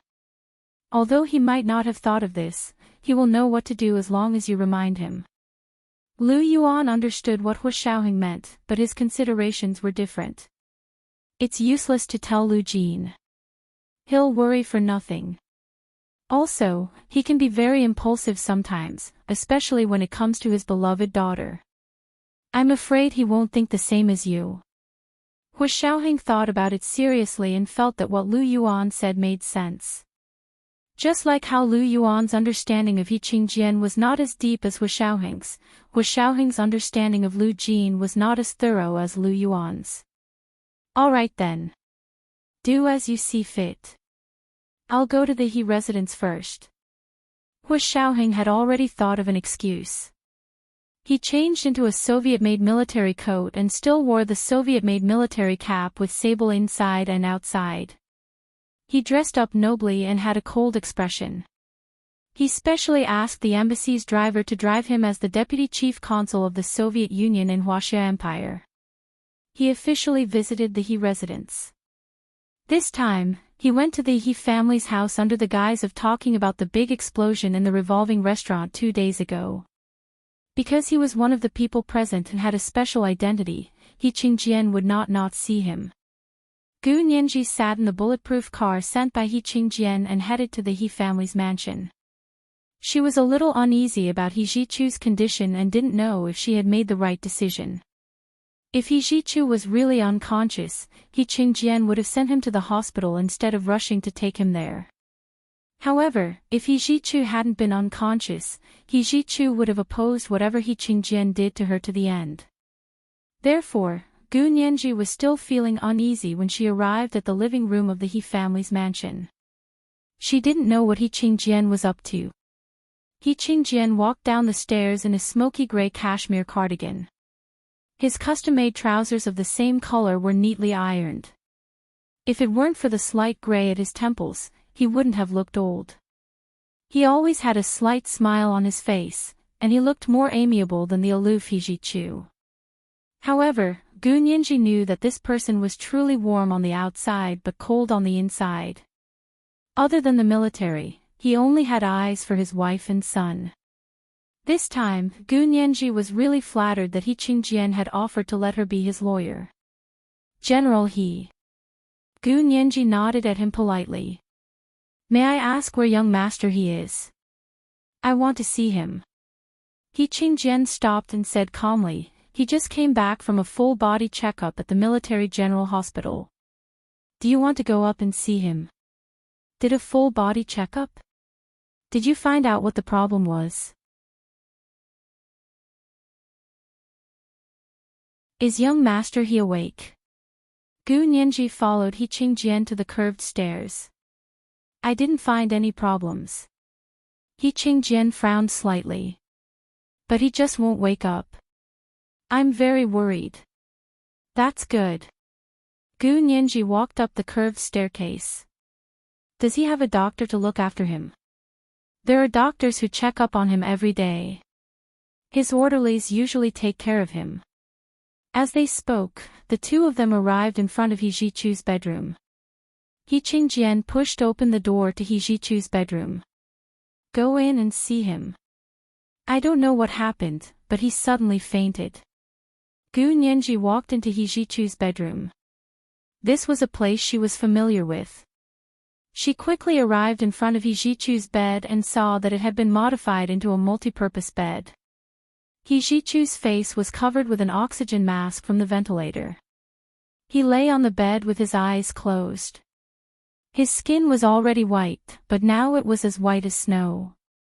His thin lips were slightly pursed, and the faint red on his lips was almost invisible. For the first time, Gu Nianji realized that He Jichu's eyelashes were so thick and fine. They covered the sides of his fair eyes and face like two soul-stirring arcs. He was too quiet, so quiet that he didn't seem to be alive at all. Gu Nianji's heart sank as she looked at him motionless. A dull pain rose from her heart.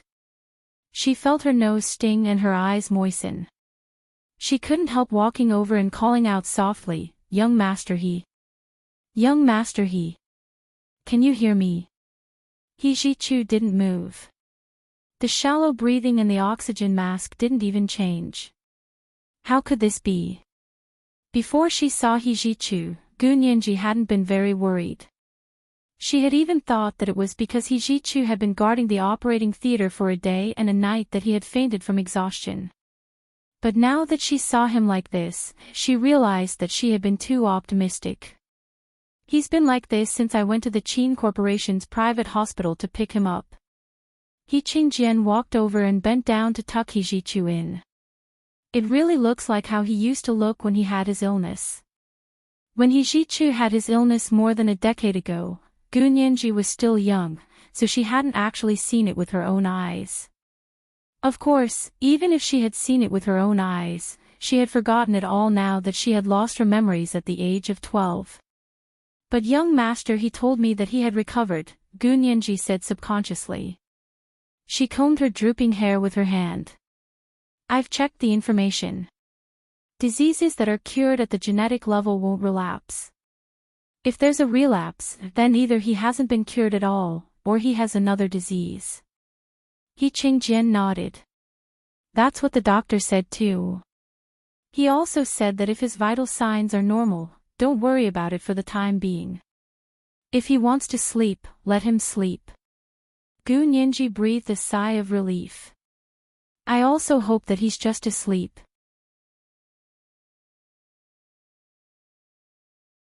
However, I still don't understand.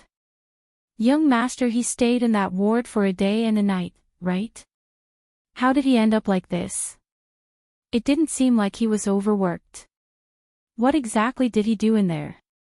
He didn't do anything, He Qingjian said coldly. I looked at the surveillance footage of that ward. They were actually very normal that night. He Jichu had been sitting on the sofa in the corner. Qin Yaoguang was sitting in front of Old Master Qin's bed in a light green surgical gown. Old Master Qin was sleeping comfortably in the oxygen mask. Do you have the surveillance footage of that ward? Can you show it to me? Gu Nianji asked curiously. Also, you said that you want me to be your lawyer. May I ask if you're sincere? Of course. He Qingjian stared at her. For the first time, he realized that Gu Nianji's expression when she spoke was actually quite similar to Qin Suwen's. Although the two of them looked completely different, every frown, smile, and every move they made people inexplicably think of Qin Suwen. This was a kind of similarity in temperament and personality between the two of them. It was an existence that was more profound than their appearance. Because of this similarity, He Qingjian's heart softened. He said gently, "Of course it's true. I arrested Qin Yaoguang and Qin Beoi." Gu Nianji quickly said, "You didn't arrest them. You invited them back to help treat young Master He's illness." He Qingjian sighed and couldn't help rubbing Gu Nianji's head with his hand. "No wonder everyone loves you." Gu Nianji smiled and thought to herself, "I don't dare expect you to love me.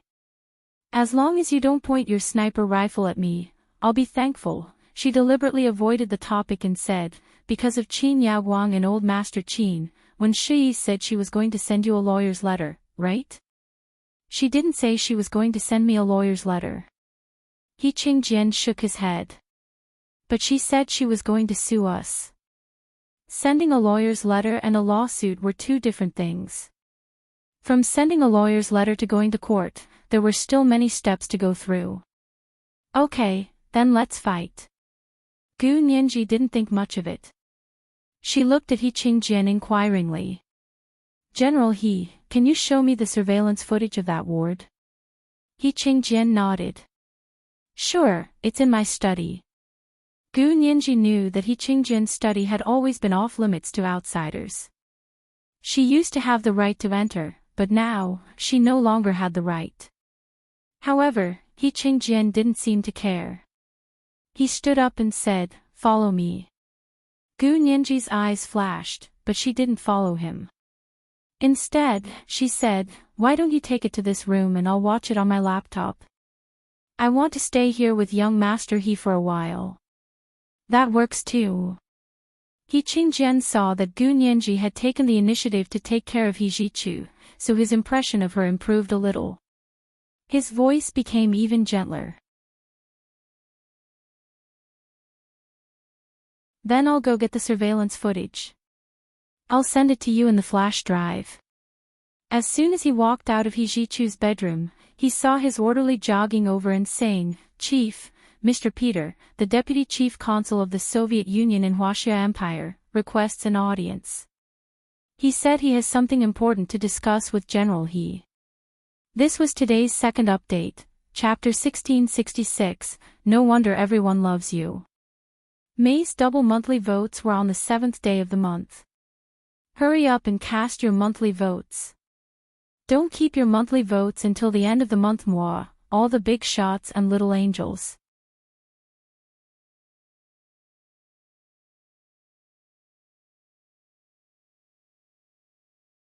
Chapter 1678. Deputy Chief Counsel Peter. He Qingjian's eyes flashed. This person was not a real diplomat. In order to get He Qingjian's help in the Dresden incident, the Soviet Union expressed their greatest sincerity, which was to reveal the true appearance of the KGB's ace of the Far East to He Qingjian. It was Hu Xiaoheng's counterpart in the other world, Peter Hu Xiaoheng. He Qingjian was suspicious by nature. It wasn't that he hadn't suspected the true identity of the ace of the Far East. Later on, in order to completely eradicate any future troubles, he didn't care who this person was. In any case, he just had to kill him. The only one who had miscalculated was Gu Nianji. She had caused a loophole in his death trap, and the ace of the Far East had been able to escape. However, after the identity of the ace of the Far East was exposed, the KGB of the Soviet Union no longer arranged secret jobs for him. Instead, they made him a diplomat. It was normal for him to go from the dark to the light. It was the same routine for the intelligence agencies of various countries. But now, he was only a Soviet diplomat. What right did he have to meet with the Huaxia Imperial Military Supreme Leader? Besides, He Qingjian knew very well that the ace of the Far East, Peter, was pursuing Gu Nianji because she had saved his life. It was also probably because of the corresponding body that he was attracted to her. But what did that have to do with him? He Qingjian didn't want Gu Nianji to have any contact with the ace of the Far East, Peter, at all. He walked straight ahead without moving his eyes. "I'm very busy. I won't see you." The orderly scratched his head and looked at He Qingjian's disappearing back. He didn't dare to chase after him, so he could only turn back and go to the front door of the mansion. Hu Xiaoheng, who was waiting there, said, "Mr. Peter, our chief is very busy and doesn't have time to see you now. Why don't you leave a message and I'll report it to our chief later?" Hu Xiaoheng wasn't surprised that He Qingjian was talking to him. If they were in the other world, Hu Xiaoheng could guarantee that he would be even more bureaucratic than He Qingjian. He smiled. Why did he speak in a bureaucratic manner? Because they were the kind of people who wouldn't release the eagle until they saw the rabbit. Your general, he is truly a good chief who is loyal to the country. How could the highest commander of the empire be idle? I understand. Hu Xiaoheng was very sincere, as if he didn't mean anything else. The orderly had heard this kind of flattery many times and didn't care at first. However, this kind of vulgar flattery sounded so real coming from Hu Xiaoheng's mouth. The orderly chuckled. It's good that you know our chief's difficulties. Of course I know. Hu Xiaoheng said seriously, if it wasn't an emergency, I wouldn't have come so late to see your chief. Please go back and report that the matter I want to discuss this time is related to the revolving restaurant explosion a few days ago, and is also related to Major General He's only son, He Zhichu. Hearing that it had something to do with young Master He, the orderly became serious. Mr. Peter, do you have any concrete evidence? If there is, I can report it again right away.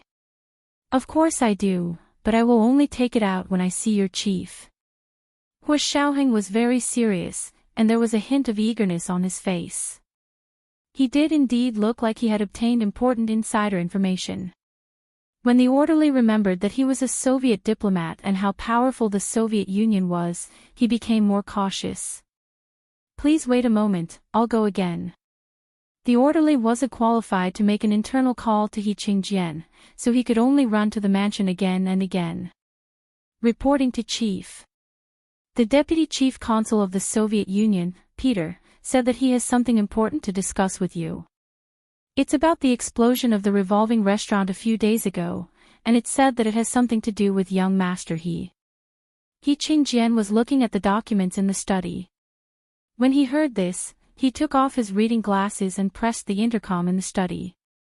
He said to the orderly at the door, "What did he say exactly?"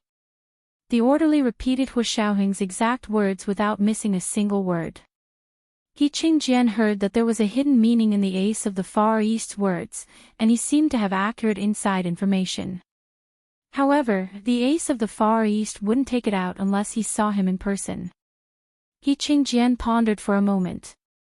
He remembered that He Zhichu had said that the Ace of the Far East had been at the scene of the explosion. With his skills, he might really be able to find some clues. As for the Soviet snipers and Soviet-made weapons in the opposite building, He Qingjian had seen them in He Zhichu's secret report. However, like He Zhichu, he didn't think that this matter had anything to do with the Soviets at all. Those Soviet snipers looked like mercenaries, and mercenaries had all kinds of nationalities. Using such a method to confuse people would only make a fool of themselves in the eyes of someone like He Qingjian. So what kind of secret information did the Ace of the Far East have? He Qingjian finally nodded. Let him in and take him to the small meeting room. The small meeting room of the He residence was second only to He Qingjian's study in terms of secrecy. The orderly breathed a sigh of relief and quickly returned to the door. He opened the door and let Hu Xiaoheng in. He smiled and said, "The chief has invited you in." He personally led Hu Xiaoheng to the small meeting room of the He residence. Reporting to the chief, "Mr. Peter is here." He Qingjian's slightly smiling voice came from the small meeting room. "Invite Mr. Peter in." Hu Xiaoheng walked into the small meeting room. His expression didn't change, but he had already sized up the small meeting room from the corner of his eyes. If he wasn't mistaken, there were surveillance cameras on the roofs of the four corners of the small meeting room. There were at least 9 pinhole cameras in the room, covering all angles. The light yellow curtains with geometric patterns hung on the wall opposite the meeting room. They were the only bright spot in the meeting room. He Qingjian sat at the head of the only rectangular conference table in the room and looked at him with a smile. Hu Xiaoheng sat down on the seat on He Qingjian's right and said with a smile, "General, he is in a good mood. Could it be that you already have an idea about this matter?" As soon as Hu Xiaoheng finished speaking, He Qingjian frowned. He waved his hand. "What do you mean?" "I was hoping that Mr. Peter would be able to give us some pointers." I wouldn't dare. Hu Xiaoheng bowed slightly and was very humble. "I just happened to be there at the time, so I noticed that something was wrong." "Something's wrong? How could such an explosion happen in a restaurant in our country's capital?" He Qingjian pounded the table in pain. "This is insane." His anger was not fake at all.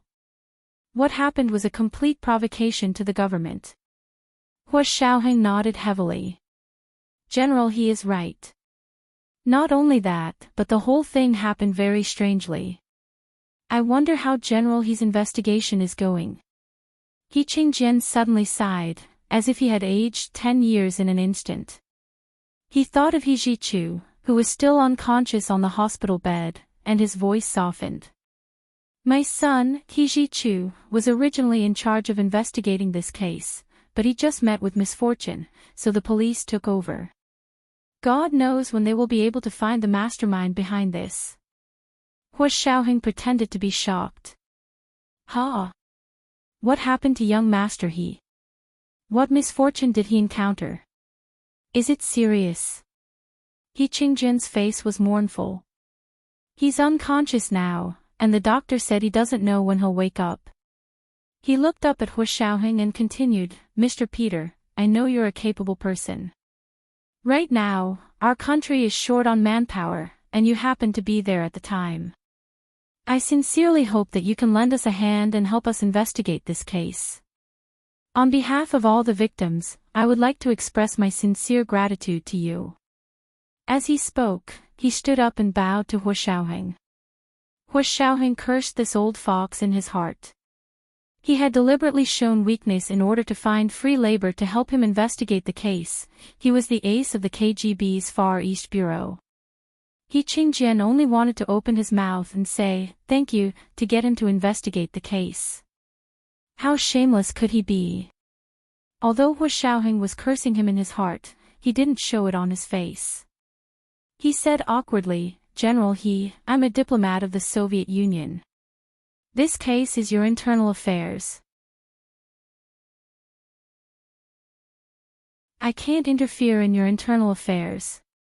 He Qingjian had a smile on his face, but he was also cursing the ace of the Far East in his heart. He wanted to woo Gu Nianji, but he didn't show any sincerity. He didn't help the Huaxia Empire shed some blood and suffer some injuries, so he wanted to marry the Huaxia Empire's girl. Don't dream too beautifully. Then why did Mr. Peter come to see me?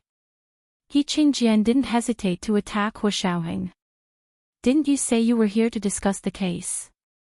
I'm asking you to investigate the case, and now you say you can't interfere in internal affairs. Hu Xiaoheng was choked by He Qingjian, but he didn't blush at all. He smiled and said, "This is different. I'm now telling General He some of my findings as a victim. I'm assisting in the investigation. This case is a criminal case, and diplomats can assist in the investigation. Criminal cases could even involve Interpol, so if foreign diplomats were involved in a criminal case, they had the obligation to assist in the investigation. However, directly helping to investigate the case would be interfering in the internal affairs of another country." He Qingjian looked at Hu Xiaoheng speechlessly. He thought to himself that the ace of the Far East was indeed the ace of the Far East. He could even shut him up. He raised his hand. "Then tell me, what's the big discovery?" Hu Xiaoheng looked up at He Qingjian and tried to figure out his mentality. He said carefully, "I detected traces of the CX series of high explosives at the scene of the explosion." He Qingjian's pupils constricted, but he still said calmly, yes, I saw it in the report. Then. The CX series of high explosives has very strict and sophisticated production requirements. Ordinary people can't make it without the corresponding equipment. Do you need to tell me that? This is your secret information. He Qingjian's expression darkened, and he almost sneered. Mr. Peter, I'm very busy. Please don't waste each other's time. Even if the corresponding equipment can be made, how can it be installed in Luo Piapiao's phone? Hua Xiaoheng continued on hurriedly. Installed in Luo Piapiao's phone. He Qingjian subconsciously narrowed his eyes. How did you know it was installed in Luo Piapiao's phone? Because I was outside the bathroom at the time, and I heard Luo Piapiao answer a phone call with my own ears. Then, I heard the countdown of the remote bomb on the phone. This was the first update of the day, chapter 1667, pointing the way. May's double monthly votes were on the 7th day of the month. Dear friends, hurry up and vote. Don't keep the monthly votes until the end of the month at 8:00 in the evening, the second update. Moi, big shots, little angels.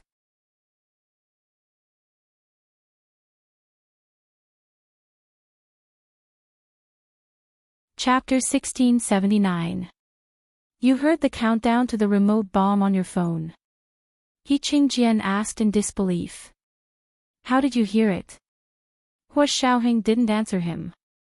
He continued calmly, at that time, Luo Piapiao was with Miss Gu and was talking in the bathroom. He Qingjian pursed his lips, and the wrinkles on both sides of his nose became obvious. It made him look like a difficult person to please. What do you mean, Mr. Peter?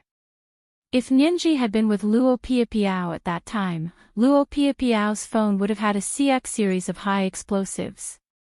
I wonder why Luo Piapiao died, but Nianji was fine. Hua Xiaoheng told He Qingjian honestly, because of me, I heard the countdown and knew that something was wrong.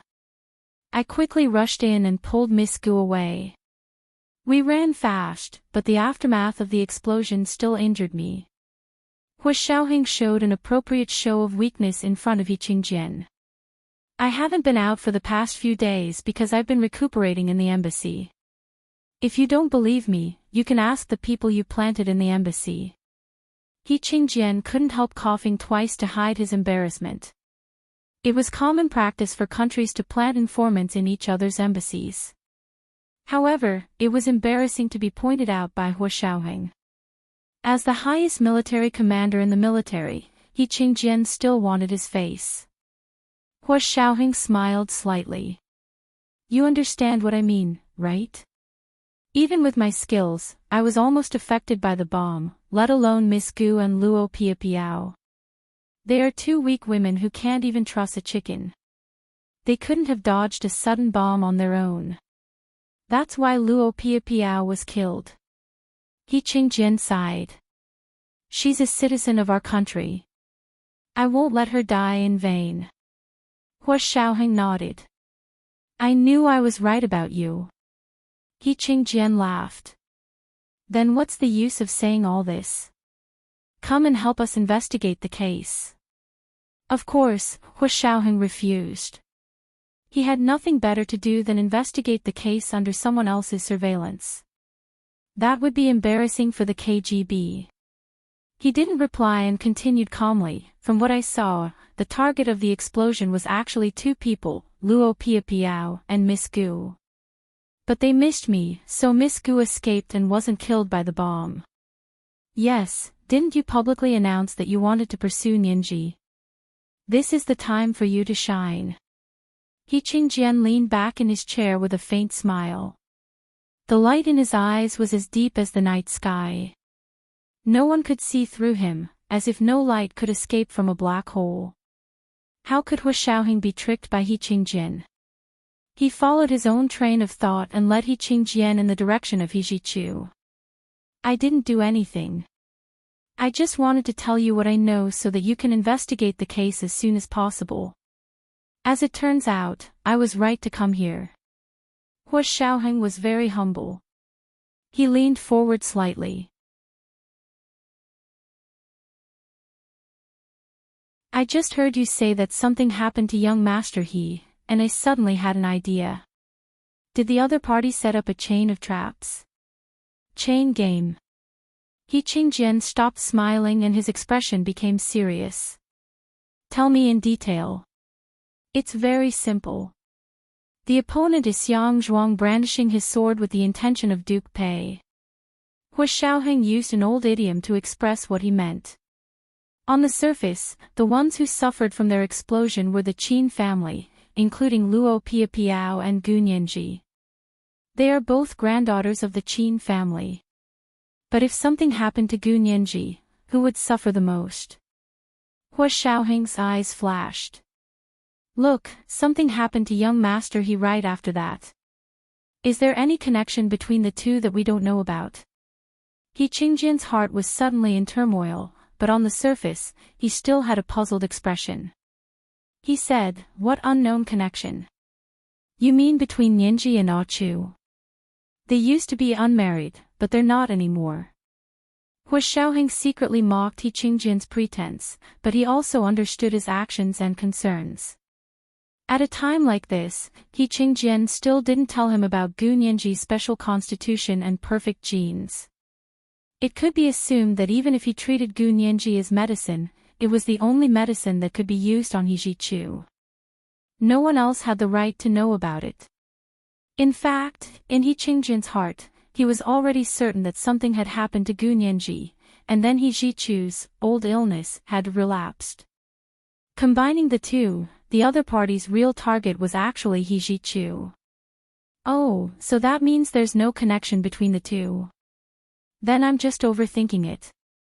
Hua Xiaoheng shook his head and stood up. I heard you say that young Master He is unconscious. Can I go see him? We also have some drugs in the Soviet Union that can suddenly make people unconscious. Maybe I can help young Master He. Hua Xiaoheng was in a particularly good mood when he saw that He Qingjian had already believed him. However, even though he was in a good mood, he still had a poker face. He Qingjian immediately said, no problem, come with me. He knew that the ace of the Far East was talking about some special drugs from the KGB. If he could see the scene, he wouldn't care so much. He Qingjian brought Hua Xiaoheng to He Zhichu's bedroom. Gu Nianji sat on the sofa in front of He Zhichu's bed with a laptop on her knees. She was studying the surveillance video in Grandfather Qin's ward frame by frame. When she heard someone come in, she immediately paused the video and looked up. A tall man in a Soviet-made military uniform walked out from behind He Qingjian with a coat over his arm. He nodded at Gu Nianji and greeted her. Miss Gu, you're here too. Without waiting for Gu Nianji to answer, he immediately turned to look at He Zhichu on the bed. He Zhichu's face was still pale, but his breathing was normal. He seemed to have fallen into a deep sleep, and the electroencephalogram showed delta waves. This was because there were 4 types of brain waves: alpha waves, beta waves, theta waves, and delta waves. The last type was the brain waves produced when the human brain entered a deep sleep. Hua Xiaoheng didn't know much about this, but he had received some kind of training, so he roughly knew the classification of brain waves. It doesn't look like there's a big problem, Hua Xiaoheng said calmly. The human body's self-healing ability is the strongest when it's asleep. Perhaps young Master He is conserving his energy. Then can you tell what kind of drug he's being affected by? He Qingjian asked anxiously. Hua Xiaoheng shook his head. His symptoms are unlikely to be caused by our country's drugs. As far as I know, our country's drugs will keep people unconscious, but the brain will be more active, so his symptoms aren't very suitable. Gu Nianji frowned and interrupted. Why do you think it's the effects of drugs? I've watched this video many times. Young Master He didn't even drink any water. If it's the drugs, how did they affect him? Is it the air? Hua Xiaoheng's heart skipped a beat. It's also possible. Air is a good medium for transmission. Maybe it's through the air. Gu Nianji had just said it casually. Seeing that Hu Xiaoheng actually took it seriously, she felt a little smug and said, "What kind of drugs can be transmitted through the air? Do you think it's viruses and bacteria?" He Qingjian also came to his senses. He slapped his head and said, "Viruses and bacteria. Quick, someone. Get the anti-chemical defense team to take samples from that sealed ward." Gu Nianji, QAQ. She had just said it casually. There was no need to take it seriously, right? She felt that it wasn't that simple.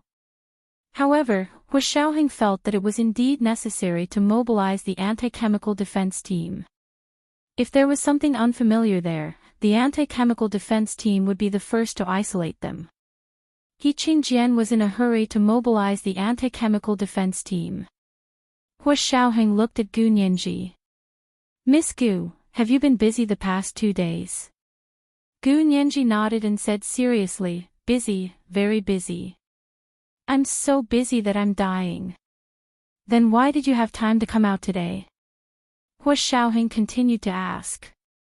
Gu Nianji cursed silently. She knew that Major General Hu's problem had never existed in isolation. He asked a question, and there were a lot of other questions that followed. If he wasn't careful, he would fall into a pit. Gu Nianji closed the notebook on her knees and said seriously, "I took the time to come over today to see young Master He. Now that I see that he's fine, I'm relieved. I can go home now." He Qingjian had already left He Jichu's bedroom, but Hu Xiaoheng was still very cautious when he spoke to Gu Nianji. This was the He family's territory. The word "accidentally" had no place here. "Are you sure you can go home?" Hu Xiaoheng glanced at He Jichu, who was lying on the bed, and reminded Gu Nianji, "If you want to go home early, you'd better pray that young Master He wakes up early." This was today's second update, Chapter 1668, Bringing Trouble to the East. May's double monthly votes were on the 7th day of the month. Dear friends, hurry up and vote. Don't keep the monthly votes until the end of the month. Moi, all the big shots and little angels.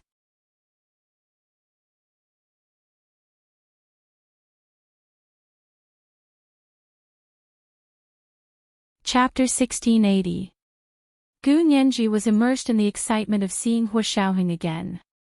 She had to maintain her composure, so she didn't react immediately. "It's good that young Master He is fine. It's useless for me to be here. There's no need to wait for him to wake up. I have to go back now." Gu Nianji looked at Hu Xiaoheng with a smile, her eyes hiding an unknown longing and love. Hu Xiaoheng didn't look at her. He tossed the Soviet-made military coat over his arm onto the couch against the wall in the living room. He walked to He Jichu's bed in the bedroom and carefully examined his condition. The data displayed by the various instruments in the room was relatively normal. The only thing that was not normal was his pale face. If he was really asleep, his face shouldn't be so pale, not to mention he was wearing an oxygen mask. Gu Nianji froze when she saw Hu Xiaoheng walk past her and go directly to He Jichu's bedside to observe his condition. She slowly regained her senses.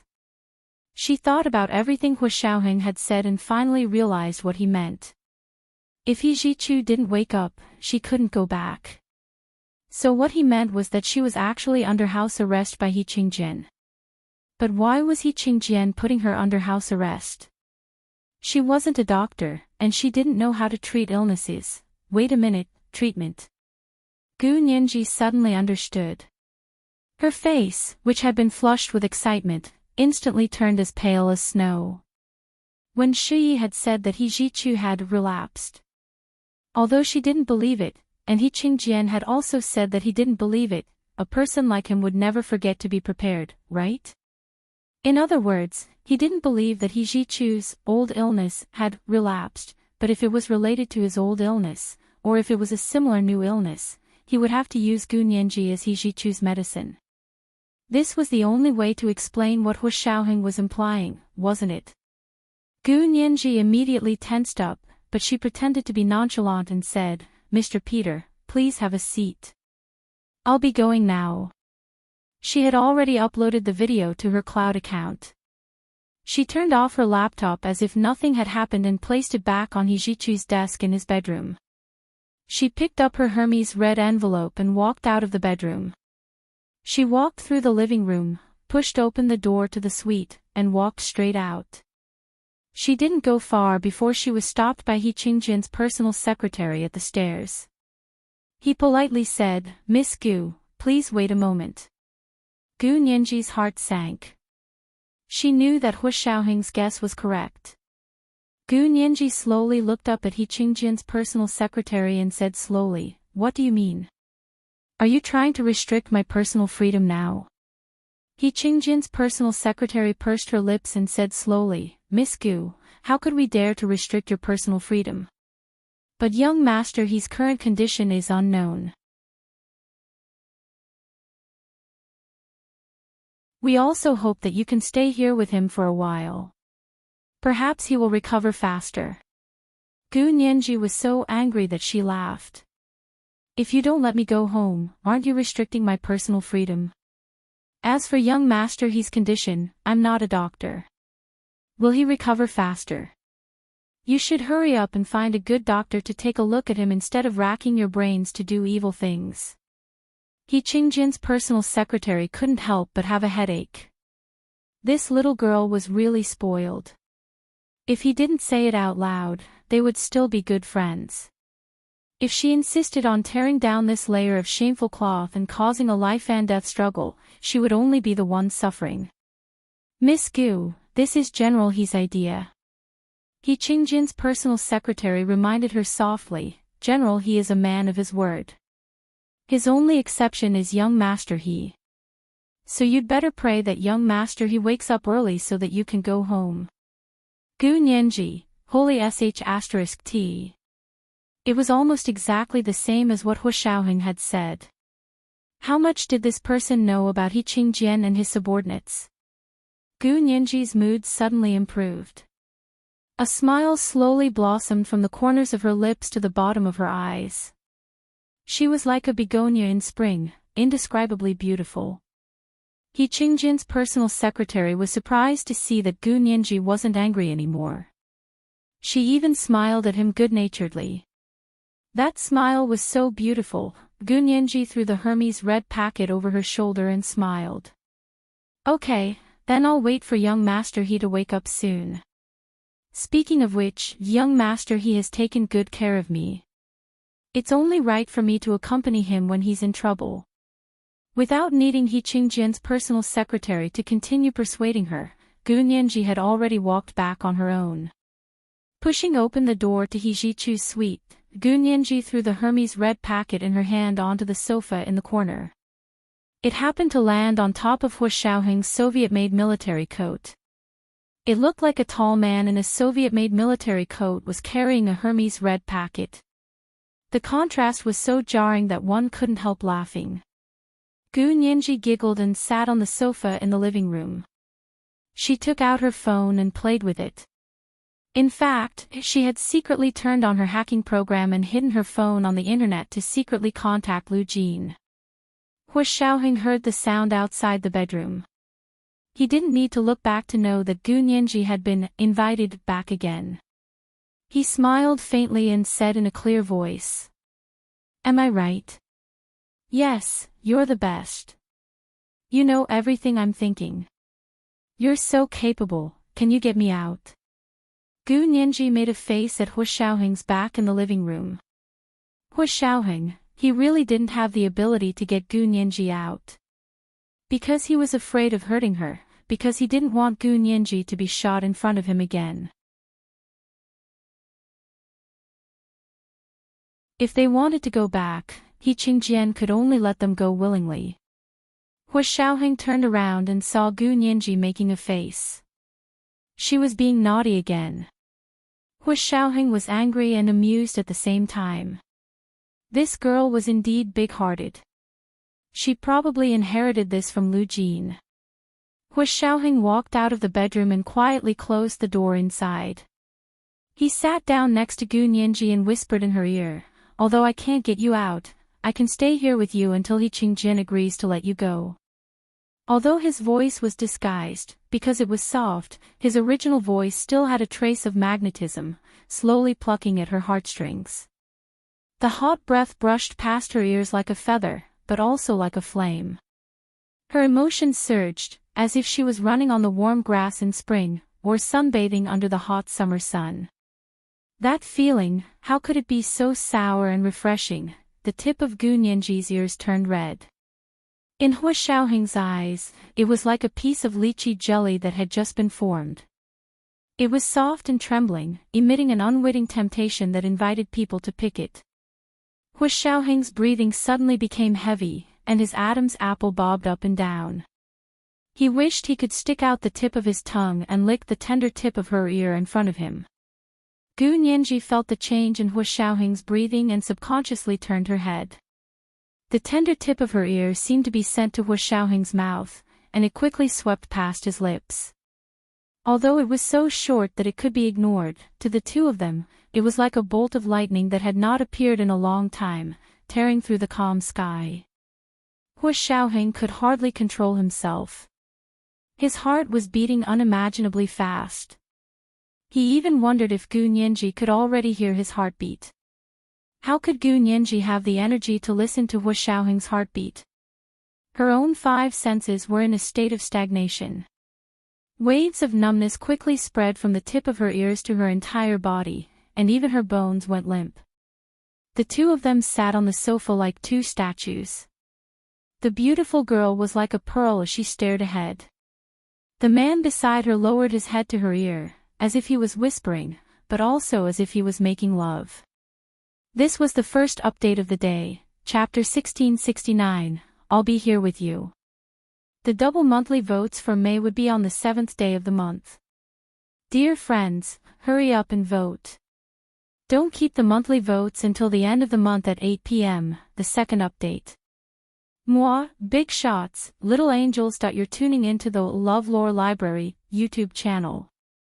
We're so grateful for your support, and don't forget to subscribe to join us on this incredible journey through captivating stories. Your generosity through donations truly makes a world of difference, as it's the primary source of revenue that allows me to expand and enhance this channel for you. Thank you from the bottom of my heart for being a part of this adventure.